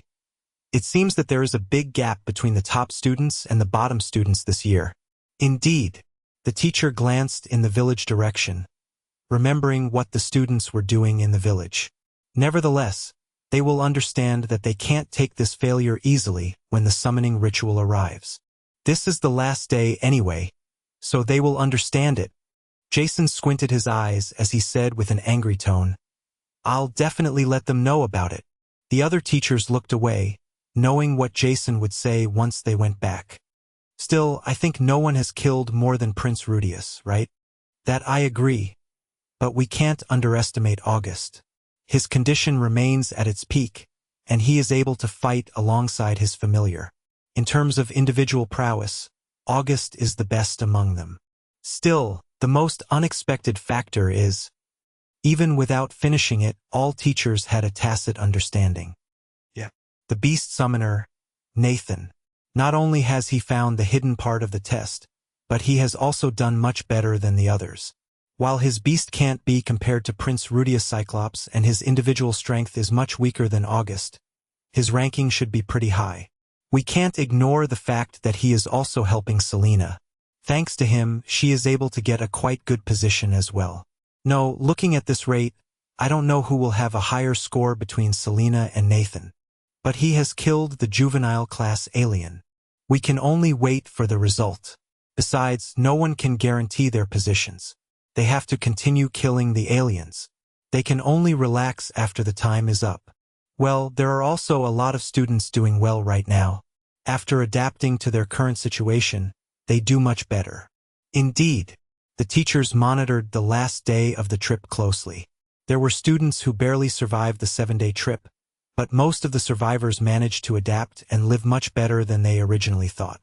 Once the sun was about to set, the teachers summoned their familiars and started picking up the students before returning to the village. Out of 86 students, 34 students managed to survive for 7 days, which gave them an additional 1,000 points. It could be said that the main deciding factor that separated the whole class was this surviving point. The school wanted to teach them that a dead summoner was a bad summoner. And the score for the trip was as follows. Reminder: every subscription helps us bring you more great content. Please subscribe to El Naudio on YouTube. Chapter 40. Angry Jason put the poster that contained the ranking of all students. There were a lot of students having 0 points, but there were also some impressive scores, especially the top scorers. Rudius Vidiliastion, 5,100 points. August Reeves, 4,585 points. Nathan, 4,351 points. Selena Ashton, 4,328 points. David Livester, 3,780 points. As expected of His Highness Rudius, he is the number 1. He dominates the entire challenge with such a big gap. August has fought well, but he comes short. But look, the 3rd rank. Impossible. How could the farmer achieve that? What did he do? He beat Selena? The students dropped their jaws in disbelief. A lot of them knew that Nathan was strong, but not this strong. They never expected that someone who couldn't summon a humanoid creature to actually be in the top 3. Rudius and August couldn't help but squint their eyes. Back then, they considered Nathan a potential threat, while Selena was one of their rivals. After seeing this score, they realized they were too naive. Nathan wasn't a potential threat. He was already a dangerous shadow that was about to grab their backs. If they underestimated him again, they might be devoured by Nathan without them realizing it. Bam! Jason slammed his hand on the table to stop the students from talking. As soon as he got the quiet he wanted, he opened his mouth. These are the scores for this trip. First of all, I'd like to congratulate everyone who manages to survive until the very end. A good summoner is a living summoner. You can't do anything if you're dead. However, what is worse than a dead summoner? Jason's expression darkened before unleashing all his rage. It is a summoner who can't do a single thing. You were even worse than the summoners who didn't get the survival points. At least they managed to drag down some aliens before they dropped out. What about you? Just look at this 0 point. Are you proud of having this kind of score? Jason banged the board, specifically on the names without a single point. People have been pouring their resources and time into you, yet you can't do anything. And what do? Instead of reflecting on your own failure, you are enjoying your life inside the village?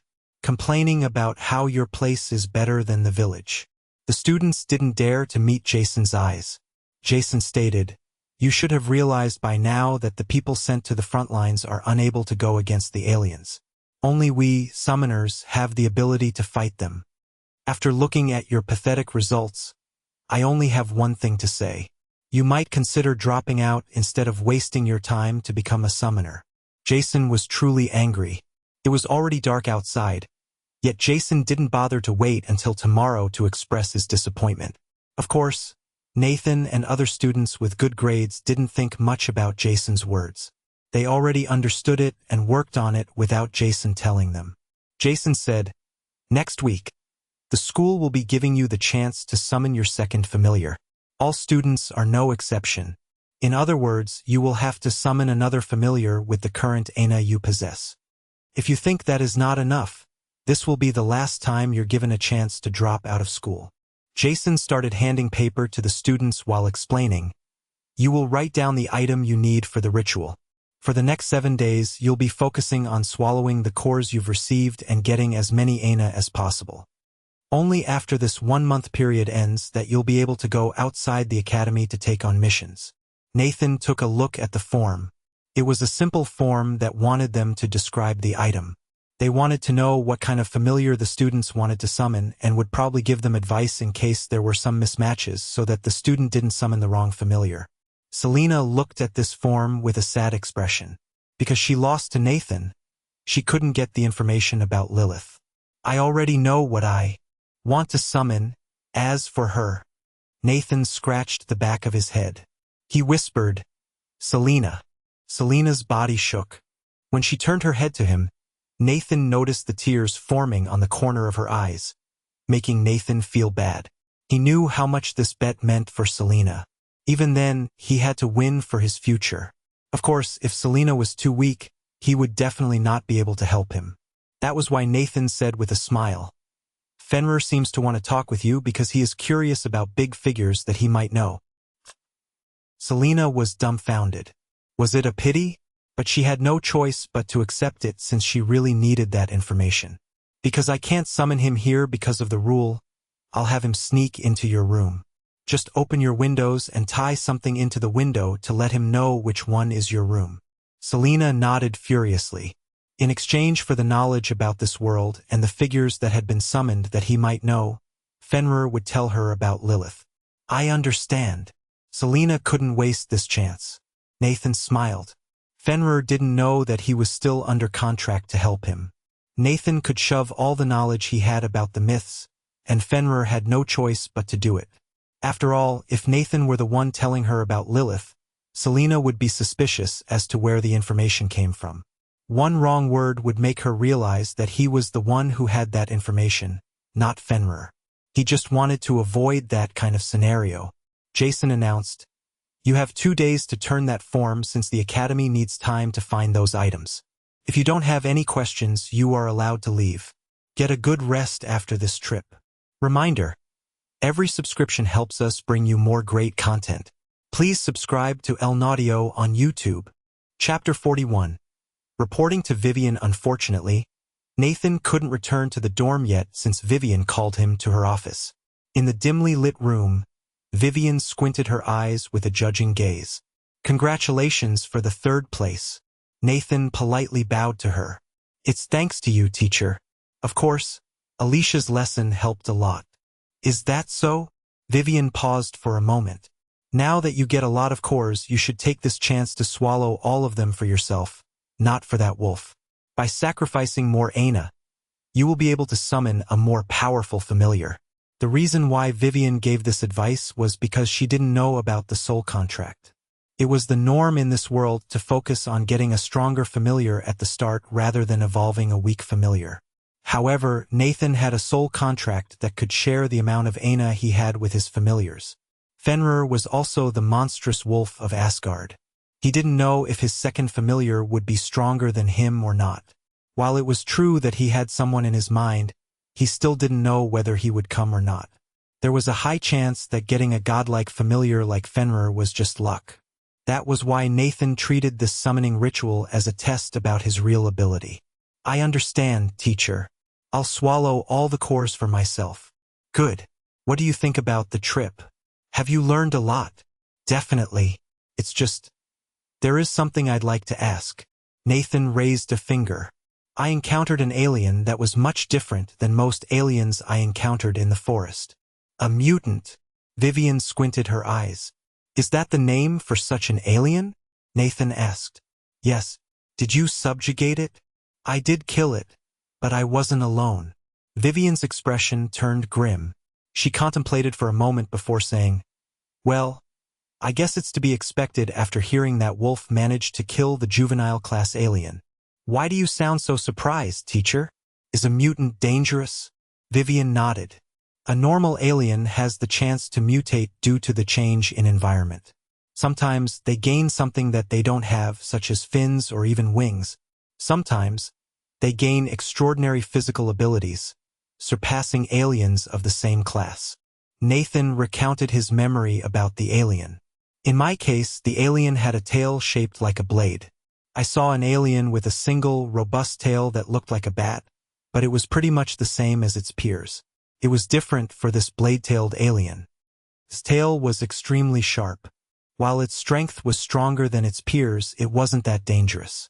Fenrir managed to handle it. Nathan added inwardly. He needed to use Alicia's ability, though. I see. A proto-class mutant is not that dangerous, but it's a different case for stronger mutants. You know about the 5 classes of the aliens, right? Proto, juvenile, mature, warrior, and elite classes, Nathan replied. In the past, there were 3 summoners trying to subjugate a warrior-class alien. This was supposed to be an easy job for those 3, but the alien mutated during their fight. The warrior-class mutant killed them. Because of that mutation, it actually gained the strength close to the elite-class alien. What I'm trying to say here is that the stronger the alien, the bigger the impact a mutation would bring to that particular alien. If you find yourself fighting a mutant, you should run away immediately. Nathan didn't expect the mutant was actually such a scary creature. Where is the mutant's core? I told you that I wasn't alone at that time, right? So that person got the mutant's core? Yes. Who is that person? Ryvan Rysant. Nathan revealed the name without blinking an eye. Obviously, Vivian was angry, thinking that this Ryvan didn't know when to stop. The reason Nathan revealed Raven's name was because of the trick he pulled in the forest. He realized that Ryvan was not as shallow as he thought, which meant that if Ryvan was still harboring hatred, he would plan it carefully. By mentioning his name, Vivian would probably not make a move on him, but she would definitely put surveillance on Ryvan, which basically stopped him from harming him in the future with his careful plan. Now that he had kept Ryvan in check, he could be more bold with showing his strength. I don't know if people will know about you defeating a mutant, or will he take credit for it. But I'm sure that your name will be known by a lot of people pretty soon. At that time, if someone dares to ask you to become their student, make sure you reject them. Does that include the principal? Nathan reminded her that she once told him that she couldn't protect him from the principal. I'm going to leave the academy if he dares to steal my student. Ahaha. Nathan let out a hollow laugh. As he expected, people would care more for their disciples if they were special and strong. If he wanted to get the resources and gain connections, he had no choice but to reveal his strength. There was no point in hiding it. Have you thought about what familiar you're planning to summon next? I believe so. Fenrir has given me some clues. All right then. Just write it down on the paper and the school will handle it. If you don't have any other questions, you can get some rest. Good work. Yes.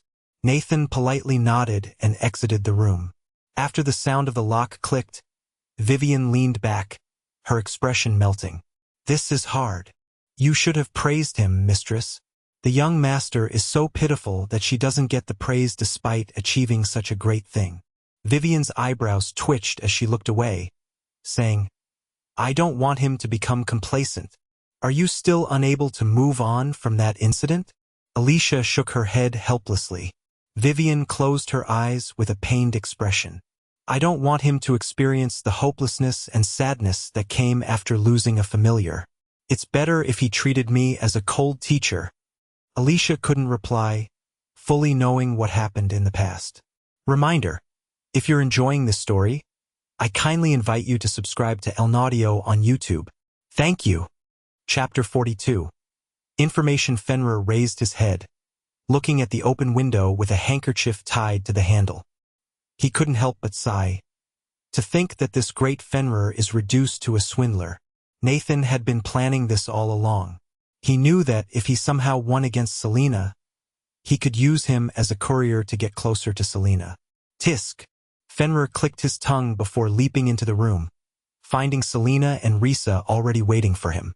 It might be because of her excitement that Selena actually moved the table near the window, allowing Fenrir to descend to the table right after reaching the window. She would sit in front of him, listening and taking notes. Selena stared at Fenrir intensely, as if she couldn't contain her excitement. I have made you wait. Fenrir landed on the table, but it was too small for his current size, so he chose to lie down on the bigger bed, even though his paws would dirty the sheet.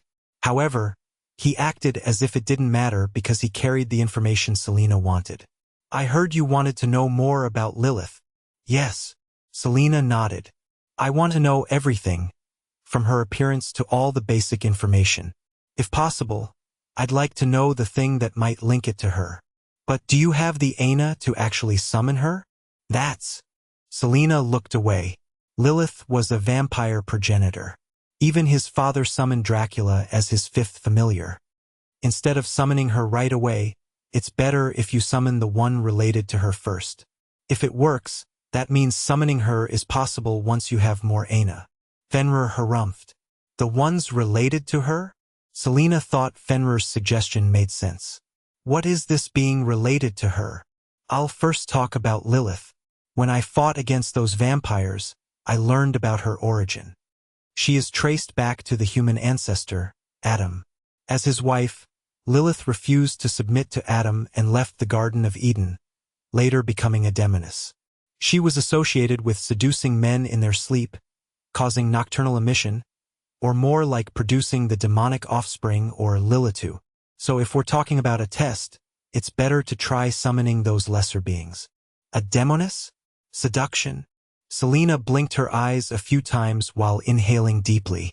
Just listening to it made her face red because it was so shameful. On the other hand, Fenrir didn't care about it and simply said, yes, Lilitu is a night demon. They have the appearance of a beautiful woman. Succubus. Selena covered her mouth with her hands. She had never thought that the price of summoning Lilith would be summoning a succubus first. Fenrir's eyebrows twitched as he continued. They have talon-like nails, bat-like wings, or anything like a predator. They have an aura of death and decay. My summoners thought the same until he learned about this part. With a dumbfounded face, Selena said, why yes, I apologize for cutting you earlier. The succubus that I know is pretty similar to what you've described, except for the fact that it's the embodiment of lust instead of death. They have human appearance except for the additional bat wings and tail. Lilitu had never been discovered in the past, so if she really managed to summon Lilitu, she might have the chance to summon Lilith. What item do I need to summon Lilitu? Selena asked, her eyes shining with expectation. Fenrir hesitated for a moment, still remembering what Nathan had said previously. Fenrir thought that the first example would guarantee summoning a Lilitu, but Selena might not accept it. After all, Selena might have to get something related to infants or pregnancy. Hence, Nathan told him about the second option. It was either an item that was related to illness or death or an animal with a similar appearance. You need a bat. A bat? Selena gasped. But if I only use a bat, I'll end up summoning a succubus. There are a lot of stories about summoners taking care of bats to call a beautiful succubus. Just let me finish my words first. Fenrir raised his voice, starting to get annoyed. I am sorry. Selena's body was shaking. She was just about to get the information that she had desired this whole time, so it couldn't be helped to get this excited.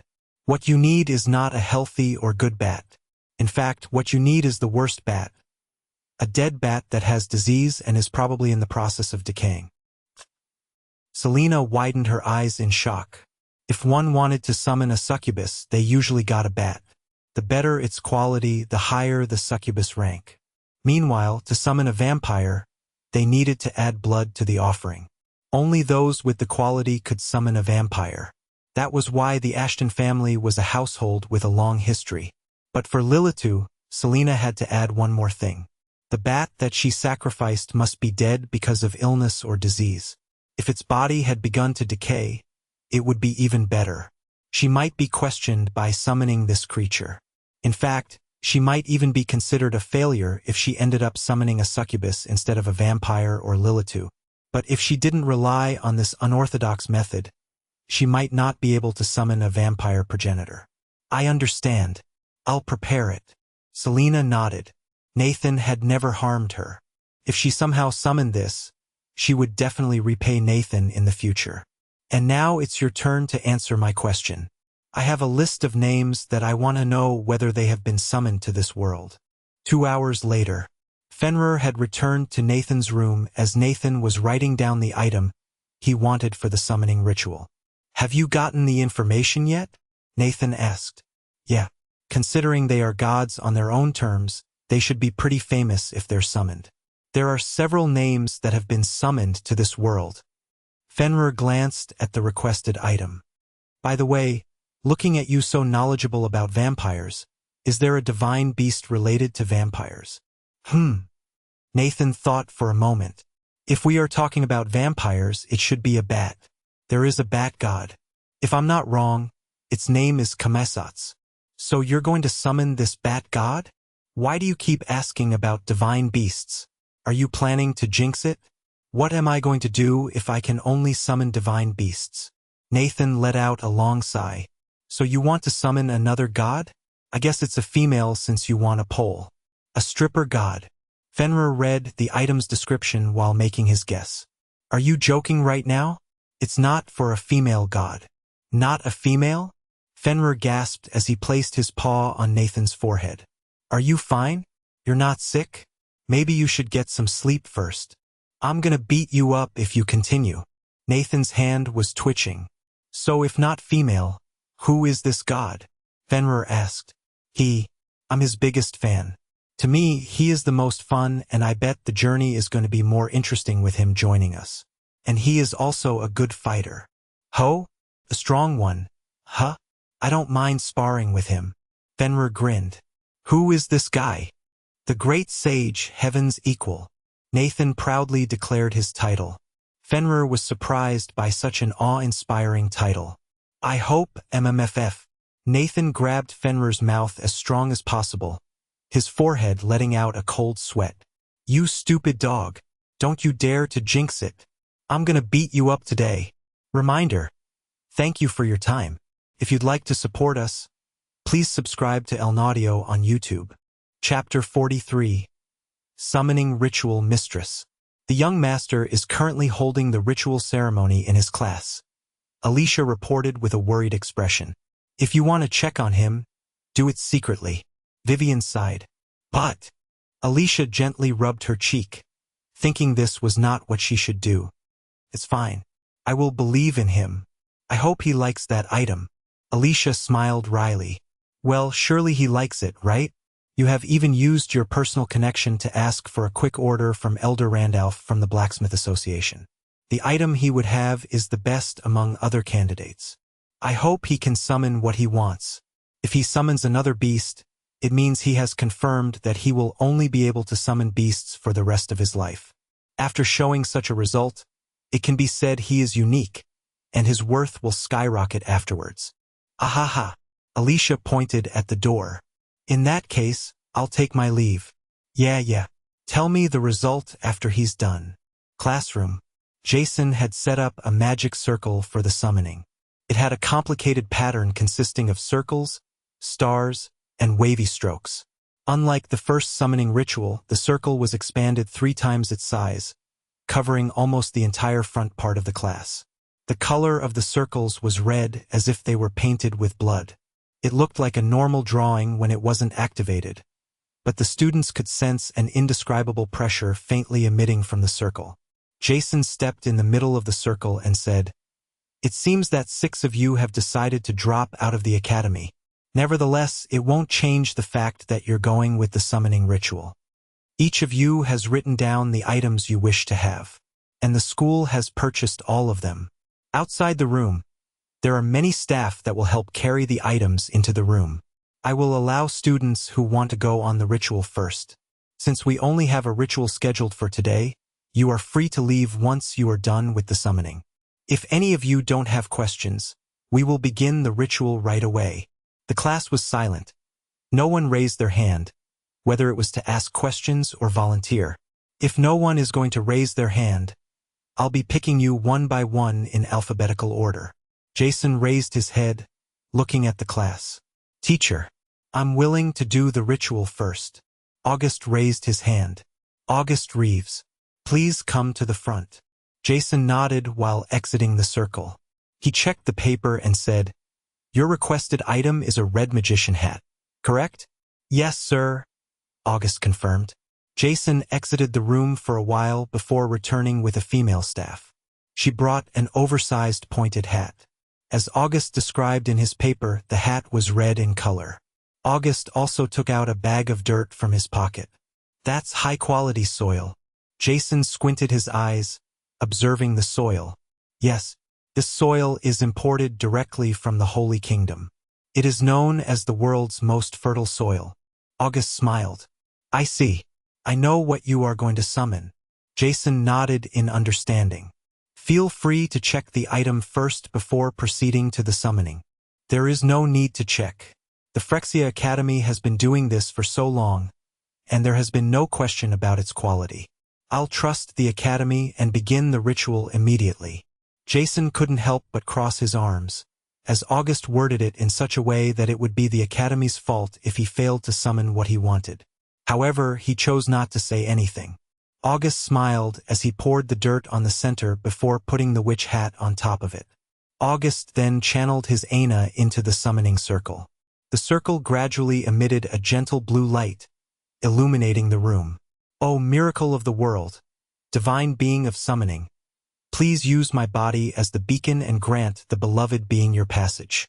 By my name, August Reeves, heed my call and come forth to this world, the great being of another world. The light from the magic circle shone brightly. The witch hat and the soil were enveloped by this blue light and gradually fused together before forming a humanoid shape. The size was only 1 meter 3.2 feet tall, but a third of its height was actually the pointed hat that was used as a sacrifice. The figure seemed to have a beard and wand with a circle head. The figure gradually manifested in this world. The process took several minutes. As the light gradually diminished, the figure showed its true appearance. It was an old man. Its body was shorter than a dwarf, but that red hat symbolized its true identity. Gnome. Nathan widened his eyes. Is that a gnome? A gnome is often said to be an earth spirit. They are the guardians of mines containing precious treasures. Yeah, as someone from the blacksmith guild, this gnome will definitely benefit him a lot. Even as a fighter, the gnome is known for their capability of using earth spells, controlling the rock and soil. With the dwarf's combat power and August's ability, it wouldn't be weird if August had become a one-man army. After all, he and the dwarf can fight in the front while the gnome supports him from behind. The gnome can also help him find treasures. Look at the gnome's face. It looks so old. No way. The older the gnome is, the more powerful they are. Looking at his age, that old man must be a high-ranking gnome. The students were in shock since August had put in a strong performance from the start. It made them feel inferior if they came after August. I am August. Nice to meet you. August dropped to one knee while extending his hand. The gnome didn't like being observed by all these people, but he still took August's hand before disappearing into thin air. August smiled as if he had expected this, but the people had definitely seen the result. August turned around, glancing at Rudius as if indirectly telling him to compare the results. The people gulped down as if they could sense the spark between their eyes. Reminder: for more audiobooks and stories, don't forget to subscribe to Elnaudio on YouTube. Chapter 44. Kneel before the king. Rudius squinted his eyes, feeling challenged. There was no way he would back down from the provocation. He immediately stood up with a calm expression, planning to show who was the boss. You better watch closely, Rudius harumphed. Rudius Vidi Liastian, you are requesting an axe. Is that correct? Yes, sir. Rudius nodded to Jason. This time, a big man came into the class because of the size of the axe that Rudius requested. It was twice as tall as Rudius himself. The man put the axe in the middle, since Rudius couldn't move it by himself. Rudius nodded to the man, acknowledging the man's effort. Just like August, Rudius took out a bull's horn, but this black horn was thicker and longer than a normal bull. The underworld bull, huh? Yes, The bowl has been contaminated by the aura of death in the south. I'll be using this as the second catalyst. Rudius smiled as he put the horn on top of the axe. O miracle of the world, divine being of summoning, please use my body as the beacon and grant the beloved being your passage. By my name, Rudius Vidi Liastian, heed my call and come forth to this world, the great being of another world. The light enveloped the catalysts like what had happened previously, but it suddenly changed as the light gradually turned black with a trace of red, as if it were exuding its bloodlust.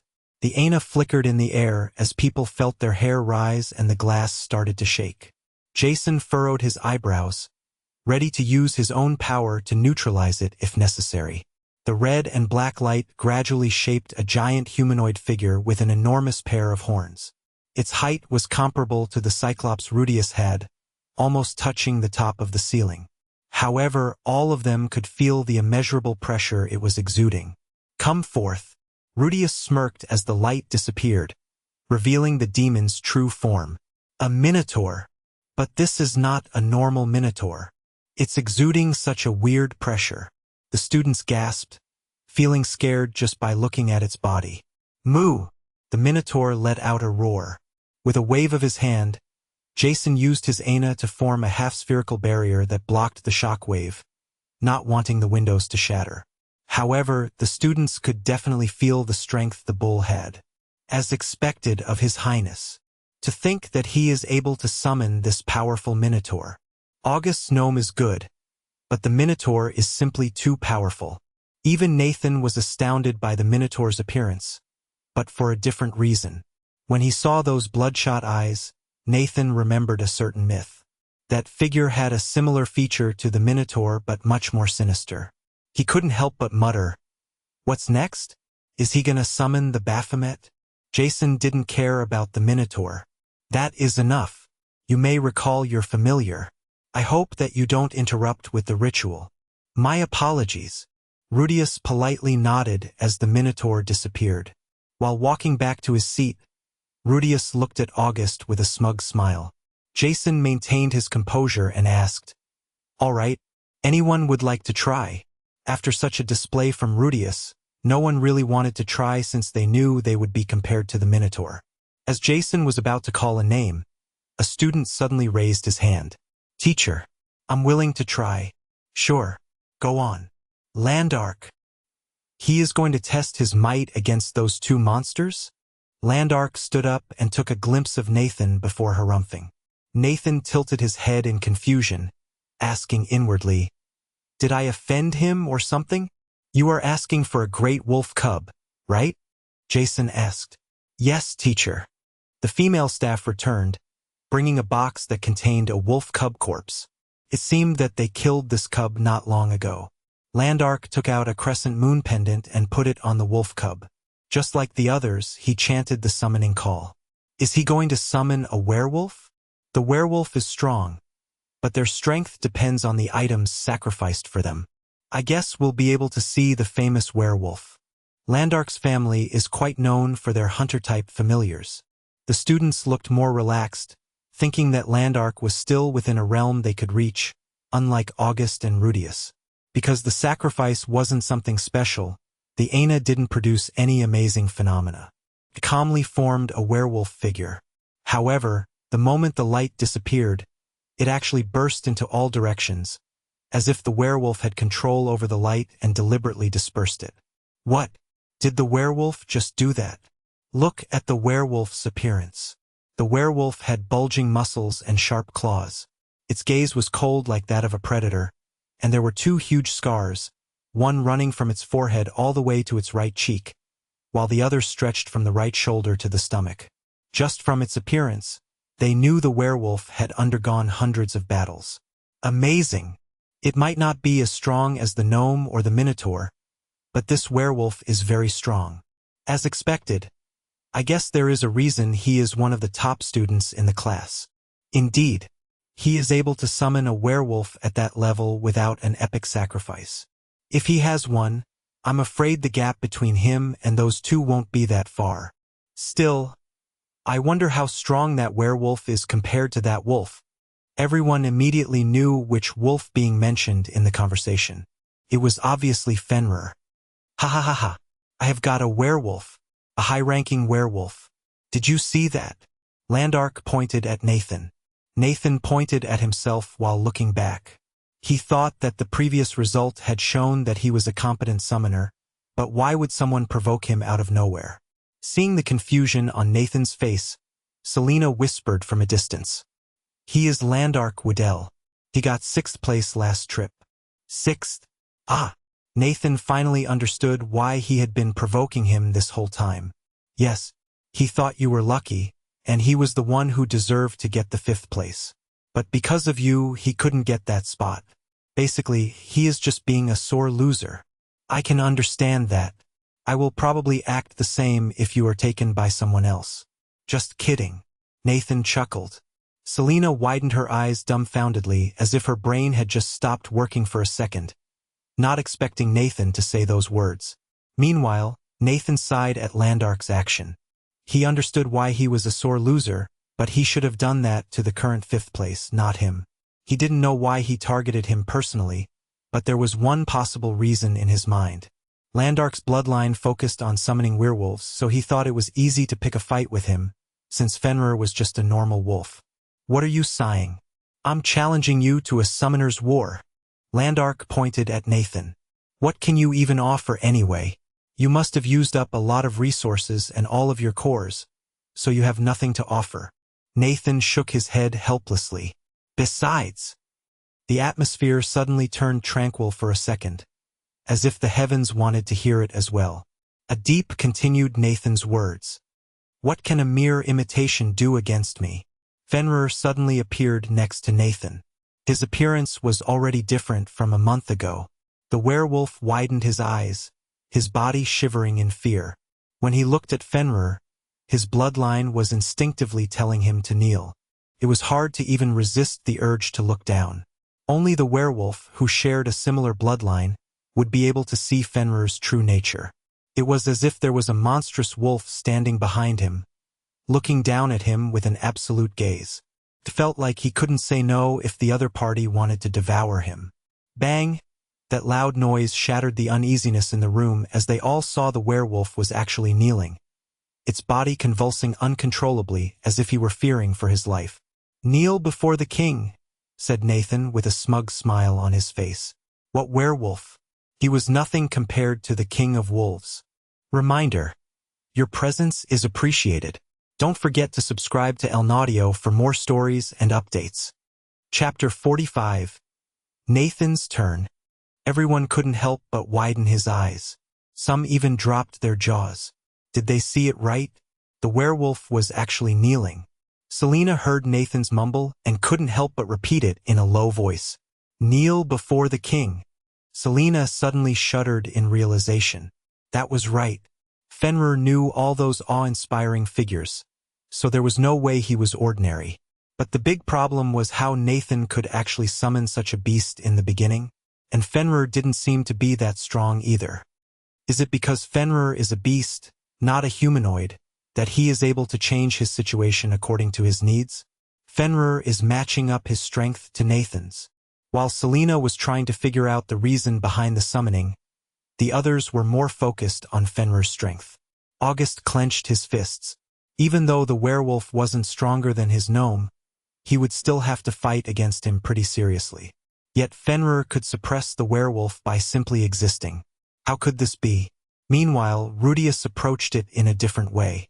He thought, this beast seems to be much stronger than he currently seems, especially since it has grown bigger. This is like a suppression of bloodline. There is a king who has a draconian as his familiar, but what if there is a true dragon? Will he receive the same backlash? Some stronger bloodline might be able to resist the suppression, but most of them will kneel like that werewolf. If that's the case, no one can use a werewolf to fight against him. No. Family that have the tradition to summon werewolves will either perceive him as a threat to their stability or an opportunity to enhance their own bloodline. Rudius' expression turned solemn, contemplating it carefully. The talent that piques the interest of the forest queen Vivian. Jason let out a long sigh. The suppression had confirmed that the next familiar Nathan summoned would decide his future. Nathan stood up and walked to the front with Fenrir, finding Landark already on the floor. His face was pale as he crawled backward, trying to get away as far as possible. Nathan's gaze was cold, as though he were looking down on an ant. The werewolf didn't even dare to look at Fenrir. "Are you going to accept the Summoner's War?" Jason asked. Looking at this guy who was about to piss off his pants, Nathan let out a helpless sigh while saying, "It has no meaning. I prefer to summon my second familiar aside." Jason nodded. Landark wouldn't be able to put much for the bet, and this experience would definitely cast a shadow in his heart. There was simply no meaning in fighting him. In fact, Nathan would be seen as generous for not accepting the challenge. However, he also hoped that Nathan knew what was the line between generous and pushover. Jason waved his hand, levitating Landark back to his seat purely with his Aina. Fenrir said to the werewolf, "Go back." The werewolf immediately disappeared into thin air, cutting his own connection directly. With such a showcase of power, the entire class knew that there was one more person they could definitely offend. It was Nathan. Ryven bit his lips. The last time he observed Nathan, he wasn't supposed to be this strong. If his father actually heard this, he might personally come to the academy to resolve the problem. And to think that someone who could pressure his father was none other than his own classmate, a farmer on top of that. Rudius rubbed his chin. There are a lot of cases where becoming a summoner changes people's fate. It's not about changing halfway and becoming a successful person. It's going all the way to the top. If his second familiar has a similar ability like that wolf, it means that there is a new summoner that people have to keep an eye on. His ability is so unique that people are going to get him. And he will be at the center of the storm. Will he be able to survive? No, I don't think that's a question he could answer by himself. Rudius tapped the table a few times before a smile appeared on his face as though he had thought of a plan. Nathan nodded to Jason, signaling to him he was ready for the summoning. Just like other students, Jason asked for confirmation. "The item you request is a pole, right?" "Yes." The assistant immediately brought upon a jade box. She opened it for him, showing a majestic staff. It was 3 meters, 9.8 feet, long. The tip was covered in gold, while the shaft was made of hard red steel. Without anyone realizing it, Fenrir was already sitting next to Jason, watching Nathan quietly. However, he couldn't help but furrow his eyebrows when he saw the staff as though he recognized something weird from within. "Why do I sense something familiar coming from that staff?" Meanwhile, Nathan was completely absorbed in the preparation for his summoning ritual. "I have prepared an imitation of Rui Jingu Bang.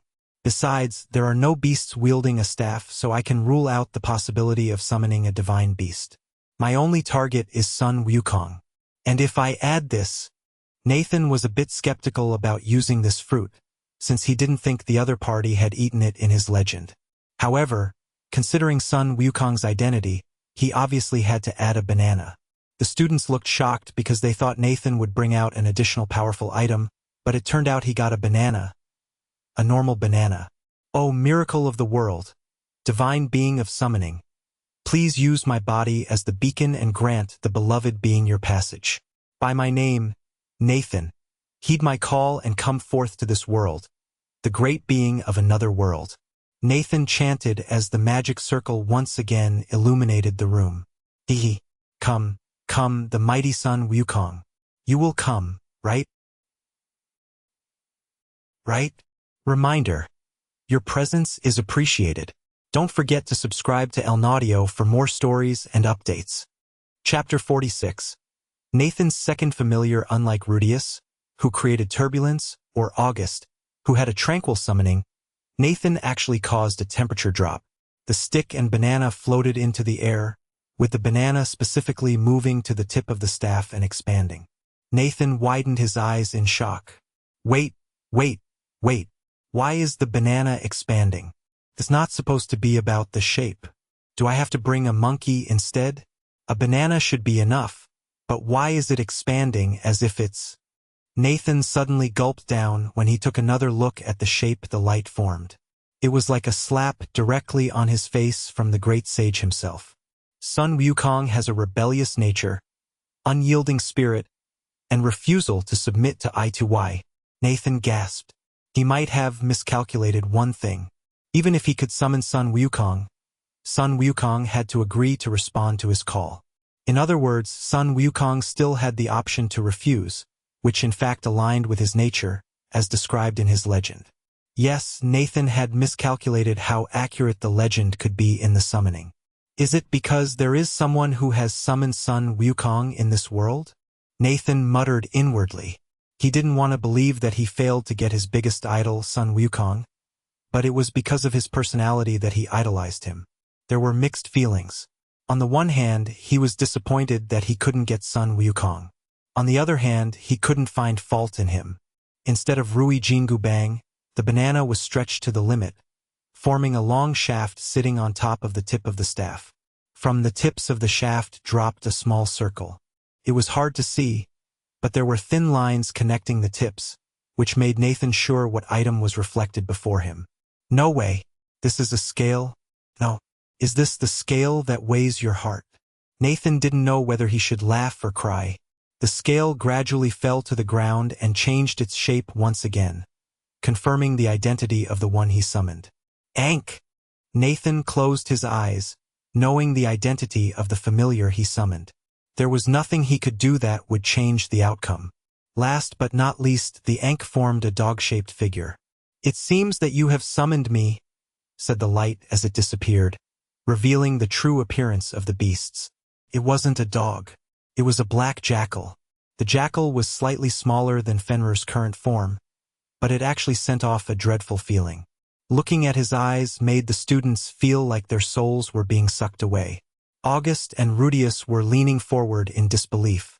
Compared to them, Nathan's summoning actually produced a much more impactful phenomenon. In addition, it confirmed Nathan's uniqueness. Nathan could only summon beasts, not humanoid creatures. And with such a phenomenon, they knew that this second beast was also extraordinary. Provoking him without learning about the second familiar would be suicide. Yes, I'm the one who summons you. Nathan stepped forward, while looking at the black jackal's status. Name, Anubis level, 35 race. Jackal quality, basic, high. It seemed that he had summoned him not at level 1 due to the amount of Aina. It also confirmed that their power would be unlocked, depending on how much Aina Nathan sacrificed. Anubis is the god of death. He is supposed to be a man with a jackal head, but he is also often represented as a man with the full body of a black jackal. I thought that Sun Wukong would be a perfect target. Not only is he my idol, but he is often depicted as a monkey. Then again, there is another verse that says Anubis is a human with a jackal head. Since he comes in a complete beast form, I guess a monkey is still humanoid enough. However, I have to think about their characteristics as well. Sun Wukong has rebelled against the Emperor of Heaven, so he wouldn't receive my call. And even if I summon him, I might not be able to control him. Anubis is different.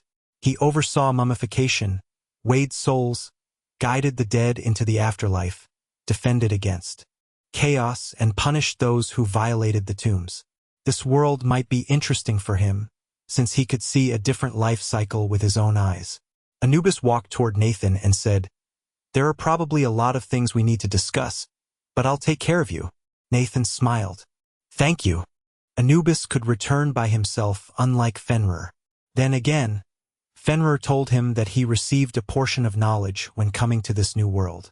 Anubis must have gotten the knowledge about summoning, as Nathan had more knowledge compared to when he first came to this world. Little did they know, Alicia was observing the entire ritual with her own eyes. She couldn't help but gasp, thinking, young master really summoned another beast, and it didn't seem to be an ordinary beast. The mistress is right. Young master is just unique. I have to report this to the mistress right away so that the young master won't be snatched by anyone. Still, his second familiar. Why did it give off the feeling of the South? Alicia shook her head. She could ask it later after reporting about the second familiar. Nathan, on the other hand, returned to his seat under the shocked gazes. He acted as if he hadn't done something special before noticing that Fenrir hadn't been recalled. Nathan tried to disconnect the link between them before he got punished, but before Fenrir was gone, the latter came to a realization. Ah, that familiar feeling. It gave the same feeling from Helheim. Don't tell me. Someone actually mixed an item contaminated with death. He thought before disappearing. Blacksmith Guild. An elder dwarf was hammering a new weapon as another dwarf entered his workshop. Oi!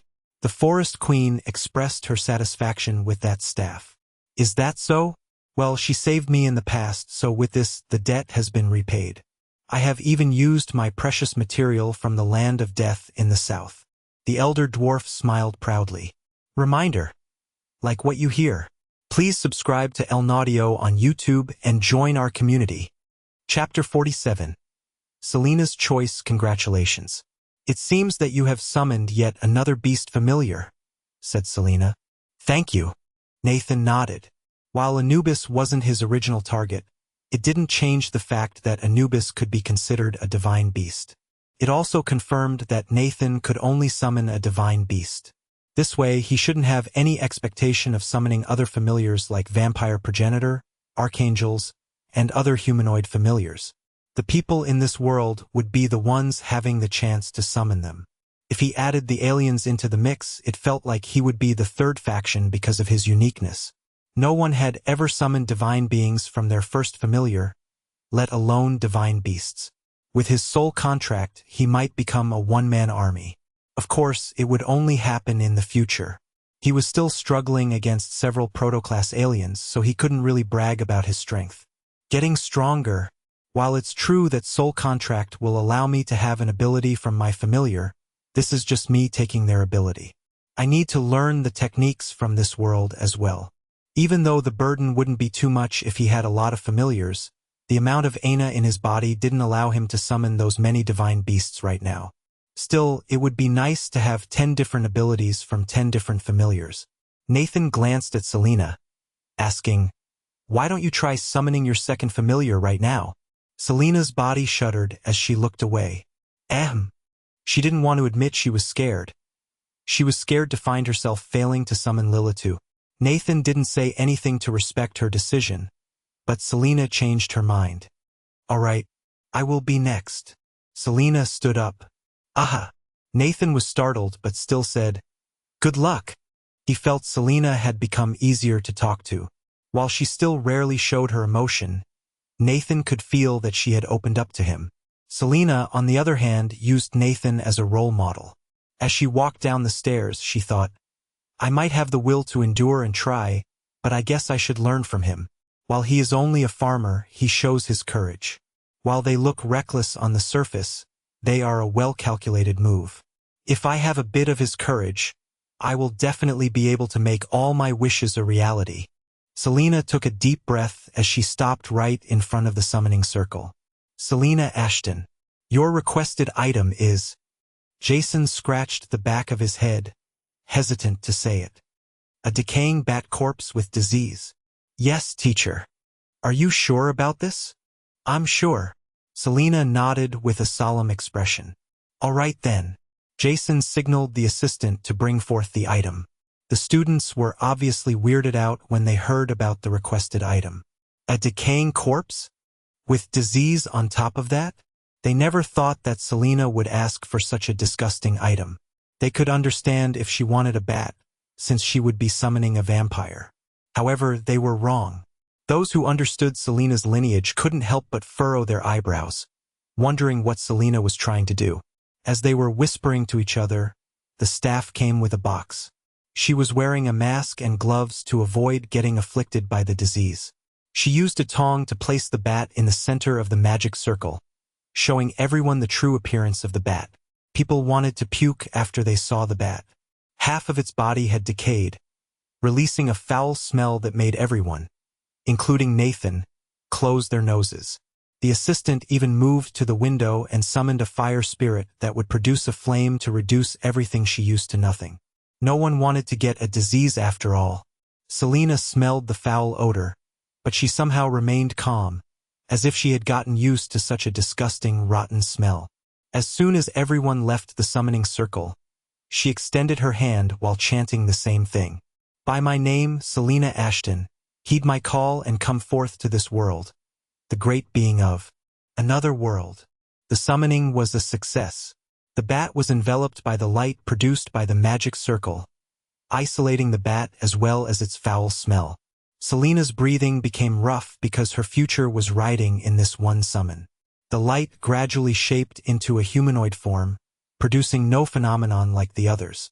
Is that, as expected, is a vampire? But why did she use a decaying bat? Right? They could clearly see the bat wings, so it was surely a vampire. Selena clenched her hands into fists, praying to the vampire goddess to bless her with Lilitu. Wait, what is that? Isn't it supposed to be red? Is the light getting corroded? Suddenly, the light that enveloped the figure started turning black and disappeared into thin air, as if it were being corroded by the darkness itself. Selena covered her hands in surprise. The woman that appeared from within the light indeed had a pair of bat wings, but unlike the normal wings, their wings were burned and tattered. There were 2 tails tipped with poisonous stingers that were each 2 meters, 6.4 feet, long.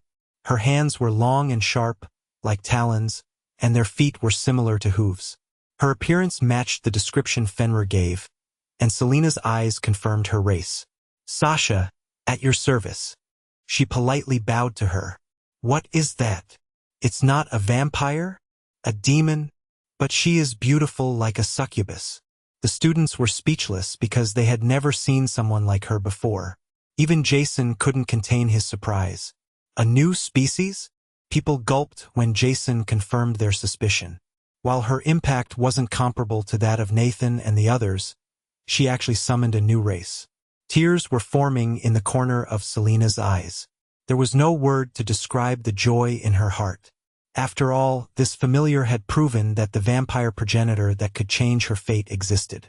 Reminder: wishing you a wonderful day. If you enjoy this content, please consider subscribing to El Naudio on YouTube. Chapter 48. Fighting for a student. Nathan was walking to the class when he suddenly met Selena at the junction. Yo, despite achieving the result you want, your complexion doesn't look good. Selena had bags under her red eyes. The reason was that she was too excited to sleep because this was the first time she found hope. Her hope to turn her life around. It's nothing. Selena shook her head helplessly. And I should congratulate you as well. You will be famous soon. Famous? Well, that's true. I don't know how I will handle that. Nathan knew that if he became famous, every bit of his action would be seen and interpreted. It was tiring to be famous. At the same time, it would be annoying if he wasn't. There were simply too many benefits one could get if they were famous. Besides, aren't you going to be popular as well? I've heard that it's a big deal to summon a new race. Nathan asked. It's true. My family will probably hear it soon. Selena thought for a moment. Although it will be for a while, I can teach you about politics and how to act against them. I've been thinking about how to repay you. It's not much, but I believe I have some knowledge and experience that can help you. After all, you'll be much more famous than me. What are you talking about? When I come here, I overhear people talking about you. Nathan shrugged. Selena shook her head helplessly. My name will probably be heard by many, but your name will resound across the entire world. After all, you have confirmed that you are the only person who can summon a non-humanoid familiar. Nathan agreed, but they would hear the news a bit later. Even if the students in his class sent the letter to their family, he should still have some peaceful time. That was why he had to get stronger quickly. While they were talking, a group of students and teachers suddenly approached them, specifically Selena. Selena Ashton, congratulations on summoning a new race. Your achievement will definitely surpass that of your ancestors. I can be your teacher and make sure you achieve it. Selena Ashton, I'm from the Blood Research Club. Would you like to see our club? Selena. The people were flocking around Selena and separating her from Nathan. Nathan took a step back, getting overwhelmed by their enthusiasm. To his surprise, there was no one actually coming to him. It was as if his unique summon didn't pique their interest. It contradicted what Selena said earlier about his name resounding across the entire world. While he didn't expect much, it was still outside his calculation that not a single person approached him. I guess I have become a bit too proud. I've forgotten that I'm here to survive, not caring about this fame or whatever. As long as I'm strong, fame will follow. That's all. Nathan thought while scratching the back of his head. Considering Selena was occupied by all these people, Nathan just went straight to the class, leaving her behind. Of course, he made sure to signal to her that he would go ahead. Selena was suspicious and a bit annoyed, wondering why no one approached Nathan. She could think of several possibilities, such as people underestimating his beasts. It was unknown, so they had to approach him carefully. However, the truth was much more bizarre. In the corridor, a bit far from their current location, there were over 10 teachers kneeling on the floor. Before them stood Vivian. Her expression was dark and her eyes were exuding bloodlust. While crossing her arms, she asked coldly, "What are you thinking? You actually dare to approach my disciple?" The teachers gulped down, not expecting that the unique summoner was actually Vivian's disciple. One teacher suddenly rose from the floor and shouted, "This is not fair. Do you think just because you are the vice principal, no teacher is allowed to approach that kid? No. You might threaten him to accept you as his teacher. That's right. That's right. You are using your position to suppress us. You have only claimed him to be your disciple, but you haven't made him your official disciple yet. That's why no one knows about it." Another teacher followed suit. "We'll have to complain to the principal." As Vivian was about to clarify, Jason's voice echoed from behind. "Vice Principal Vivian hasn't misused her power in the slightest. I was there when she asked him to be her disciple. The time before the result of the admission test was published." "What?" The teachers looked dumbfounded. Vivian harumphed. "Humph. Unlike you pathetic oldies who were waiting to confirm his talent, I didn't care about it when I made him my disciple. If you are going to steal him from me, I will fight you even if I have to fight the principal." The teachers couldn't say anything while Jason casually walked past them, saying, "In that case, please excuse me. I'll have to go to class.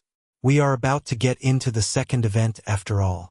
Nathan didn't realize that the reason no one approached him was not because he wasn't famous, but because Vivian stopped them. Nathan was simply going to his class, a little sad. He noticed that people with good familiars like August and Rudius were approached by some people as well. Unfortunately, the only thing he could do was sigh while erasing his jealousy. He was still 16 years old after all, the same age as before he transmigrated. It seemed that Selena managed to slip away thanks to Jason, who entered the class after her. Despite handling so many people, Selena's expression remained unchanged. Jason, on the other hand, wrote down several things on the board before saying, "All right, listen up. I know that you have been unsatisfied with your performance this whole time, and you might think that people at the top have it easy because they keep getting resources. That's why there will be a battle royale for the Summoner's War. This is an event that allows you to earn points to exchange for cores, so the top students won't earn all the glory. Of course, you have to perform well to get the points as well. To prepare you for the battle royale, we will conduct special training for your path. Reminder: hope you're enjoying the adventure. For more, please subscribe to El Naudio on YouTube." Chapter 49. Magic Department. Bonus Chapter Magician Hall. Wow, this place is so huge. How big is this? I think it's around the size of a soccer field, Nathan muttered while looking around. He noticed a lot of straw dummies planted on the opposite side of the field, which seemed to be their target. This time, Jason wasn't their teacher. In fact, there were only 12 students coming to this hall. After all, several minutes ago, Jason said, "There are 4 paths that are recognized by the world. They are Combat Department, Magic Department, Command Department, and Research Department. For those who want to learn how to manipulate their Aina while using their weapons, you should visit the Combat Department. For those who would like to focus on supporting your familiars from a distance by taking advantage of the control of your Aina, this will be your place. Meanwhile, the Command Department focuses on strengthening your familiars, and you'll be playing the role of a commander on the battlefield. Last but not least, the research department often looks down because they sound like they are not learning how to fight. However, you are wrong. For the research department, you are not only focusing on your familiar's needs but also other things that can boost your power in a battle, such as potions. Hence, for the next 2 weeks, you may visit all these 4 departments and choose to learn how you would like to fight. You'll be given freedom to choose, but at the same time, it'll be your fault if you somehow choose to spend your time wrong. The teachers will guide you and provide feedback, but it'll depend on you to decide. That's all for me. The respective teachers will give you the rest of the explanations. Jason said all those words and just sent them straight to their respective departments. Of course, Nathan chose this department for a certain purpose. The teacher was an elderly man with a big witch hat and a wooden staff with a big red gem in its head. He welcomed them with a gentle smile. "Welcome, students. I'm the teacher of the magic department, Donovan. I'm sure that you have learned how to manipulate your ana to strengthen your body. This is nothing but the next step. This time, you are going to control this ana to go outside your body." The teacher raised his right hand while saying, "By releasing your ana outside, you can produce a force similar to the ability that your familiar uses. This is an example. I'm going to release my ana while waving my hand, redirecting them to my surroundings." As he explained, he waved his right hand from left to right. The ana burst out of his hand and produced a shock wave that hit the ground right in front of him. A loud bam shook the field, leaving a small crater on the ground. "That's..." The students looked shocked. The teacher smiled. "This is just an example. Depending on how you control your ana, it can become a barrier, a sturdy shield, or a destructive force. Think about how you are planning to use your ana. I'll be teaching the basics and guiding you one by one. For now, you are to practice those 3 basic things that you need to learn, which will be your foundation for controlling ana. I hope that you are able to maintain a barrier for 5 minutes, create a sturdy shield that can withstand an attack from a juvenile-class alien, and use a destructive force that can hit those dummies from a distance. Is there any question?" Nathan couldn't help but raise his head. This was a question that had been bothering his mind since yesterday. "Teacher, can you actually use the same thing as your familiar? For example, can you create a blood tornado of your own?" The teacher was amused by the question, not expecting it to be the first question. "A good question. The simple answer is yes. However, if you're going to ask me the method, then I'm afraid you need to research it yourself in the library. As a teacher, I'm not going to tell you how to handle that complicated stuff, which might seem cool now but will definitely harm your basics.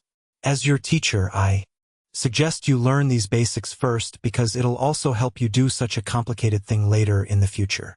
Nathan nodded his head. He was happy that it was actually possible to use his familiar's powers. However, it would garner unnecessary attention if he asked for their power right now, so Nathan chose to solidify his basics first, even if it was boring. Besides, he already knew what he wanted from this class. "Teacher, can we actually use it in a way that we like or are comfortable with? For example, rather than a shield, can we form a weapon instead?" The one asking the teacher was, surprisingly, the number 5th in the previous trip, David Livester. He made an impression on Nathan's mind since he was similar to his teacher. His first familiar was a harpy and the second familiar was a dryad. All of them were creatures from the forest. The teacher nodded his head. "Of course, you can do it however you want. The goal remains the same. Even if you manage to shape your shield like a sword, that sword has to withstand the same amount of pressure. And for this class, you may summon your familiars. After all, your familiars' opinions are important since you guys are going to fight together. Knowing their habits and what you should and shouldn't do will definitely help you in battle. There are a lot of practice dummies out there, so feel free to go to your own dummies." As soon as the teacher gave the permission, the students began to split up. Nathan chose the dummy on the far right corner to avoid anyone. But for some reason, David Livester ended up choosing the spot right next to him. With a baffled expression, Nathan couldn't help but think, "What are you doing here? This feels like pissing in an empty restroom, and there is another person that somehow chooses the bowl next to you despite there being a lot of options." Starting from today, for every 100 horsepower, I'll be uploading one bonus chapter. Reminder: thank you for listening. If you wish to support us, a subscription to El Naudio on YouTube would be greatly appreciated. Chapter 50, Nathan's Choice Combat Department. August took a step with his right foot and leaned his upper body forward. His hand gripped the sword's handle tightly. When he was about to move, his eyes glinted as he drew his sword as fast as possible. The moment it was unleashed, the ana that had been stored inside the scabbard flew out, extending the blade in a crescent shape and hitting the dummy that was 5 meters, 16.4 feet, away. Unable to withstand the impact, the dummy was sliced into two as the upper part slid down to the ground. "Phew!" August exhaled in relief. It seemed that he had succeeded. "Congratulations, August. You have managed to master this one swing. You can start learning other moves, which will become the foundation of your swordsmanship." Another student came in August. August didn't say anything. Instead, he was staring at Landark, who was defeated by Nathan previously. "Rah!" he roared while waving his right hand vertically and his left hand horizontally. His ana extended his claws, similar to Nathan's deadly claw, and sliced the practiced dummy into pieces. However, after that arrogant challenge, other students didn't think highly of him anymore. Landark must be frustrated. Even if he does well in this class, he won't be able to defeat Nathan, right? In the end, his werewolf will be suppressed by Nathan's wolf if they fight in Summoner's War. He better not meet Nathan during the event, since it will be game over for him. I know, right? Landark could only grit his teeth because that was true. He just used that frustration to increase his strength even further. "Command Department, go forth." Rudius waved his hand, shooting out ana. It produced a light trail that curled toward the practice dummy before bouncing to another dummy. The Minotaur followed the trail and slashed the dummy with his axe before spinning his body to change direction and head to the second dummy. The movement of the Minotaur became even more solid and faster, allowing the Minotaur to cut down the dummies in just 3 seconds. As expected of His Highness, he is going to dominate the next event again. Yeah, that Minotaur has become even stronger. His Highness control is also allowing the Minotaur to perform complicated stuff smoothly. He is like a maestro on a battlefield. I wonder how the event will turn out. How about August, Selena, or even that farmer, Nathan? I don't know. Teacher Jason hasn't told us all the details about the event, but my older brother did it 3 years ago. He said anything could happen in that battle royale since no one is stopping you from forming a team. For real? If that's the case, can't we just group up and take down the top students? The students were discussing other things instead of training like Rudius. The latter didn't say anything to them, fully aware that they were here just to fawn over him. Research Department. Because of the new race, Selena had to choose this department instead of her original pick, which was the Magic Department. The Lilitu, Sasha, was sitting in front of her. Selena picked up an herb with a circular shape, as if asking her about this herb. Sasha shook her head. It's not compatible. Selena then brought a bag of blood and a mouse. Sasha looked at the blood bag for a few seconds before her focus was disrupted by the mouse. She touched the mouse with the tip of her nail. Nothing happened at first, but 2 seconds later, the mouse was suddenly convulsing uncontrollably before dying. After that, she touched the blood bag, puncturing it with her finger. As a result, there were multiple black dots appearing on the blood, and it somehow coagulated after a bit more time. Selena watched the result with a dumbfounded face before taking note of everything. The point of the research department was to figure out the specific race, allowing them to get stronger.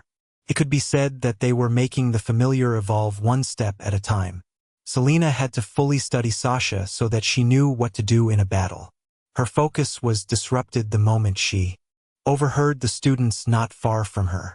It's weird that Nathan is not here. I know, right?